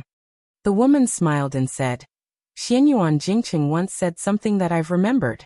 A man's talent is 10,000 pounds, but it can't compare to a woman's chest. From what I can see, His Royal Highness clearly still has feelings for Qingfeng. It doesn't matter whether or not she's Bailiang's side consort. A noble family's wealth isn't necessarily a blessing for a woman. But if we can use this opportunity to stabilize Mount Hui, that's the most important thing right now. Mother said one more thing. No matter how talented that Yuan Tingshan is, don't meet him in the future. No matter how great a martial artist's achievements are, they can't compare to a single word from the heir of Bailiang. In the short term, you can only get close to the heir of Bailiang and not alienate him. As for the long term, just take one step at a time. It's like playing chess. Qingfeng can't be in a hurry to place a piece. Xianyuan Qingfeng was lost in thought. He poured himself a cup of wine, which was still warm and fragrant. He raised his head and took a big gulp. The woman, who was no longer young, had a gentle gaze. She smiled and said, A cup of osmanthus wine in your mouth will bring 2 peach blossoms to your face. Xianyuan Qingfeng said calmly, This was written by father. She said calmly, Xianyuan Jingqing said so much and wrote so much. There's bound to be a few sentences that you remember. The ancient records say that Mount Zhaoyao has many ancient osmanthus, but there weren't many left when mother came up the mountain. Among them, the Tangue is the oldest and the most luxuriant. Every autumn, the osmanthus seeds would fall like rain. It's glorious but not charming. She hesitated for a moment and said slowly, Just like how Xianyuan Jingqing conducts himself. Xianyuan Qingfeng gripped his cup tightly and stared at her. He clenched his teeth and said, Isn't it ironic to say that my father is good now? She said calmly, Mother, have you ever said anything bad about Xianyuan Jingqing? Xianyuan Qingfeng bit the corner of his mouth, so hard that blood seeped into the cup. He asked with a trembling voice, Mother, have you ever liked father, even a little bit? She shook her head and said, I don't know. Xianyuan Qingfeng sneered like a madman. Then you've never liked him. Poor father studied for you for 20 years, only to learn that you're the funniest immortal on earth in the last 1,000 years. She didn't refute. Xianyuan Qingfeng threw away his cup and suddenly stood up. With his back to her, he said in a deep voice, Mother, don't worry. Father spent a lot of effort to create this situation. Qingfeng will definitely risk my life to make sure that Mount Huishan doesn't fall, so that mother can live a peaceful and stable old age. She still didn't say anything. She waited until Xianyuan Qingfeng left the courtyard before slowly standing up. She picked up the hot wine pot and walked straight to the snowfield without feeling the pain. The sky cleared after the rain, and the scenery on the snowfield was pleasant. She came to the cliff and revealed a beautiful smile that no one had ever seen before. Jingqing, I won't be angry with you anymore. She leaped. Chapter 320. Before His Royal Highness left Mount Longhu, he left behind a treasure of calligraphy for the Taoist temple. There were a total of 3 horizontal plaques, and the wood was old peach wood that was chopped down from the mountain. The old Taoist master Zhao Shituan was so happy that he rubbed his hands and stood at the door for a long time. The horizontal plaque was Kunlun, the east plaque was Immortal Mansion, and the west plaque was Nanjia Zhoucheng. In terms of strength, it might not be as good as the works of the Taoist masters of Mount Longhu, but its spirit was not inferior at all.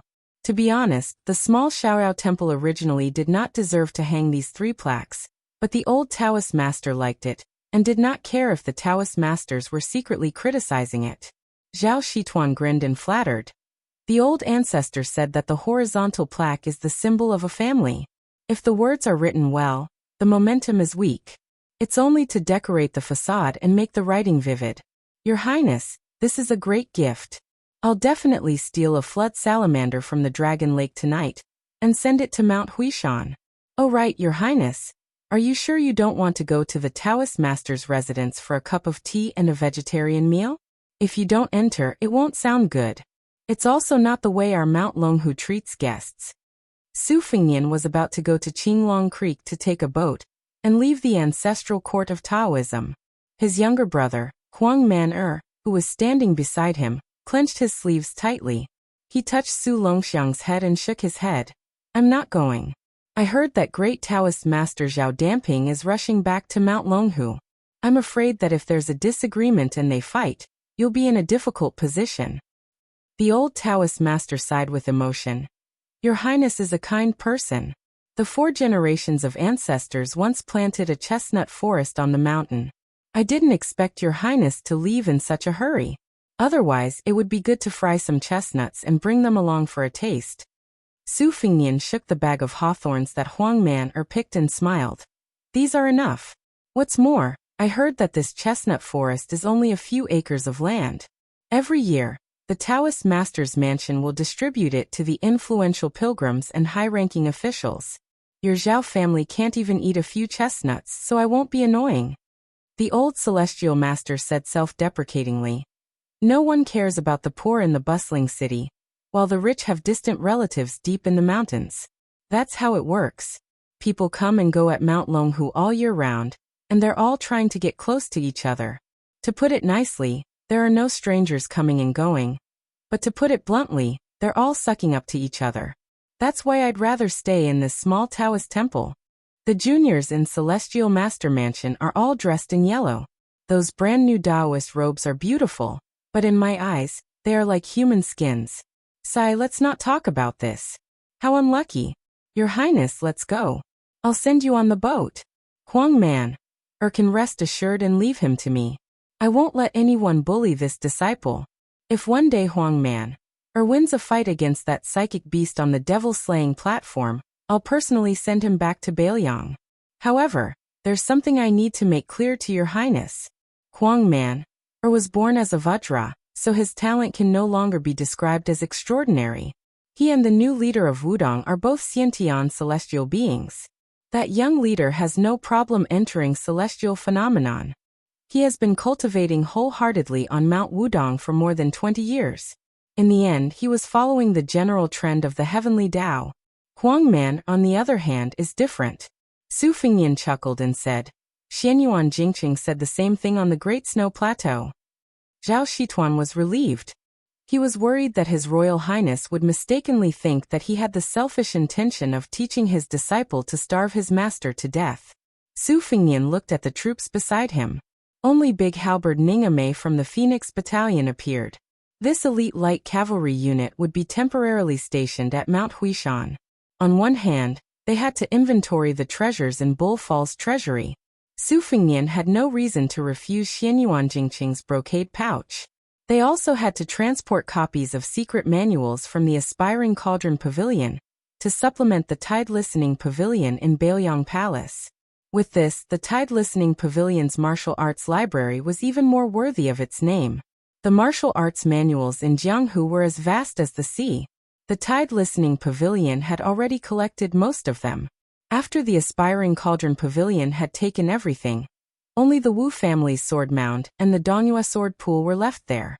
As for the other layer of meaning, Su Fingnian and Xianyuan Qingfeng had a tacit understanding. After Bull Fall overturned the situation, she became the mistress of Mount Huishan as a woman. To a large extent, her status was not legitimate. The second and third branches had pledged their loyalty to the two brothers, Bailiang and Xianyuan Jingxian. Xianyuan Qingfeng's direct descendants and trusted aides could be counted on one hand. Giving her 100 light cavalry units to use as a banner was equivalent to sending charcoal in snowy weather. Su Fingnian hesitated for a moment, then smiled at Ningame.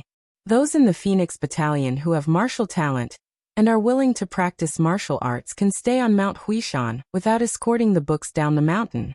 I've already spoken with Xianyuan Qingfeng. The Aspiring Cauldron Pavilion's secret manuals can be read at will, as long as they don't leak out of Jianghu. Remember, you're at Bull Fall, not living under someone else's roof. There's no need to lower your voice and look at other people's faces. However, you also can't be too domineering and unreasonable. We're like turtles occupying a magpie's nest. In short, General Ning can do whatever he wants in Mount Huishan. There's no need to report to me. Chapter 321. The halberd Ningame cupped his fists and said in a deep voice, Yes, Your Highness. I won't let you down. Su Fingnian saw that the burly general with a soft voice wanted to say something but stopped. He smiled and said, "If you have something to say, just say it. There's no need to follow the rules." The general, who never frowned when charging into enemy lines, blushed slightly. He turned around and said respectfully to the elderly god of swords, "Ningame has benefited a lot from senior's guidance on halberd techniques. I will never forget it." The old man with the sheepskin fur coat said impatiently, "Why are you thanking me? Do you think you can repay my kindness with your trivial skills? Since that's the case, you might as well keep it in mind." Ningame blushed immediately, and was at a loss. He was obviously not as thick-skinned as His Royal Highness. Su Fingnian ignored him and looked around. Other than Blue Bird, who was on his side, Yu Yue, who was playing with the white cat Wu Meinyang with her slender fingers, could be considered half a member. Morong Wuzhu and Morong Tonghuang had special identities. This pair of brother and sister, who were said to be devastatingly beautiful in the prophecy, were no longer worried. With the death of the old Xianyuan Great Pan, the pressure of Mount Hui was no longer there. The siblings' spirits had changed. Not to mention Morong Wuzhu, who had no opinions and only knew how to go with the flow. Even the gloomy Morong Tonghuang looked relaxed. He had a leisurely attitude as if he was going on a trip. He felt that even if the sky collapsed, His Royal Highness would be there to support him. He only needed to watch the show. As for Princess Jing and Pei Nanwei, she seemed to have completely accepted her fate after hearing about the battle at Great Snow Plateau. Of the 4 retainers from Liangzhou, Lu Qiantang had died in the battle. Old Mi, Wei Shuyang, had to stay on the mountain to select secret manuals. Now only Xu Xiu and Yang Qingfeng were left to follow them to Martial Emperor City. Su Fingnian boarded the boat and sailed out of Qinglong Creek.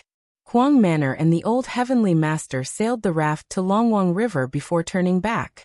Su Fingnian gave a tiger Kue Vajra to his younger brother. After waving goodbye, he sat on the bow deck, not daring to look at his younger brother's figure. The female tiger Kue Bodhisattva squatted beside His Royal Highness's feet and whimpered softly. Su Fingnian leaned against the ship's railing and placed a handful of hawthorns in the space between his knees. He tossed one into his mouth, which tasted slightly sour. There were 4 brothers and sisters in Bailiang Palace. The eldest sister, Su Fingnian, had married into Gangnam-do. Her mother had passed away early, so she treated His Royal Highness with nothing but doting. Even if she met a man she truly liked in the future, and had to choose between her younger brother Su Fingnian and her husband, she would not hesitate to protect her younger brother. The second sister, Su Weisheng, was extremely talented. Not to mention Su Fingnian. Even Su Xiao was a little afraid of her ability to persuade people with reason. However, her relationship with Su Fingnian had always been very good. It was just that the way she behaved was different from how Su Fingnian and his eldest sister stuck together like glue. The more Su Weisheng cared for him, the stricter her demands were. It was as if she was setting an example and doing everything to the best of her ability. She would not stop until Su Fingnian did better. Among the 4 of them, Su Weisheng was the most stubborn. Undoubtedly, she was the most accomplished and the most famous. Perhaps the world could not imagine that a woman like her, who had suppressed all the heroes in Shangyin Academy, was just a girl who acted coquettishly and shamelessly with her younger brother. Younger brother, Su Longxiang? Su Fingnian remembered when they were hunting when they were young. The 2 brothers had left the cavalry and encountered a giant bear that was as strong as a small mountain. It was the 10-year-old Huang Man, who stood in front of them and tore the beast apart. Every winter, Su Fingnian's favorite thing to do was to hold Huang Man, feet upside down and write on the snow. Usually it was the second sister, Su Weisheng, who improvised the poem, while his eldest sister applauded and cheered. However, no one in the world knew that the widely popular poem, a poem written by a sword in the snow of Liangzhou, was not written by Su Weisheng with her sword, but by His Royal Highness with the little prince's head. At that time, the happiest person was none other than Su Longxiang. The 4 siblings, who were once carefree, had unknowingly left each other. A Dragon King River ship approached, interrupting His Royal Highness's sorrowful thoughts of parting. Xianyuan Qingfeng boarded the ship alone and walked toward Su Fingnian. Su Fingnian chewed on a hawthorn and expressionlessly asked, "I heard your mother jumped off a cliff." She calmly said, I forced her to her death. Su Fengnian frowned and said, since the people involved are all dead, could Miss make the final judgment and clear up my doubts? Xianyuan Qingfeng must have a heart of stone. She did not have the slightest intention of hiding the truth for the deceased's elders. It was as if she had held it in for more than 10 years, and if she did not say anything now, she would become a madwoman. She squeezed out a smile that was difficult to tell whether it was relief or desolation and slowly said, my father loved her, but he never asked for anything in return. As for my mother, she probably didn't even know whether she loved or hated him. As long as my father stayed at Bull Hill, she had a reason to continue living. Whether she deceived herself or others, she could continue to struggle at death's door. Once my father died and I took control, she had no reason to continue living. Since that was the case, why not let me, as her daughter, break the final paper? Su Fengnian shook his head and said, I don't understand you. Xianyuan Qingfeng stared at His Royal Highness, who did not match the rumors, and calmly said, Qingfeng doesn't understand you either. When Su Fengnian saw Li Chenggang walk out of the cabin, he suddenly said, haha, miss, don't hide. A young girl, whose hands and feet were pressed tightly against the ship's bow, jumped into the river and disappeared in a flash. She chuckled and said, so what if you're a land immortal? Chapter 322. The Huishan sisters' waterfalls were stacked on top of each other. When the last waterfall poured down, the sound of the waterfall could be heard from half a mile away. A young man was sitting below with his upper body exposed. He used his back to withstand the torrent. His skin turned from red to purple from the impact. In the misty water, a rainbow was reflected above his head. The large pool was covered in moss and tall trees. The scenery was beautiful and gentle. A middle-aged Taoist came and went without alerting any of the sentries in Huishan. He came near the waterfall and looked at the young man from afar. He saw that the young man's body was on the verge of collapsing. If he continued to resist, his lungs would be injured. The nameless Taoist waved his sleeve and pulled the young man out of the waterfall. It was the machete man Yuan Tingshan who was treating his injuries with poison. His eyes were gloomy. A blade tied to his wrist jumped out of the water, like a green dragon. With the blade in hand, he could kill the enemy at any time. Yuan Tingshan's caution was evident. However, when Yuan Tingshan saw the person's face, he immediately knelt on the rock beside the pool, even though he was famous for being heartless in Huishan. He said loudly, Julu's Yuan Tingshan greets the Immortal Senior. Yunjin Mountain's Immortal Senior has rewarded me with a few celestial fruits. I will remember your kindness. The middle-aged Taoist who fished once every 10 years in Mount Longhu waved his hand and said, I only came to Huishan's great snowfield to send Xianyuan Jingqing off. I saw that you were going astray and recovering from your internal injuries, so I took the liberty to intervene. Don't blame me for doing something unnecessary. Yuan Tingshan smiled and showed his white teeth. He said, I don't dare. The Taoist saw that the young man's words were extremely respectful, but his right hand was holding onto the hilt of his blade. He did not take it to heart and just smiled. He lamented, Julu is a place where people converge.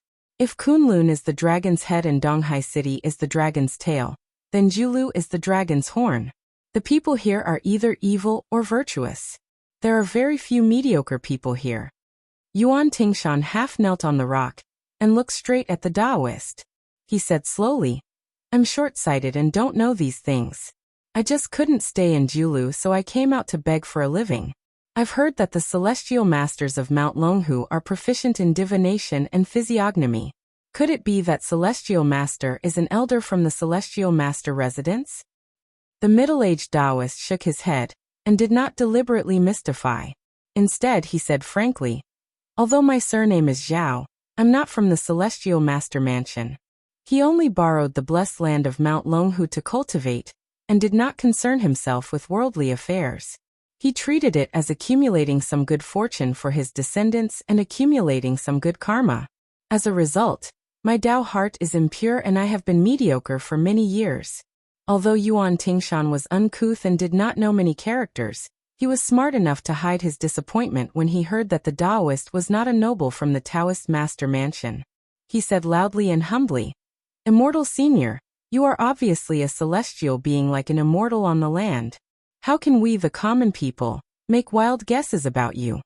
The ordinary-looking Taoist took out a yellowed book from his sleeve and tossed it to Yuan Tingshan from a distance. His voice was light, unlike Yuan Tingshan's, which was full of vigor, but his voice could be heard clearly in the roar of the waterfall. Xianyuan Jingqing sought his own heaven's retribution, but in fact, after the last heaven's thunder, which was as thick as a peak, he still had one spiritual soul and one physical soul left. That's why this humble Taoist said to send him off just now. It was fate that I met you at Yunjin Mountain, and your murderous aura scared away the dragon salamander that was about to turn into a dragon. We met so many people, but you were the only one who was willing to eat the wild fruit in the bamboo basket. It's also fate. The Tao that I cultivate is the most boring word, seclusion. It's almost the same as the wild fox Zen of Buddhism. If there's fate, there's a need to resolve it. Today, I'll get a book from Xianyuan Jingqing for you. It's Xianyuan Jingqing's martial arts experience that he had honed for 100 years. It's not limited to knife skills, and you can progress step by step. Yuan Tingshan took the secret book that had yellowed pages and became more and more brand new as it went on. He could even smell the scent of ink on the last dozen pages. His body couldn't help but tremble. Yuan Tingshan was not an inexperienced wanderer who only knew how to accumulate fame. He had been influenced by Mount Hui, which was full of people, and knew the ways of the world by heart. Moreover, Mount Hui was a place where good and bad people mixed together. The things that they lacked the least were Jianghu secrets and gossip. The martial artists of Jianghu, except for the land immortals who had profound means in the past dynasties, had always been fiercer and more powerful with each generation. No one said that those who had lived longer were necessarily more powerful. Wudong Mountain, which competed with Dragon and Tiger for the leadership of Taoism, had their young chief entered celestial phenomenon. Then did Song Jiming, who had lived for 150 years, enter Vajra realm? Therefore, whether a martial arts secret book was good or not was the same as a chess record. The older the antique was, the less valuable it was. Xianyuan Jingqing was a genuine celestial phenomenon master. How could his life's work be measured by mountains of gold and silver? Not to mention one Xianyuan Qingfeng. Even if 10 Xianyuan Qingfeng were to be exchanged, Yuan Tingshan wouldn't even look at them. However, Yuan Tingshan, who was cold by nature, was frightened. His expression became serious, and he carefully put the book into his bosom. He stood up and bowed to show his seriousness.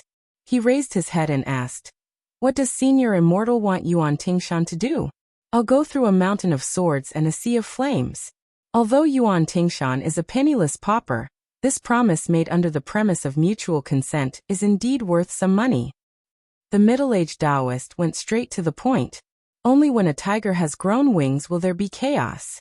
You've already seen the Crown Prince of Bailiang. I don't need you to kill him. I only need you to remove his wings. After you've read Xianyuan Jingqing's cultivation experience, you can use it to hone your martial arts. Yuan Tingshan laughed. Senior Immortal has suffered a great loss in this deal.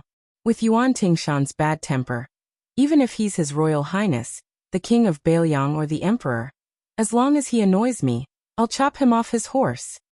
The middle-aged Taoist appeared to be in a rare trance. He turned his head to look at the big snow plateau that was full of potholes after the heavenly tribulation. He muttered, "There are 80,000 words in the world, but only one word can kill. The word love can mislead people. The word love can kill." Therefore, Ancestor Lu once left a sword hanging on the eaves of Beijing, passing on the Tao of the Sword of Wisdom to his descendants. Even though this seemingly middle-aged Taoist had already transcended, he still sighed at this moment. Xianyuan Jingqing, since you know that you can't force it, then why bother to pay the price? I've never seen such talent in my life.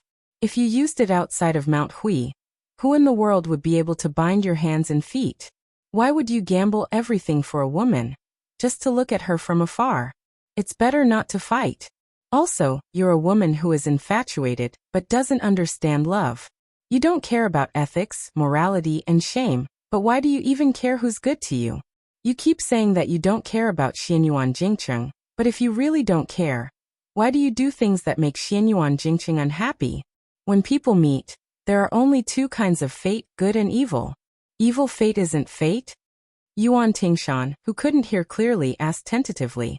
Senior Immortal, may I ask if that Xianyuan Jingcheng really entered the realm of Earth Immortal?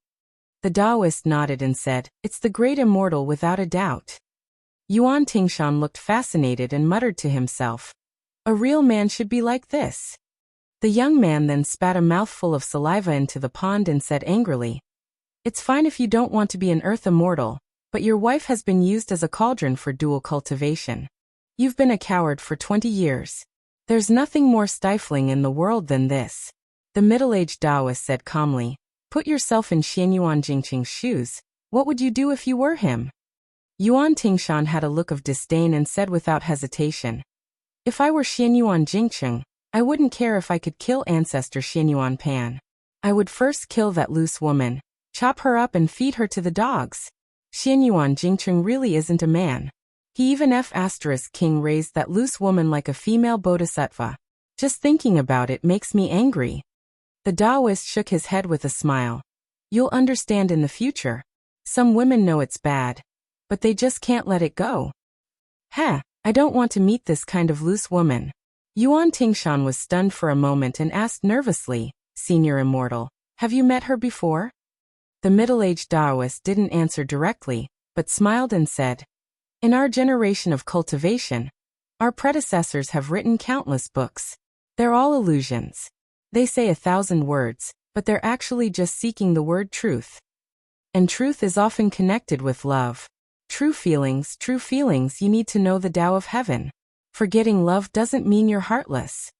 Yuan Tingshan, who had always had a strong killing intent and evil aura, faced this mysterious Taoist. He imperceptibly weakened his aura and asked, Senior Immortal, are you teaching me a lesson? The Taoist made a mystery and said with a smile, this Taoist can't be tied to you anymore. Fate is a mess, so don't give this Taoist any more difficult problems. Chapter 323. Yuan Tingshan asked curiously, I can still feel qi. I know that the Taoist sect you're from has a few sayings about listening to qi, looking inside, and guarding the orifices. However, I really don't believe in fate.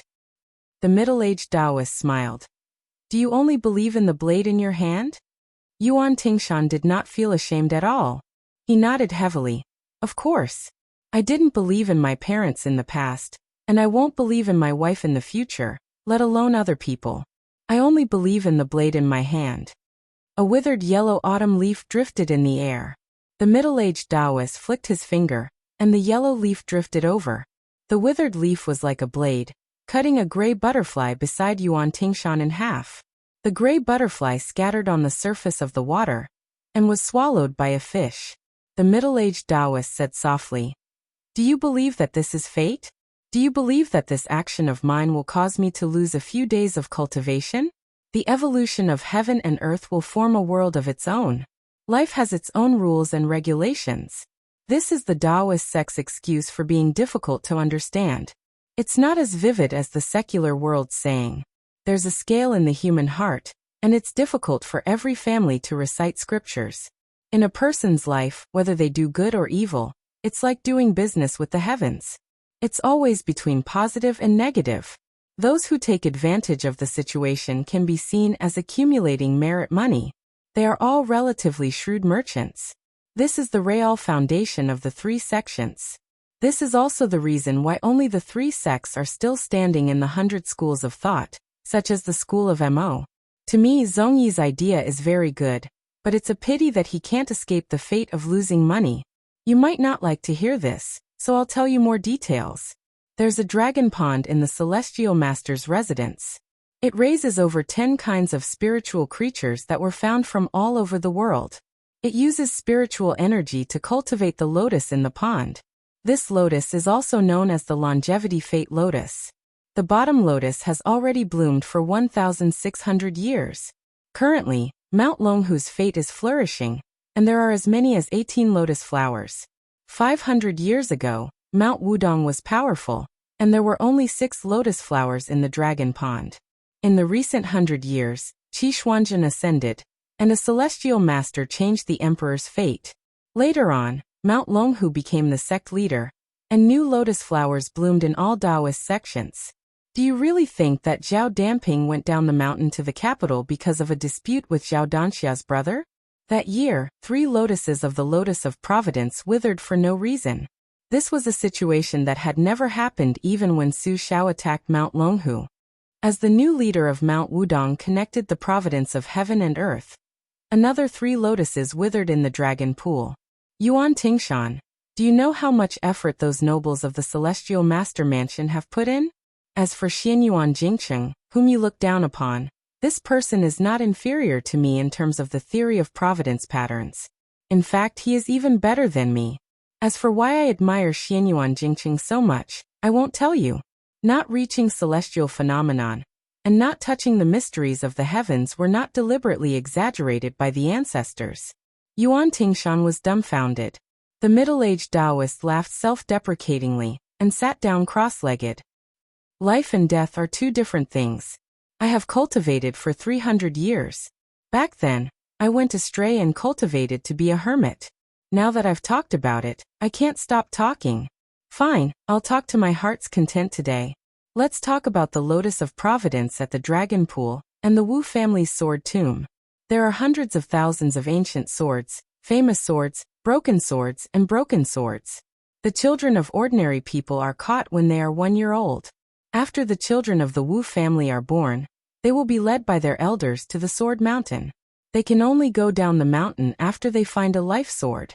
Do you believe that there are people who go up the mountain when they are just a few years old, and can't go down the mountain until they die of old age? Yuan Tingshan sat closer to the middle-aged Taoist and asked in confusion, "Won't they starve to death?" The Taoist said indifferently, "Before the age of 10, the guards of the sword tomb will send some food. After 10, it's up to the heavens." Yuan Tingshan was not blindly cautious and did not know what was good for him. When he got closer, he let go of the hilt and put it aside. Hearing this secret that he had never heard of, Yuan Tingshan curled his lips and showed disdain for the Wu family's sword tomb. He said sarcastically, "The Wu family's sword tomb's glory is only when the 9 swords came out of Beimang. The 100 years old and new sword gods have nothing to do with them." The middle-aged Taoist said indifferently, "You know about Dong Tai?" Yuan Tingshan laughed heroically and said, "Of course. Among the sword experts today, this guy has the most celestial aura. Sooner or later, I will use this guy as a whetstone." The Taoist looked at the rising mist in the pond and said, "The world only knows that Dong Tai came out of nowhere and fought with Wang Xianji of the martial emperor city to a draw. Later on, he went to the Wu family's sword tomb to seek revenge. However, they did not know that Dong Tai practiced the sword in the sword tomb's sword mountain. This person was originally an illegitimate son of the Wu family. After he was discovered by the sword tomb, he was brought back to the family when he was 6 years old. According to the sect's rules, he was thrown to the sword immortal realm. Who would have thought that this throw would throw a great talent, who could enter the sword immortal realm at any time? Wang Xianji is not willing to be number 1 in the world, but Dong Tai is not much inferior." Yuan Tingshan hesitated for a moment and swallowed his words back into his stomach. This was very rare.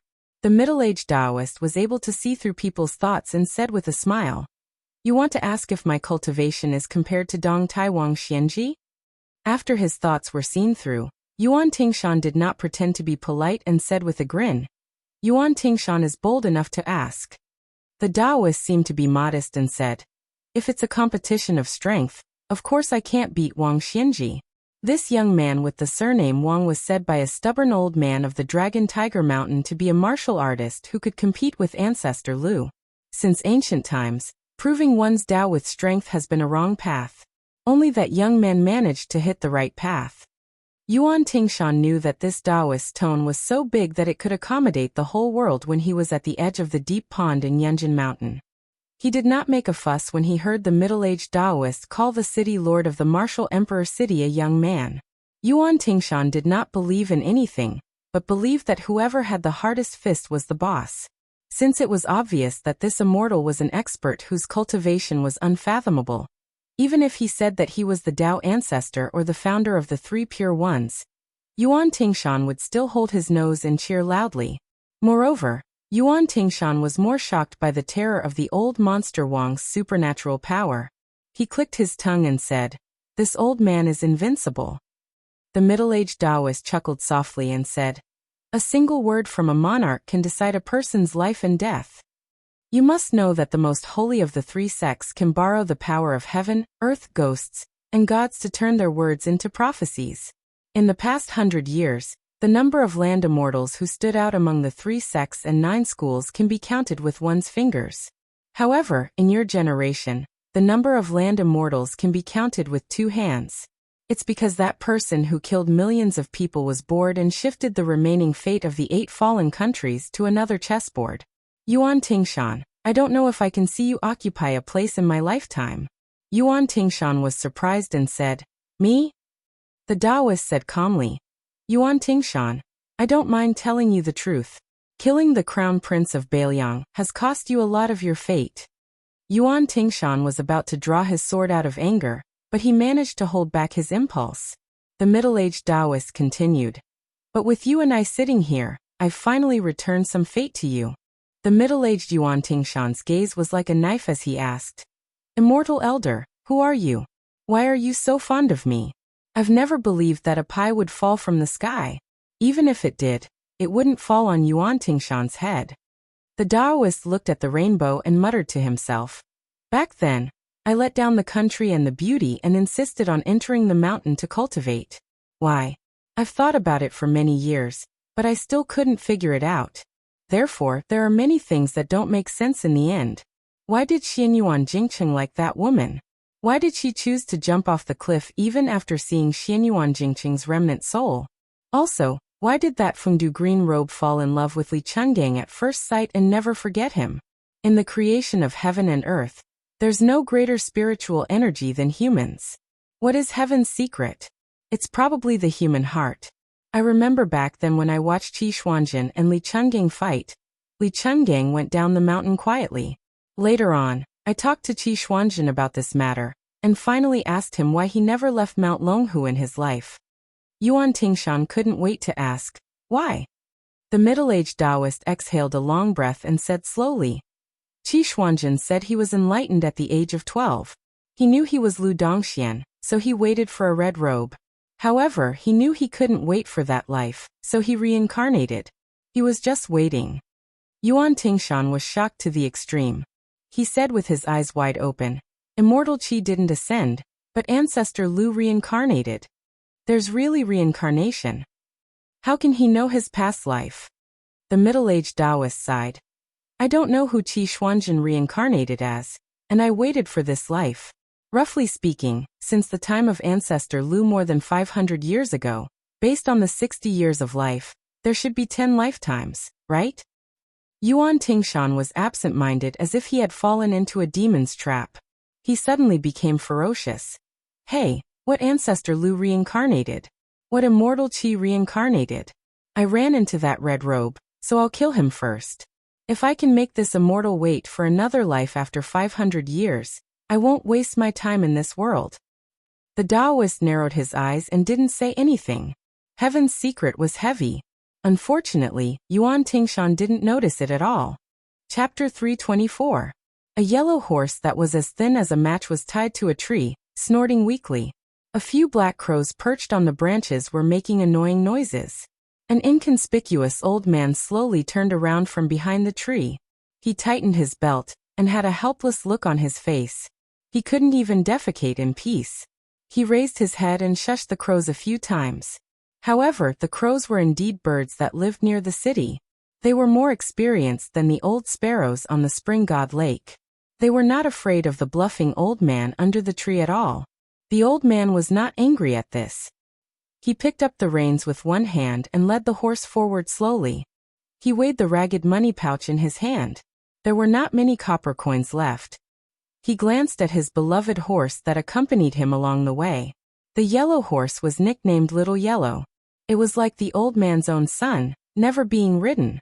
If there were only reeds that could be used as a mattress, Little Yellow would have slept on it first. Alas, a poor man's ambition was short, and a thin horse's hair was long. In fact, the silver that he carried with him was enough for food and clothing.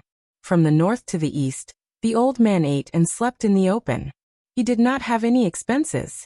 It was only when his stomach was full of wine worms that he went to the downtown market or a roadside wine stall to buy a bottle of wine to satisfy his cravings. However, along the way, he met a few pitiful people and spent the silver like splashing water. In the past, the young master said that people in troubled times were not as good as dogs in peaceful times. However, now that the world was peaceful and prosperous, not everyone could be lucky enough to raise a dog in peaceful times. The old man who could not even defecate was from Western Shu. In this life he had traveled to many places. He did not consider himself a Jianghu hero who helped people in distress.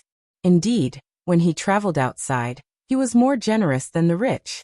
Even if he was the richest in the world, how could he compare to the emperor and his young master? If he compared his life experience, he was not sure. There was no worst, only worse. On this trip, he spent a large sum of money to cross the river, not to pay the cheap ferry fare of a few dozen copper coins. The two boatwomen on the boat were a pair of mother and daughter. The boatman was the head of the family. He had a sharp mouth and monkey cheeks. After rowing for a while, he said that he was tired and asked his wife to take over. He squatted at the bow and played dice. He was addicted to gambling. Before they reached the shore, the man's eyes were sharp. He saw the old man's money pouch and asked him if he wanted to eat some meat. At first, the old man thought it was some carp that could be fished up from the river. Since there was still half a pot of wine in the wine pot, he agreed. But when he saw the mother and daughter expressionlessly took off their thin and mended clothes, the old man was scared. Only then did he realize that they were prostitutes on the ship. He hurriedly stopped them, and when they reached the shore, they threw away the majority of the money and ran away as fast as they could. When the old man traveled with the young master in the past, when he came across bold village women who exposed their breasts to feed their babies, he would stare until the young master pulled him away. If he really wanted to do something serious, the old man really couldn't do it. Moreover, the mother and daughter were so young that they could be his daughter and granddaughter. Especially the little girl's real age was only 13 or 14 years old. On top of that, because her family was poor and couldn't afford to eat, she looked like an 11 or 12-year-old girl from a rich family. If he did this kind of thing, wouldn't he be punished by the heavens? Taking 10,000 steps back, the Prime Minister's gatekeeper was a third-rank official. Even Grand Secretary Zhang's gatekeeper couldn't compare to the Bailiang Palace where I, Old Huang, lived, right? Although I, Old Huang, was only a horse feeder in the prince's mansion, according to this saying, not to mention third rank, I should be a seventh-rank official. If I really wanted a woman and went crazy, would it be difficult? I, Old Huang, had woven more than 10 pairs of straw sandals for the young master, so I wouldn't be lacking in any way. When we were traveling, the young master unintentionally brought up this matter, saying that when we returned to Bailiang, he would help me find a wife to warm my bed. When Old Huang thought of this, he laughed foolishly, subconsciously swallowing his saliva.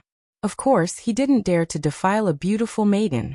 A middle-aged woman still had her charm and whatnot. He also admitted that he wasn't worthy. However, at that time, I, Old Huang, still hoped that there would be a fair and tender maiden rolling in the sheets. Wah, I was just being polite with the young master. Why did the young master take it seriously? Old Huang slapped his face and muttered to himself. Old Huang, who asked you to pretend to be a master? Back then, you didn't become a blacksmith but practiced swordsmanship. Wasn't it so that you could get close to those heroines? Why did you become stupid after practicing so much? Why did you ruin such an ambitious and beautiful original intention? The young master was indeed knowledgeable, but he wasn't sour. His words were especially comfortable. Every time he stole a chicken or duck or nibbled on cucumbers or roasted sweet potatoes, when he was in a good mood, his words were beautiful. Old Huang clearly remembered a saying that in the world, there was a kind of person whose heart was higher than the sky and whose life was thinner than paper. He thought about achieving great things all day long, but unfortunately he didn't have the ability to do so. Old Huang felt that this was a great truth. Even a boor like him, who didn't know how to read, understood it. Hey, was he praising him, Old Huang, for having the strength to do the things he wanted to do? Old Huang was secretly happy when he thought about it. When he grinned, people would notice that he was missing 2 front teeth and was very leaky. The old man and the skinny horse walked slowly, but in this world, as long as one walked, no matter how long the journey was, there would always be an end. Wouldn't they be able to see the majestic city as soon as they looked up? Martial Emperor City wasn't originally called Martial Emperor City, but Overlook City. It was a vassal city of a royal family in Dongyue during the spring and autumn period. It was named after a line in a poem written by sage Zhang when he traveled to the eastern sea thousands of years ago. Donglin stone platform to see the vast sea. Later on, Wang Xianji, who was a nobody, fought again and again in the Jianghu. He was highly regarded by the royal family of Dongyue and was taken in as their son-in-law. They wanted to use Wang Xianji's invincible strength to rebel and usurp the country. After they failed, they hoped that one person would die to atone for the crime of the whole city. After the city was besieged, as a member of the royal family, he committed suicide in front of 60,000 armored soldiers. The emperor of Dongyue was still unwilling to let him go. Of course, he didn't say that he wanted to exterminate his entire family. After all, if he did so, wouldn't the emperor's own family be killed? However, the massacre of the entire city was unavoidable. Coincidentally, Wang Xianji had just returned from a battle with the contemporary sword god, Li Chungang. He didn't waste any words with the emperor, and directly killed his way from the outside of the city to the outside. He carried the city lord's corpse back into the city, and then killed his way back to the outside of the city. He killed his way back to the outside of the city 3 times. On the last time, he killed his way to just 30 steps away from the East Yu Emperor's tent. He killed all the elites of the Eastern Yu Sword Pool, who had been the imperial guards of Dongyue for generations. Wang Xianji forced the emperor to make a vow to the city by himself. That was how the Martial Emperor City became independent during the spring and autumn period. The older Wang Xianji got, the more profound he became, occupied the Eastern Sea and looked down on the Jianghu. He was truly invincible. In the end, when the Liang dynasty unified the country, the old emperor, who had established an unprecedented great cause, personally rushed to the Martial Emperor City to have a private talk with Wang Xianji. One was the emperor who ruled the world. The other was an ordinary man who claimed to be able to kill the immortals of the earth.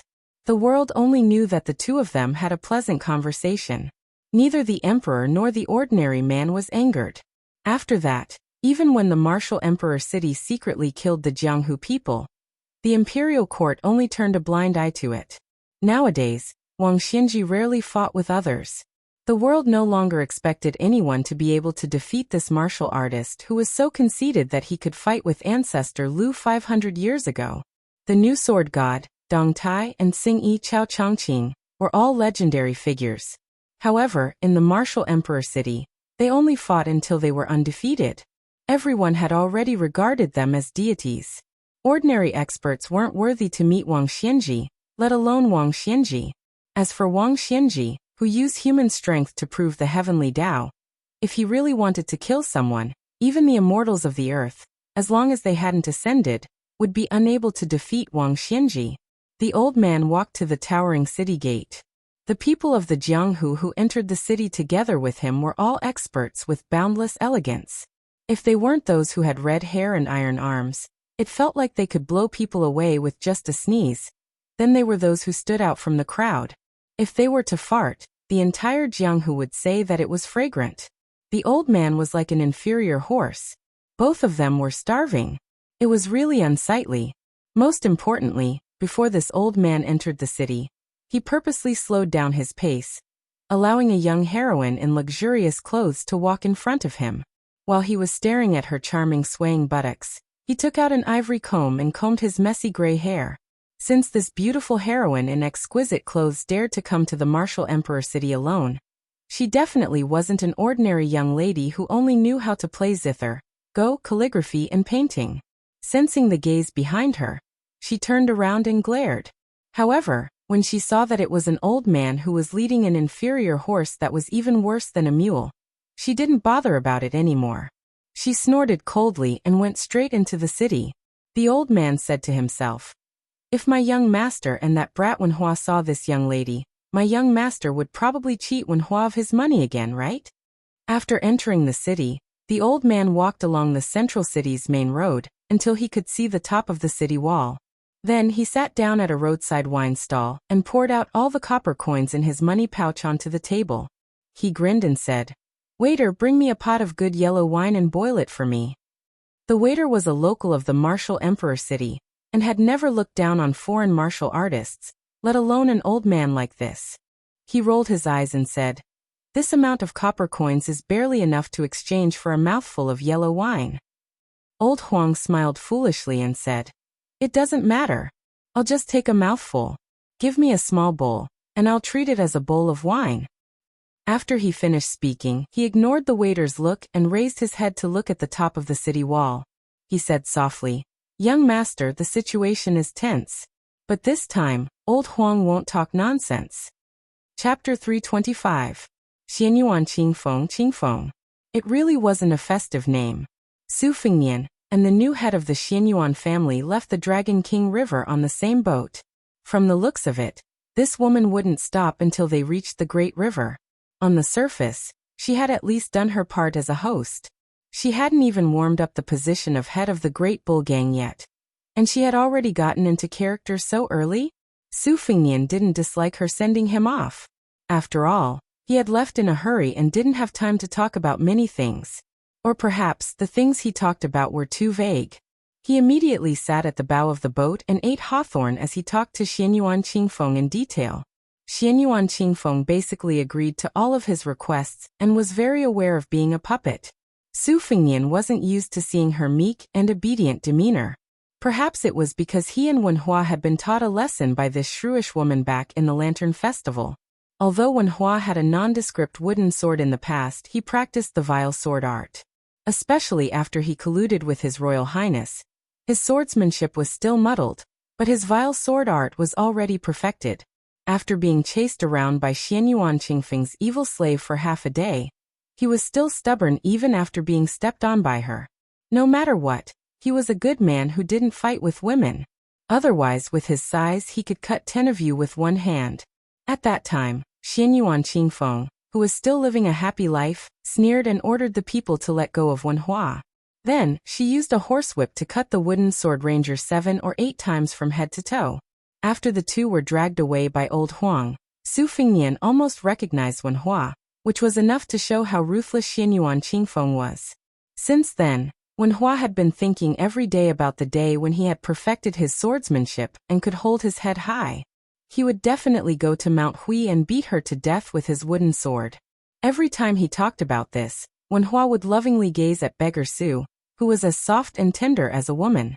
His Royal Highness would feel goosebumps all over. That one guy.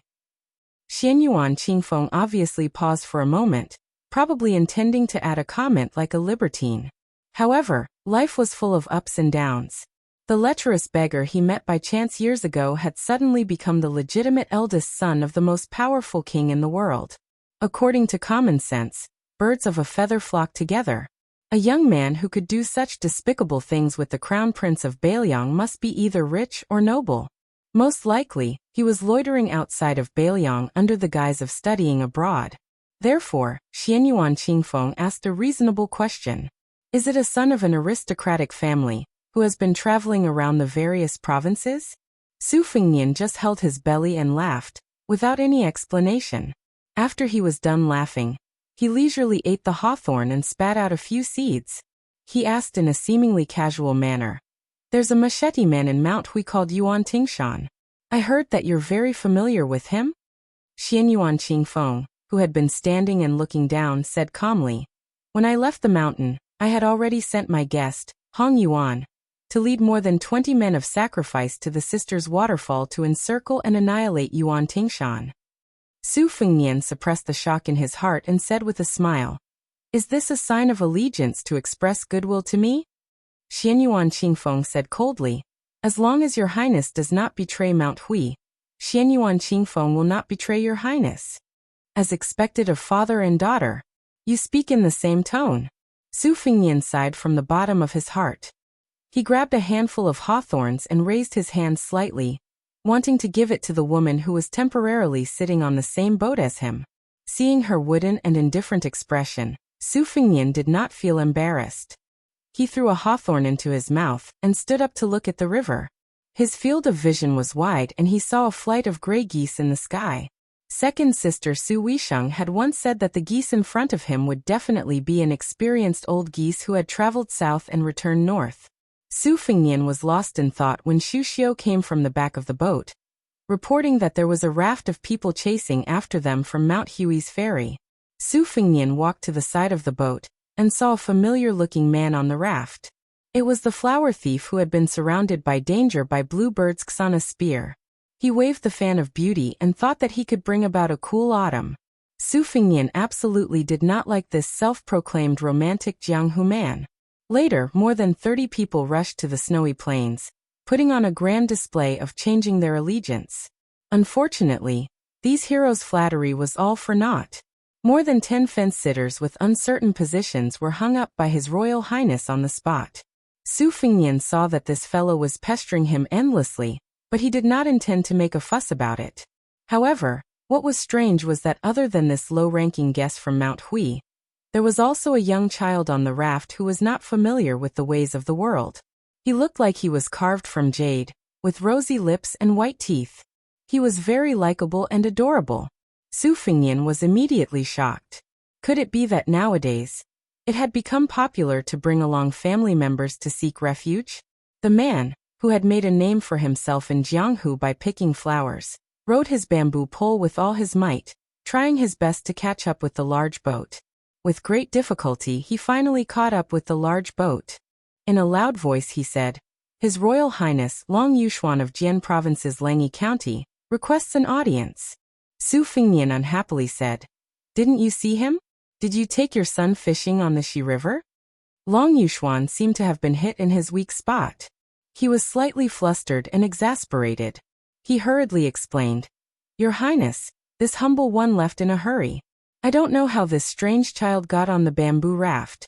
This humble one doesn't even know this child." Unexpectedly, the delicate child called out "Dad" crisply, which immediately made Long Yuxuan lose his composure. The pitiful guest, who was somewhat famous in Jianghu, was so angry that he almost vomited blood. He turned his head to look at the innocent child at his feet and glared at him. "Dad, you're my dad. Can't you be my dad?" The child suddenly burst into tears. His two small hands did not forget to grab Long Yuxuan's robe. He sobbed miserably and said, "Dad, Mom died early. You can't abandon me." Chapter 326. Long Yuxuan almost went mad with anger. But he didn't move. Otherwise, with his strength, he could easily kick this child into the river and feed him to the turtles. Long Yuxuan boasted that he had never been touched by a single flower. He had only had brief relationships with the beauties painted on the peach blossom fan. How could he have a son? Did he really think that it was easy to be a virtuous flower thief in this day and age? Not to mention that he needed to be handsome and talented.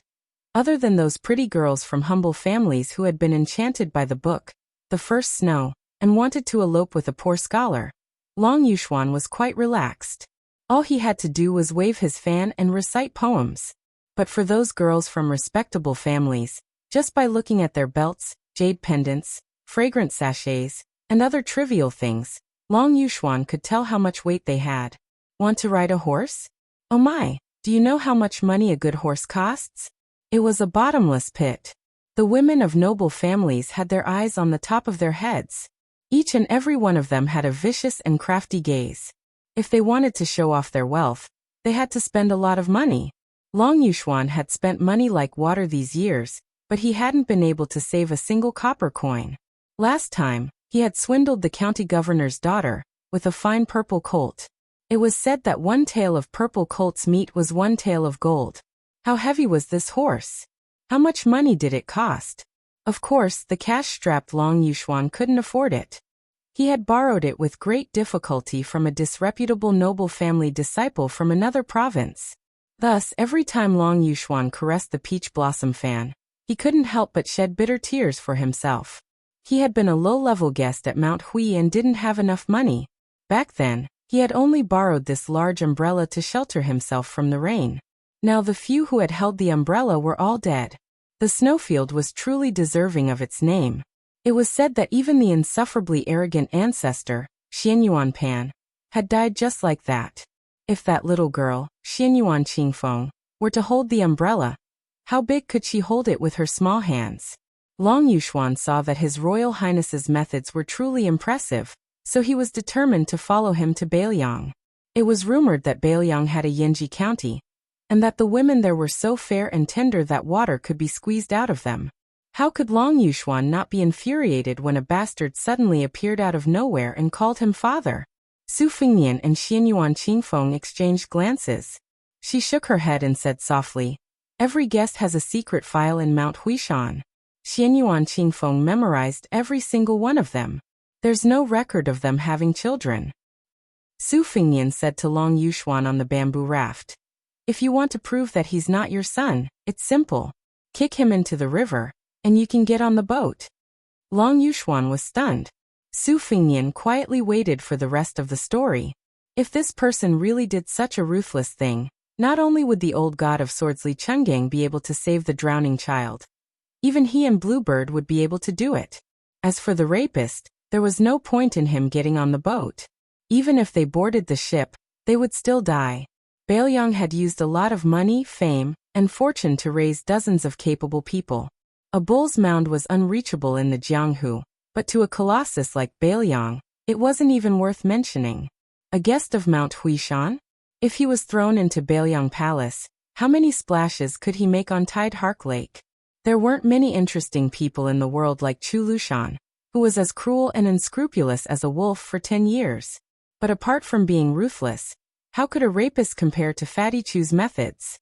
There was news from Xiangfan City that a man with polychoria surnamed Lu had become so engrossed in killing that he had turned Jing and Palace upside down. But Long Yuxuan only smiled and said, "Let's say goodbye to His Royal Highness." Su Fingnian slowed down the raft and put some distance between it and the ship. Her eyes suddenly widened as she saw the man give her the middle finger, then turn the raft around and flee toward Mount Huishan. Xianyuan Qingfeng turned her head slightly, the corners of her mouth quirking up. She originally didn't like Long Yuxuan, but his actions today were true to his nature, and made her see him in a new light. Originally, the rapist Long Yuxuan's reputation was terrible, and his martial arts weren't outstanding, so she had her own thoughts. This person couldn't even be considered a chicken rib for Mount Huishan. She was also a woman and innately detested Long Yuxuan's actions. After taking over the bull's mound, she originally planned to give him a few lesser-known secret manuals, and some gold and silver as a reward to get him out of Mount Huishan. But now she changed her mind. Although she was forced by the situation to help the crown prince do evil, she was very happy that someone could cause trouble for His Royal Highness. Su Fingnian smiled and said, "You have guts. You should be rewarded." Xianyuan Qingfeng seemed to be afraid that this scheming His Royal Highness would have the intention to kill. She said softly, "It's not easy for the ship to turn around. With the speed of the raft, it'll reach the shore soon. This person has fled into the dense forest of Mount Longhu, the ancestral court of Taoism. It'll be difficult to find him again." Su Fingnian didn't say anything, but thought of another Jianghu. This Jianghu was probably something even Xianyuan Qingfeng couldn't imagine. There was no sword god with 2 sleeves and a green snake sword that opened the gate of heaven. No Chao Qingyi and Wang Mingyin, no celestial ancestor of Mount Huishan, and no Confucian sage, a land immortal. Even Long Yuxuan, a lowly guest elder who looked like an ant at the moment. There were old servants and crippled horses, bandits and thieves, wanderers with wooden swords, and a straw bag beggar. Every day, they could ask for food and clothing, and if they didn't mistreat their stomachs, everything would be fine. If their farts could have the smell of meat, and not just the smell of sweet potatoes and garlic, then it would be even more fortunate. He clearly remembered that wanderer with a wooden sword at his side to put on a shabby front. His specialty was to use yams, glutinous noodles, and sesame oil to make a meal. The yams were mashed and stewed until they were soft. The glutinous noodles were kneaded repeatedly, filtered through a straw sieve, and then found a bamboo cage to steam them. He then stir-fried them with sesame oil, added onions and garlic, and stir-fried them. He had never eaten such delicious food in his life. Every time he had to fight with the one surnamed Wen until his face was covered in dirt. The strength that he had accumulated with great difficulty after wolfing down the food was all used up in the fight. After they were done, The two of them would lie on the ground with their arms and legs spread out, happily bragging and farting. They would bitterly say that the wanderer they saw in the downtown area yesterday was just a man with a pretty face. They would drool when they saw the bosom of the pretty girl from a humble family on the second floor of the restaurant the day before yesterday, and talk about how aggressive they were. The one surnamed one couldn't even afford a metal sword or a bronze sword. After meeting him and old Huang, they wouldn't have known each other without a fight. He liked to run into the crowd even when he was leading his horse and drinking water. He couldn't wait for everyone in the world to know that he was a young master who could both afford to buy and raise horses. This guy really wanted to save face. This was also Jianghu. There were two places in Jianghu. Su Fengnian preferred the one where there was a lively Wenhua. Therefore, Su Fengnian turned to Xianyuan Qingfeng and said with a smile, "I'll have to trouble you to find this person and tell him that I've accepted him as a guest official of Beiliang Palace." Xianyuan Qingfeng frowned and said, "Really?" Su Fengnian nodded and said, "When I speak under the bed, my saliva is a pit."